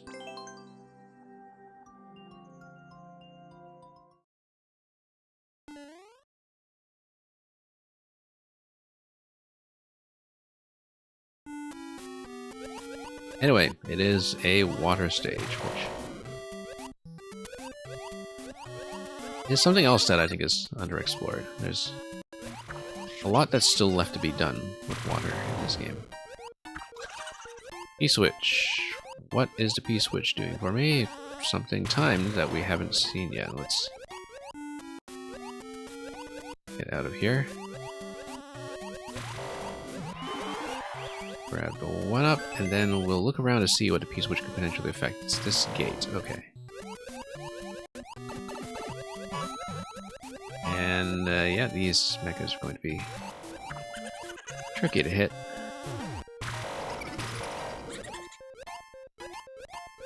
So P-switch laughing at you, I suppose that's just a laughter emoji.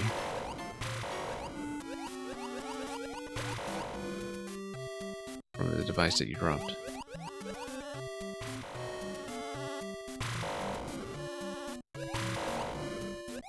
And another P-switch gate over here, okay. A little bit dangerous, but we'll try to make it over, and certainly can appreciate the openness of the layout. So you can go left, but why would you?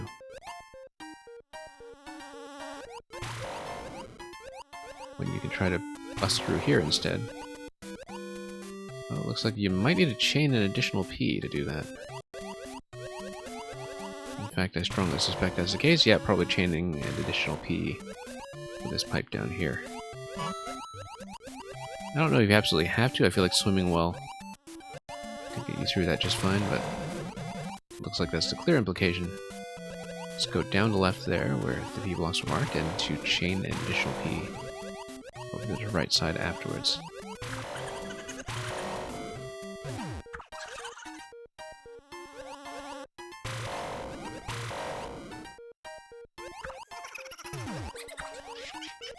And now the timing should be relatively relaxed, as long as we don't die to the mechas constantly. Whoops. Spent a little too long dodging mechas there.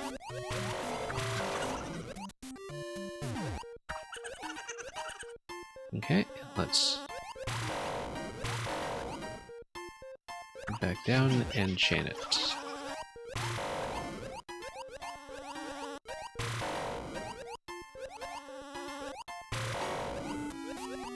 Now, that's telling me to go through that pipe, so obviously we'll go through this pipe. 7. Look at that, all the Koopalings getting together. One big happy family. Laughing at each other's emoji. Yeah, we'll take that risk. Very recklessly. Nope. We should have just stayed on that claw. Anyway, here's the P-switch gate. Let's find out where we're going. Fire flower could have been very useful here.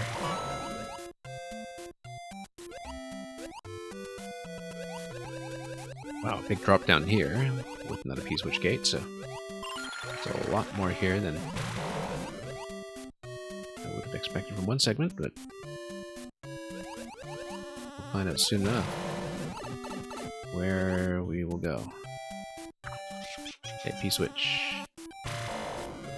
I guess it's going to be another looping structure. Nope. Thought I could outrun that, and we were quite wrong.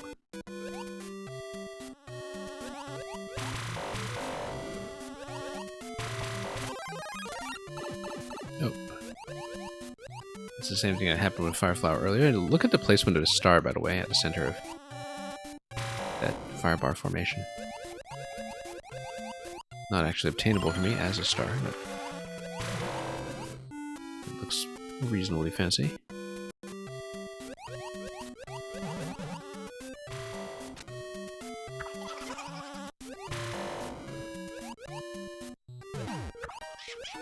Okay.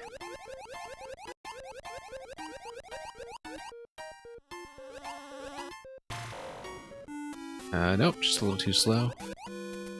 That is the way, though. That's definitely what we should be aiming for.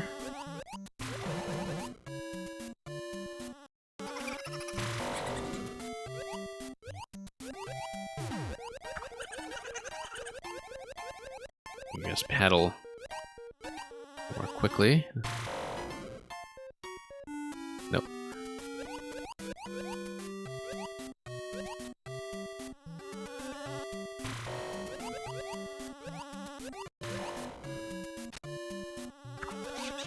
That's alright, we'll make it through.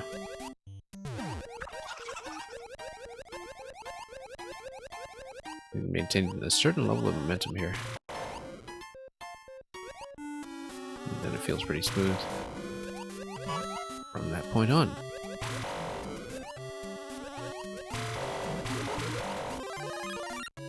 Notice the P-switch in the bottom left that seems to imply that something is perhaps being blocked.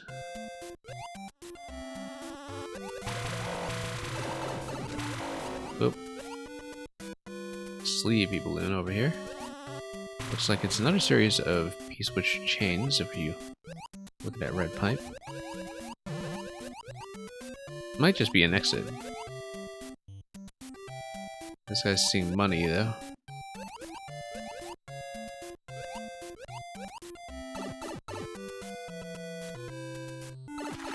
And here we go. It is in fact money. In the face.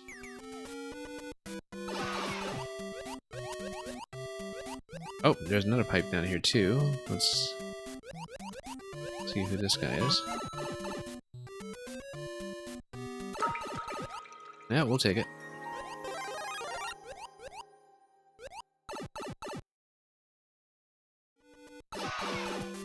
I do see a red pipe in the bottom left, which may be the beginning of the P-switch chain, but we'll see if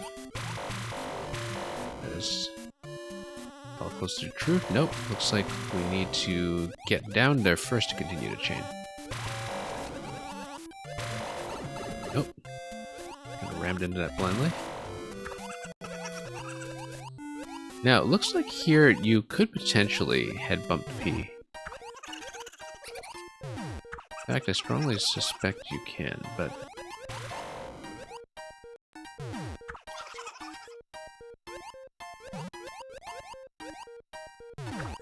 that's okay.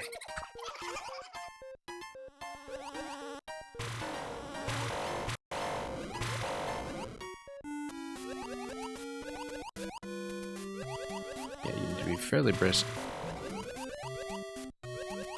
Oops. Everything here.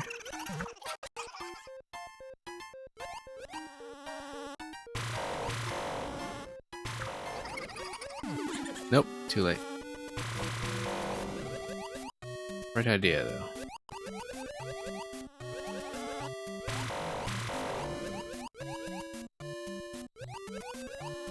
Quite an open layout.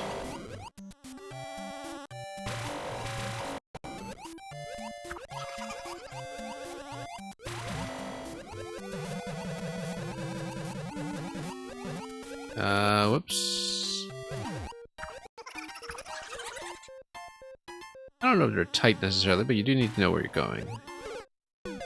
You're not really going to get them blind. Because you do need to scout your path ahead of time, which will easily get you lost in a stage just sprawling.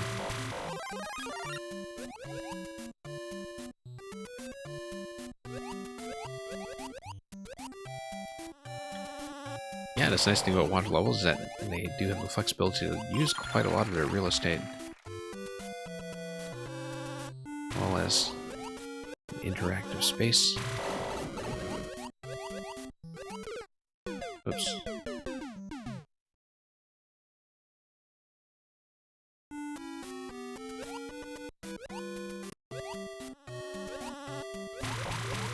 Okay, let's go for that mushroom first, after the zaps.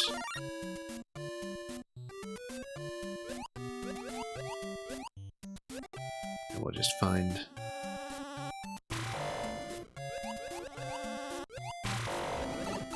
oops. Getting sandwiched again between all these beams. Kind of wonder if I can enter some of these for maybe interesting purposes, but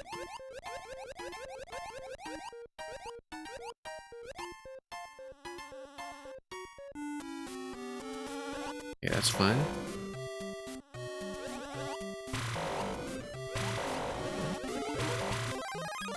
Let's not lose it right away. This P block down here definitely screams spawn block to me.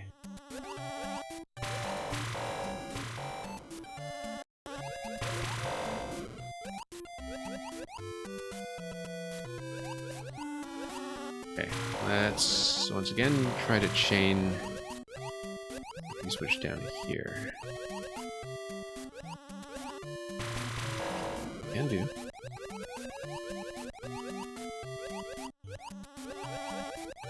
Nope. Swam into that a little bit blindly without looking at where I was going. It is a lengthy section.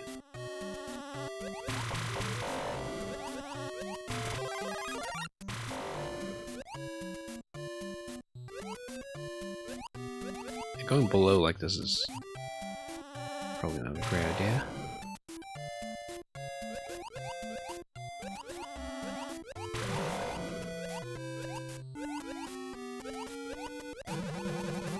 Tracks do show you the extremity of the fire, somewhat.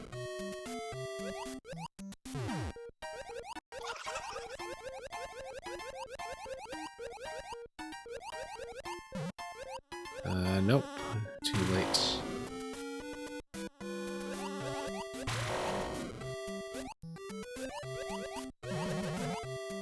Whole point is to form one big chain.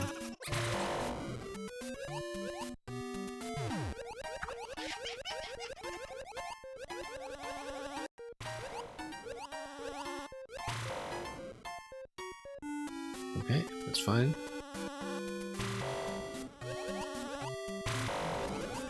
It'd be really nice to have a fire flower because then we can start, whoops, setting things on fire, which I'm not successful in doing.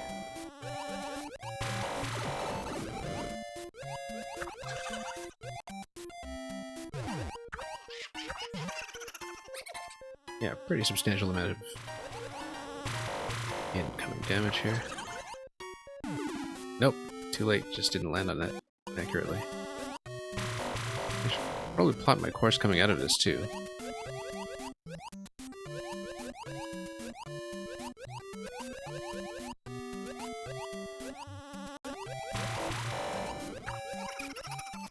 Yeah.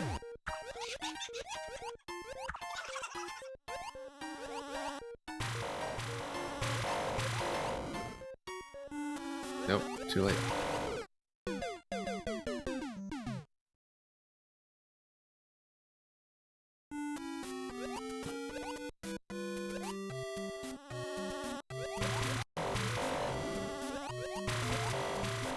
Yep, dropping the mushroom out is probably better when it comes to avoiding situations where we might be trapped. Just like that one.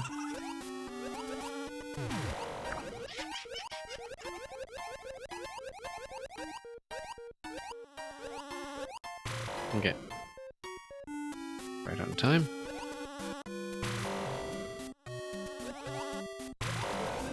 Unfortunately, we will not get the aggressive power up this time, not even if it's relatively short-lived.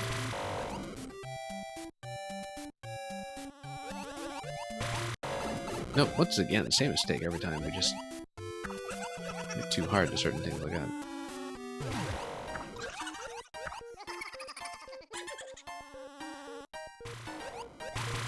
Okay. Nope, once again, just a little extra float at the end there. As I was trying to adjust my landing. I have a way of just negating everything we had done up to that point.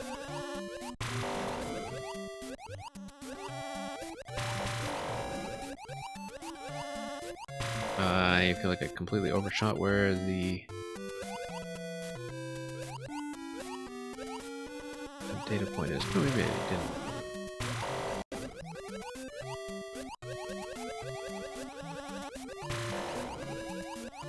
And no, we're past this gate already. That's all we want to see.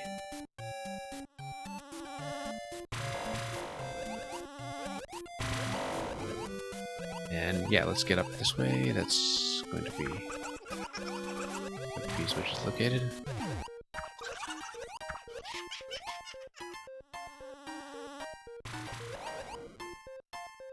Alright, let's try just land directly. There we go. Nope. Took too long to get off.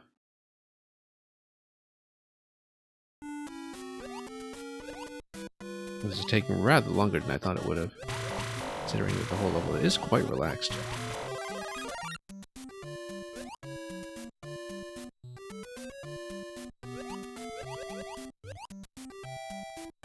Maybe you should have taken that 3-minute record as a clear warning.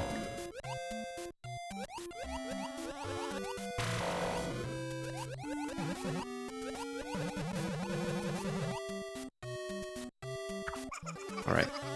There we go, P-switch.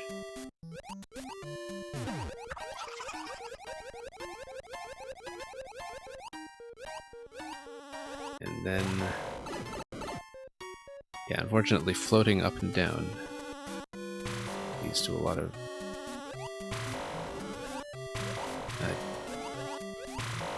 difficult operations, shall we say.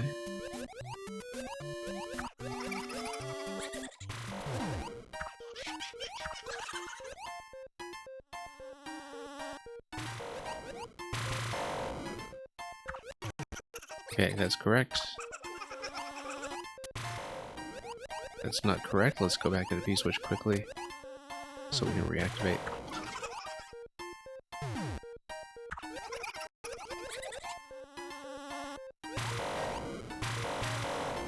Let this get me through that gate finally. Okay, there we go. And there's more. Looks like it might be something bossy. Yeah, actually, the Wiggler is going to release and then it's going to chase me all over the place. A little bit of time pressure. Whoa, okay. Didn't even see how far down I'd gotten.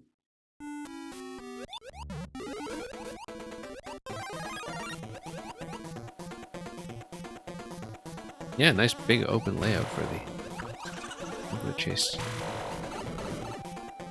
Naturally, we will check this pipe. Here's another 7.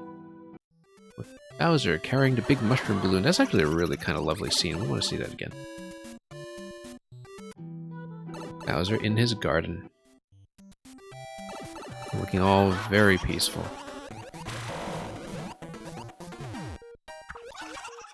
Little did he know we're about to come and wreck everything.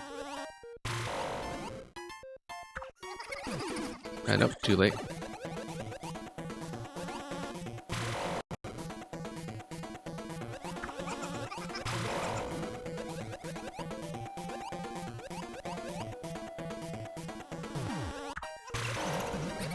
Anyway, Wiggler seemed to go away, at least temporarily, so...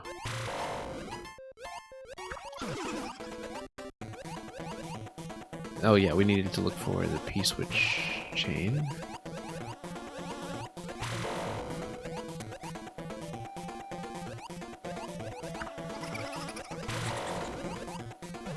No.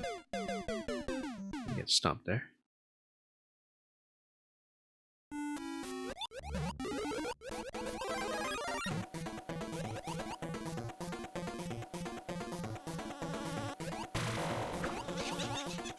Okay. Let's not mess around with the navigation too much then. Let's just continue. Oh. This is correct. Going for the P-switch here is the objective. Oh no.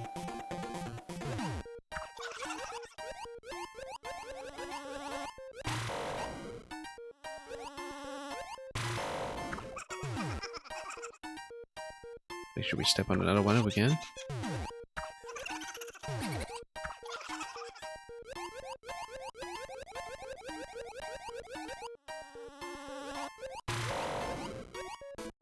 That took a little bit long here. That looks like the flagpole, actually. I've seen our fair share of secrets at this point. Looks... that's likely to be it.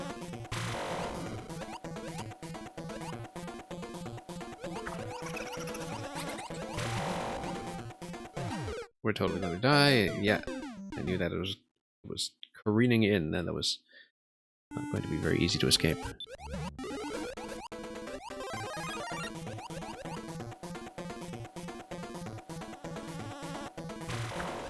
It looks like a Dr. Mario virus, doesn't it, almost?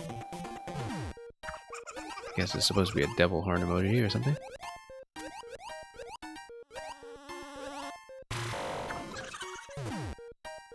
Oh, okay.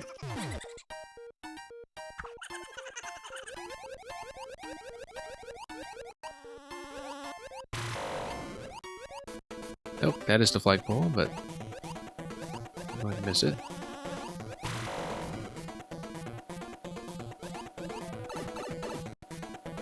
And that's oddly threatening.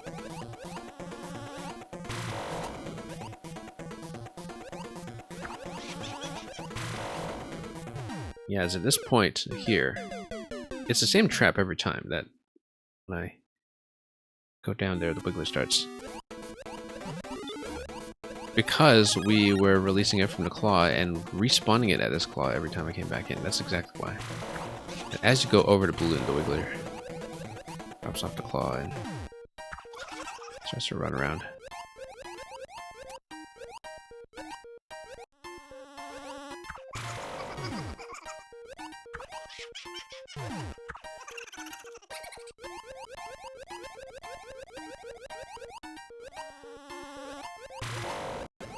There we go. That's to clear.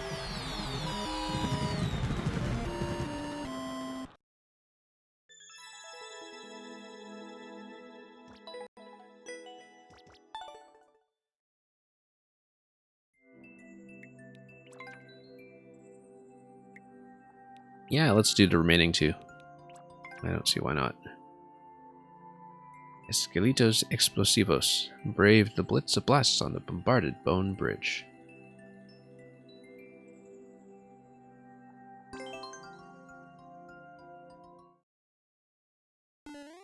It'll be something of a change of pace, I'm sure, after swimming around so poorly.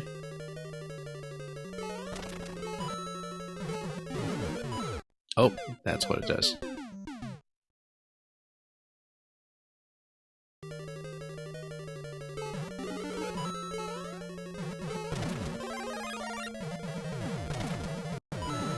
Nice effect to have them interact with the dry bones this early in the level. Yeah, they're going to spawn at this pattern that allows them to detonate in midair. Well, let's you go around that. One up down there, but maybe we won't be quite as thorough as usual. We mostly just attempt to avoid damage. I say that I take damage.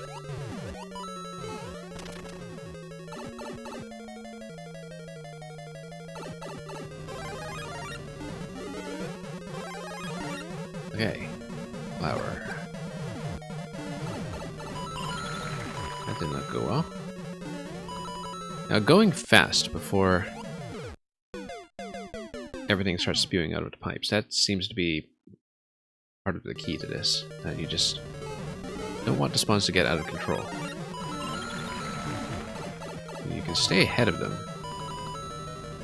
That's already part of the battle won. Oh, I have to watch the burners on the ceiling though. That seems to be pretty well disguised.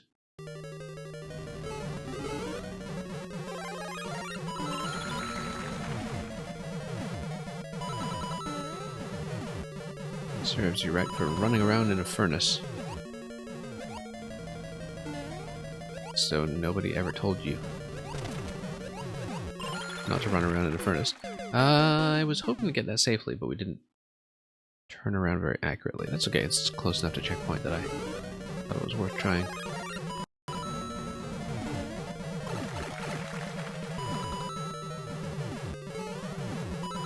Yeah, burners in some cases stall you by just enough.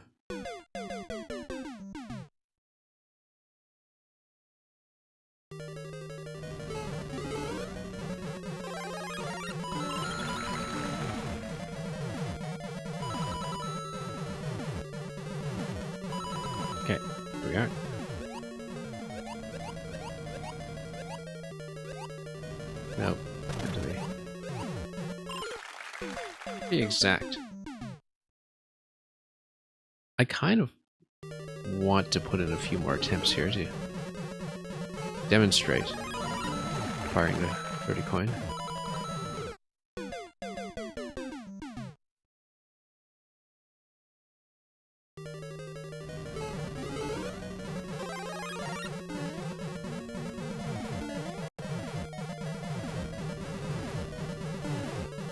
So much for 10 coin.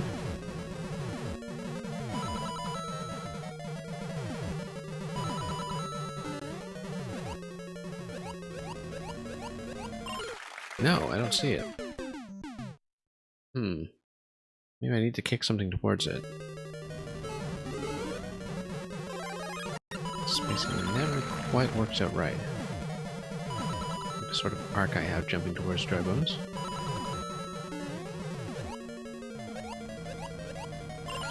There we go. Long last.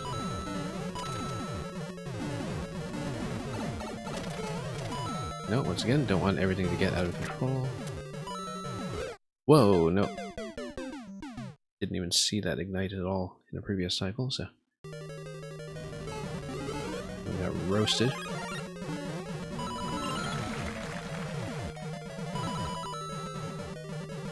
Let's not stand too long in one place.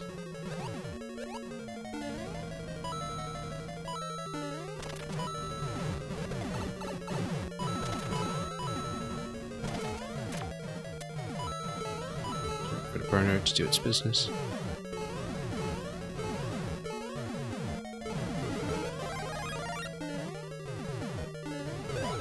Oh, nope. Don't want to get hit at all there, or the bone shell just goes kaput, and that causes problems.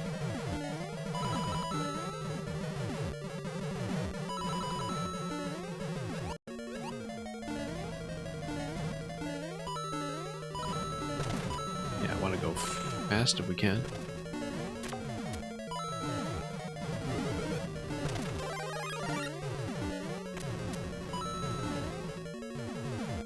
I mean, everything's detonating up top, so we just wait for the burners and we go bottom, staying well out of range without bouncing on anything in particular. It's going to be a problem once this guy comes back, though.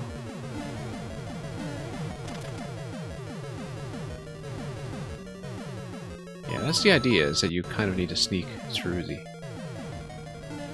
safe zone, in which case here it was just the bottom.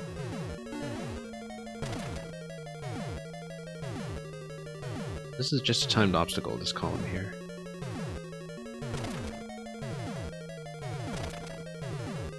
Oh, we'll let a friendly fire take care of itself. Whoops, there we go.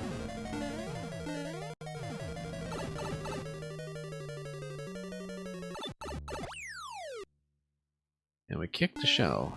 For what purpose? I mean, that's the shell that you would get if you come in here without a shell. Whoa, just got dunked. It didn't even need to explode, but just kind of landed on my head.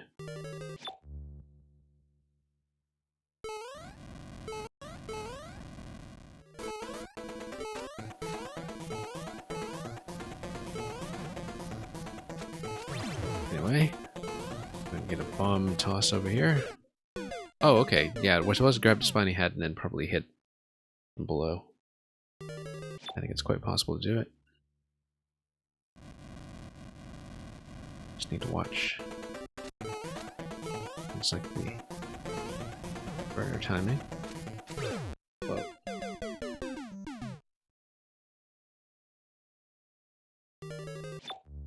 Getting kind of dumped on here.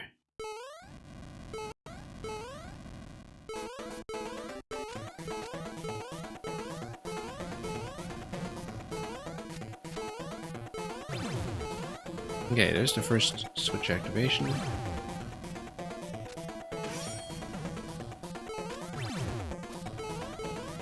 Nope. If we're going to jump towards it, we do need to aim a little better and aim directly in so we can land on a cloud afterwards with a hijack. We're going to be that insistent on missing the bone shell. Also, given that this is bone shell, I should be able to jump on fire.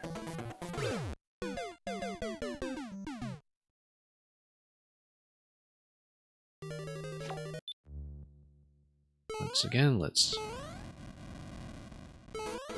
no. Too high.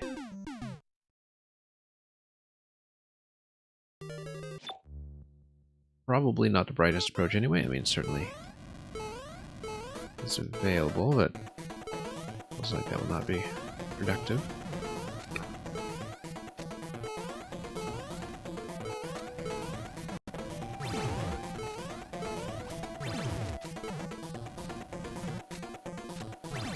Yeah, no, I knew the burner timing was not going to work that time. It just was far too long a cycle to cooperate with the timing that I had envisioned for myself.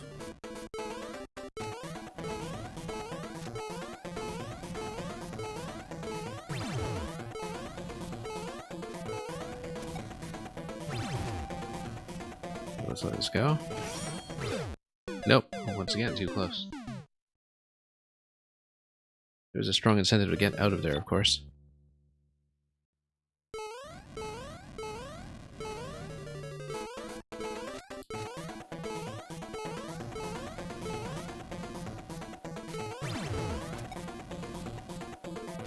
And we'll wait for this.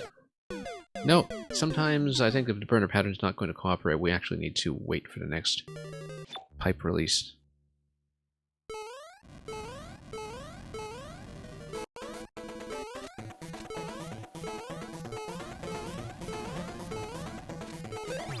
Nope. Right on top of my head, we had no chance getting out of there. With reaction time that sluggish.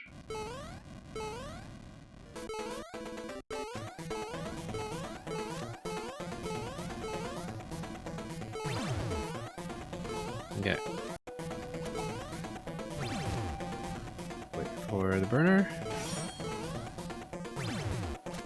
Okay.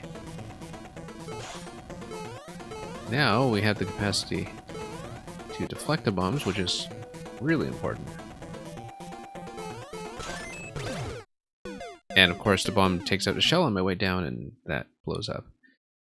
But if we jump continuously, we should be able to land on the cloud after killing the dry bones.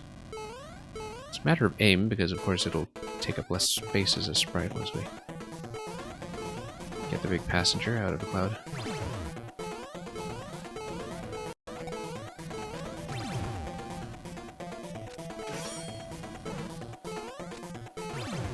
So, there we go.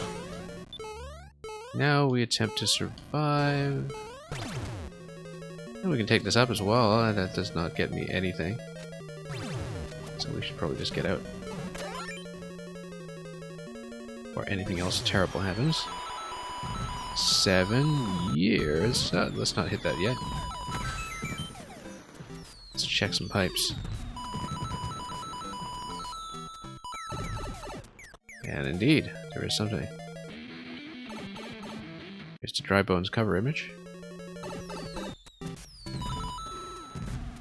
Another dry bones that's trying to kill you down there, but it detonates a little too late for that.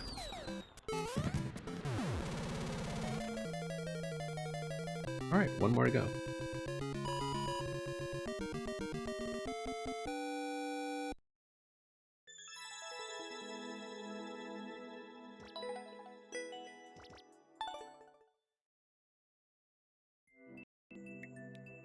Interstellar Incinerator. Wendy runs an orbital waste disposal facility where garbage is most hot. Thank you for the GGs, as usual.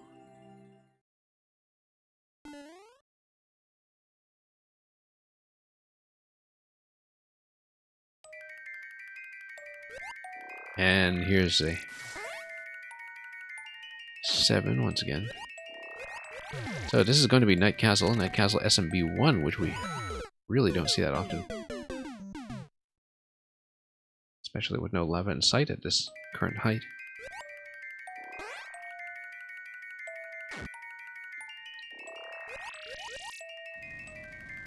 Well, let's drop the gates.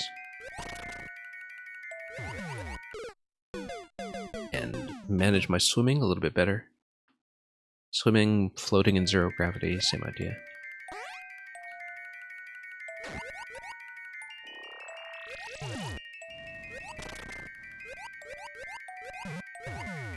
Yeah, pretty strong and evocative lunar theme to this, of course. Living in this grayscale, apart from the mushrooms, which somehow grown here.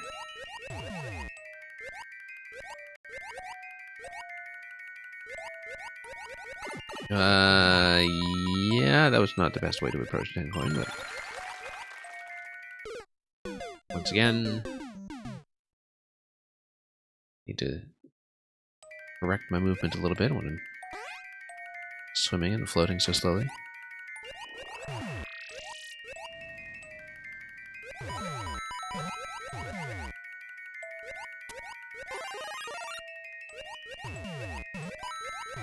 Yep, we'd better wait here until we have an opportunity.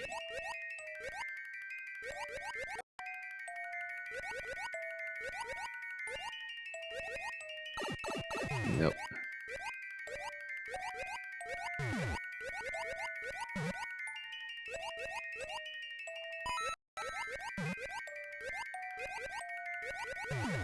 Some of these elements are easier to get in position than others. For this one, I feel like we need ample lead time. Yeah, definitely some Bowser Juniors hanging around just out of view.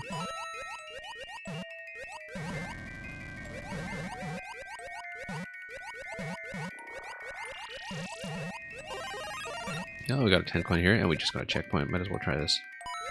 There we go.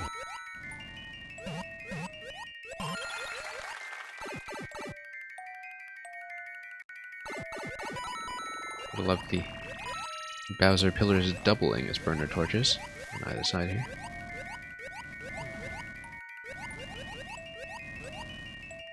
And here is a progressive fire flower. I'm going to lose immediately from poor footing. Whoops. Oh, this little mechanic here we're familiar with, the swamp push that we saw all over the place. In Radical R's level earlier on.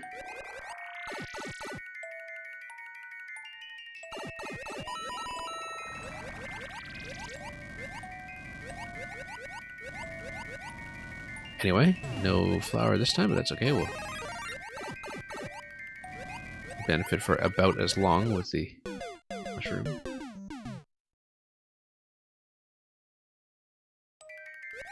Kind of ambling blindly into quite a few things here. I wanted to avoid that.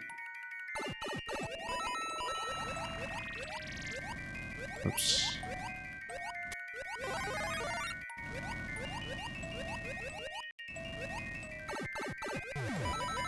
Nope.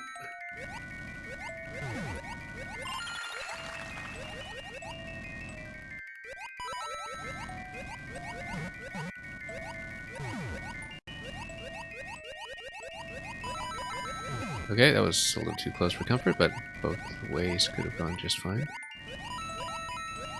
Whoa.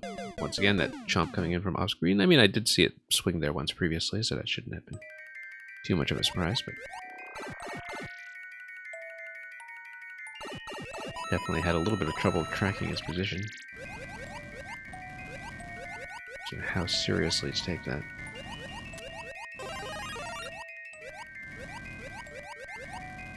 Nope. And when you're tall like that, you just can't lower yourself quickly enough if you jump into a location.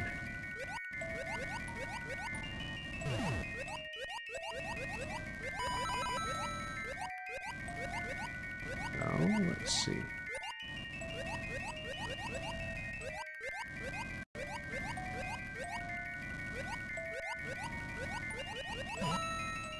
Nope, just a coin. Nothing special. Nope. Once again, I was trying to get in position there and get out in time, but the entry and exit were just much too sluggish to make that happen.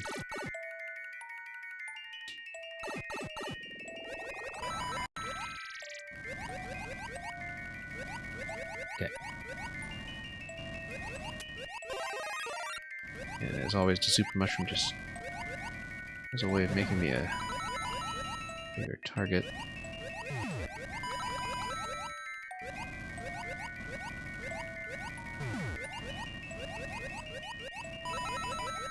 Okay, everything's fine here. It's just running into the denser and denser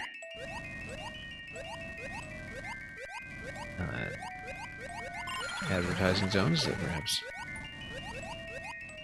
things are getting a little bit dicey. Mr. Turnip, you've been a lurker for a while now, but you have no idea how to say my name. Well, there are two pronunciations that are pretty reasonably acceptable. Some people say Quixotic, others say Quixotic after Don Quixote de la Mancha. Both are pretty common in English, actually. There's some dispute over it sometimes. Quixotic is kind of the anglicization of what was originally Quixotic, I suppose. But yeah, I hear both. I accept both. I think it's more common to hear people say Quixotic. And it's perfectly fine. I'll definitely answer to that if other people say it on stream.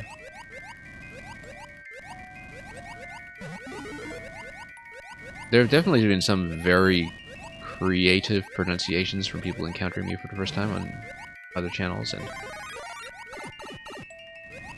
kind of wish I had kept clips of that back when I was mostly just a viewer myself instead of somebody streaming. And back when I actually finished levels that I could send around to be played. Whereas nowadays, I don't really do very much building. That was threatening. At least we didn't get smushed by the blasters.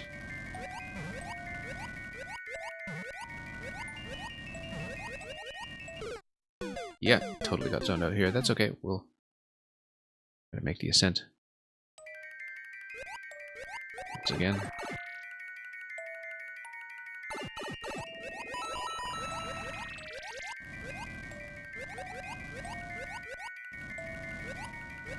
As an Englishman, you'll say Quixotic. Yeah, perfectly fine.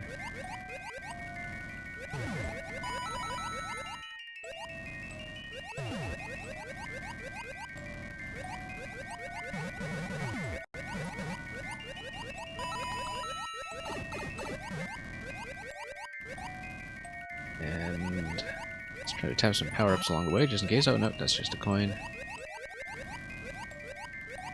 Possibly I might have remembered that. But yeah, grabbing this mushroom is going to be helpful at this stage. Just bait each of these into each other. Nope.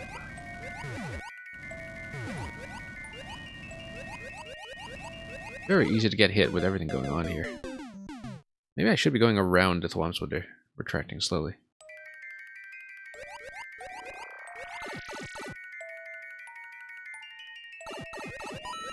It's mostly the Bowser fire from either side that's kind of throwing me off as well.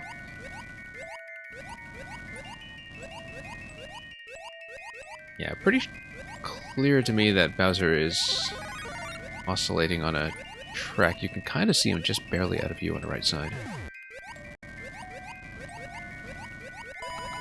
It gives Bowser Fire this considerable vertical spread. Oops.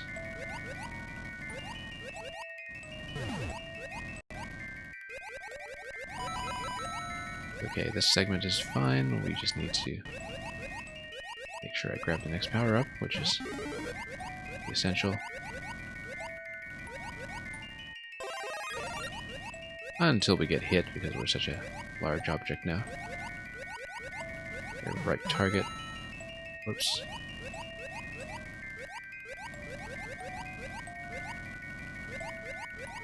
And then, oh, nope. Once again, we should know better by now. That's why I'm smushing together into the letter I. And yeah, Mr. Tournament, you're always welcome to lurk. Glad to have you stop by.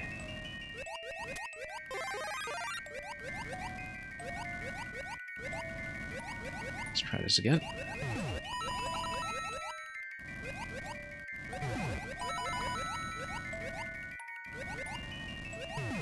Yeah, going around, I think in general is quite a bit better. Unless, of course, you get sniped by fire, which is happening quite a bit on this level, and it's just the inherent nature of embracing Bowser RNG, which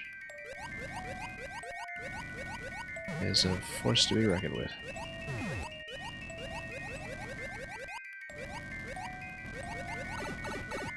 Nope. Trying to get out of the way of the projectiles sometimes is happening.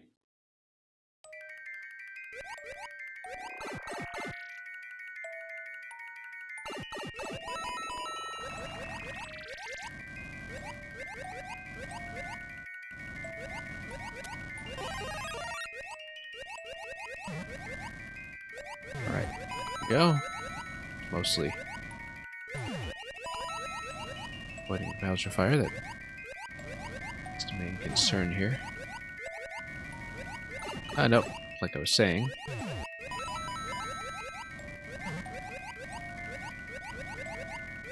Very reliable result that we draw our attention to a certain problem and then run into it immediately.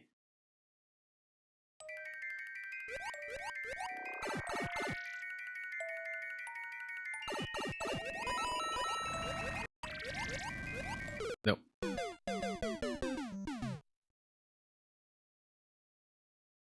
You have to be a bit cautious about this, perhaps.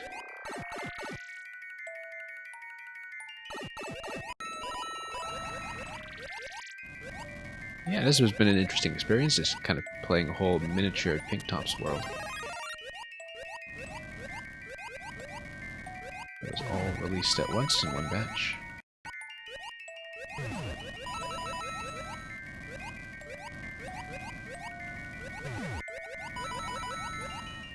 Nope. Oh, okay, we actually made it. That was unexpected.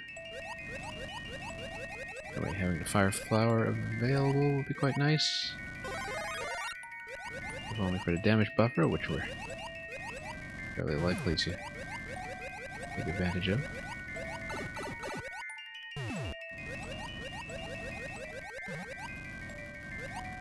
Alright, chomps everywhere and fire everywhere. Let's say reasonably centered. I kind of want to go for that 50 coin. It's a bad idea, but we'll do it, only to get chomped from the side from that guy swinging his way in to have a word with us.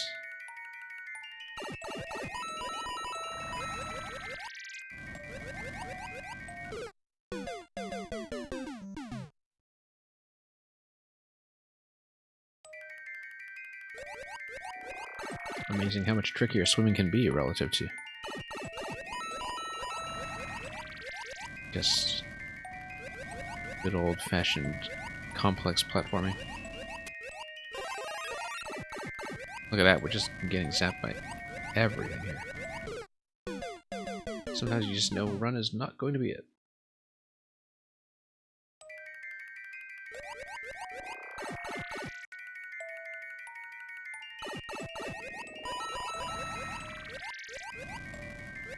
Okay, let's go for that mushroom. We do know where the next power-up is at this stage, and it's not going to be progressive because of how things are going on here. Rather, it will be progressive, but it will not give me the benefit of anything that's not a mushroom, so it might as well just be a mushroom.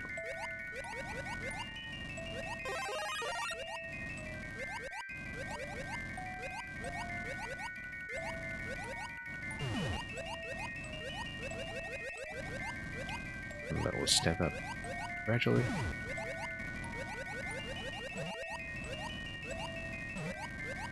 I think we just need to outpace these guys. Outpace the chomps.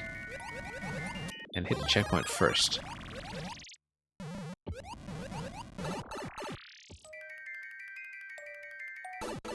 Okay, firebar wave.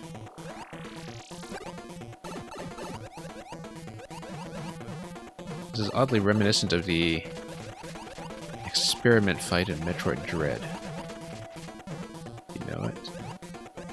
If you do know it, you'll recognize all of this fire wave dodging immediately. Big scroll lock on the right side as well. That's eventually something we'll break for the clown car unless we get Wendy to break it first. So much for lurking because you're chatting a lot. Yeah, that happens. No, Wednesday's not going to get much of a shot, so... Well. Totally get thrown out of position once more.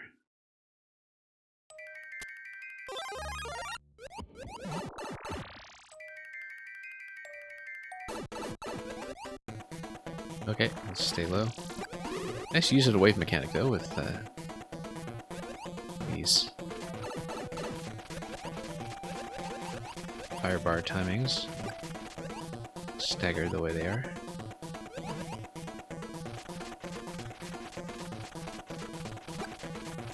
We should understand that the bottom and top go in cycles. So the movement is predictable, it's just that sometimes we're not fast enough to get out of there.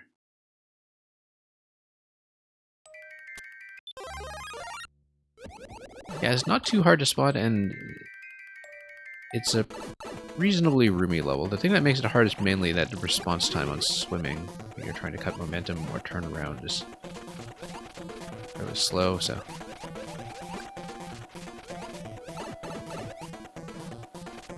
A lot of instances here where it seems like I'm just dying to slow movement, but then that just means we need to plan ahead a little bit better. It's a very cool looking idea.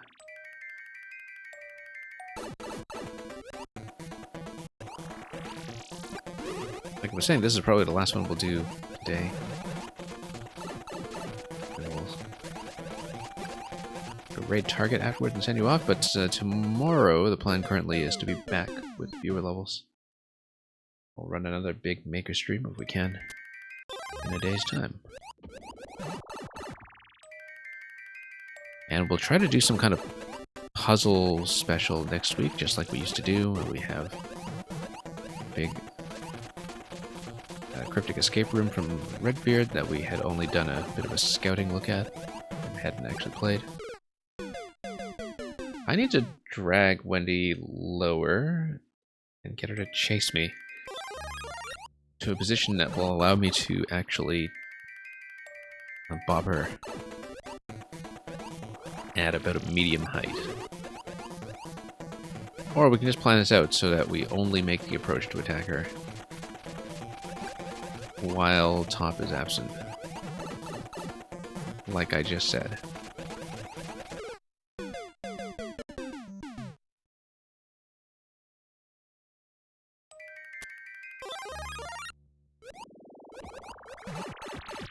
Yeah, big fan of the puzzle levels. I haven't played nearly enough of them recently. I definitely feel a little out of practice.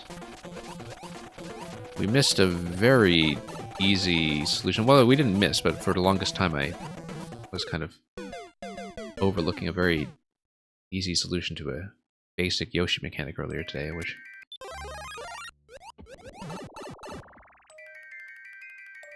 was a mechanic that, back when I was doing puzzles regularly, I was just using all the time. Part of a solution. But yeah, we're going to do something puzzly. Hopefully next week. Okay, we need to get her into position here. Need to go around and just getting whacked by the projectile.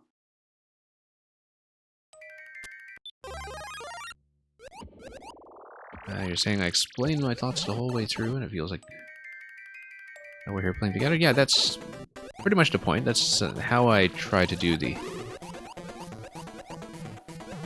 narration. That I think I have this habit of saying, oh, we're going to do this, and we're going to do this. The idea is to take the adventure together. Even if I'm monopolizing the solving. Alright, we got it. Except we need to be quite careful now because the wave will continue. Fire isn't just going to stop for us overnight. We will check the other side as well. Because... oh, look at that. Gotta be careful here, though. As fire is coming from that direction. There are stars, though. Which is really important because it means we can actually get out of here.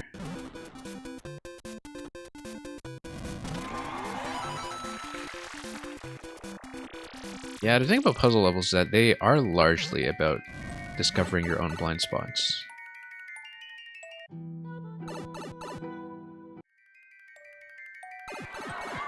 Because there's a lot of stuff when we play Mario that we just kind of take for granted without thinking about it. And for the most part, it's easy to get away with that. But anyway, here's number 7.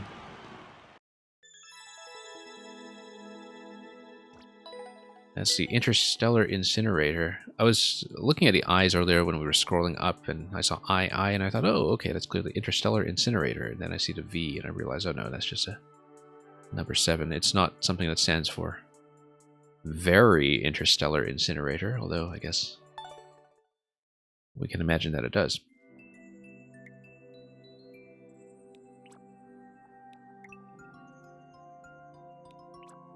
So yeah, Mr. Turnip, glad you enjoy that kind of content. We will, like I said, probably try to bring back the puzzle streams in some form.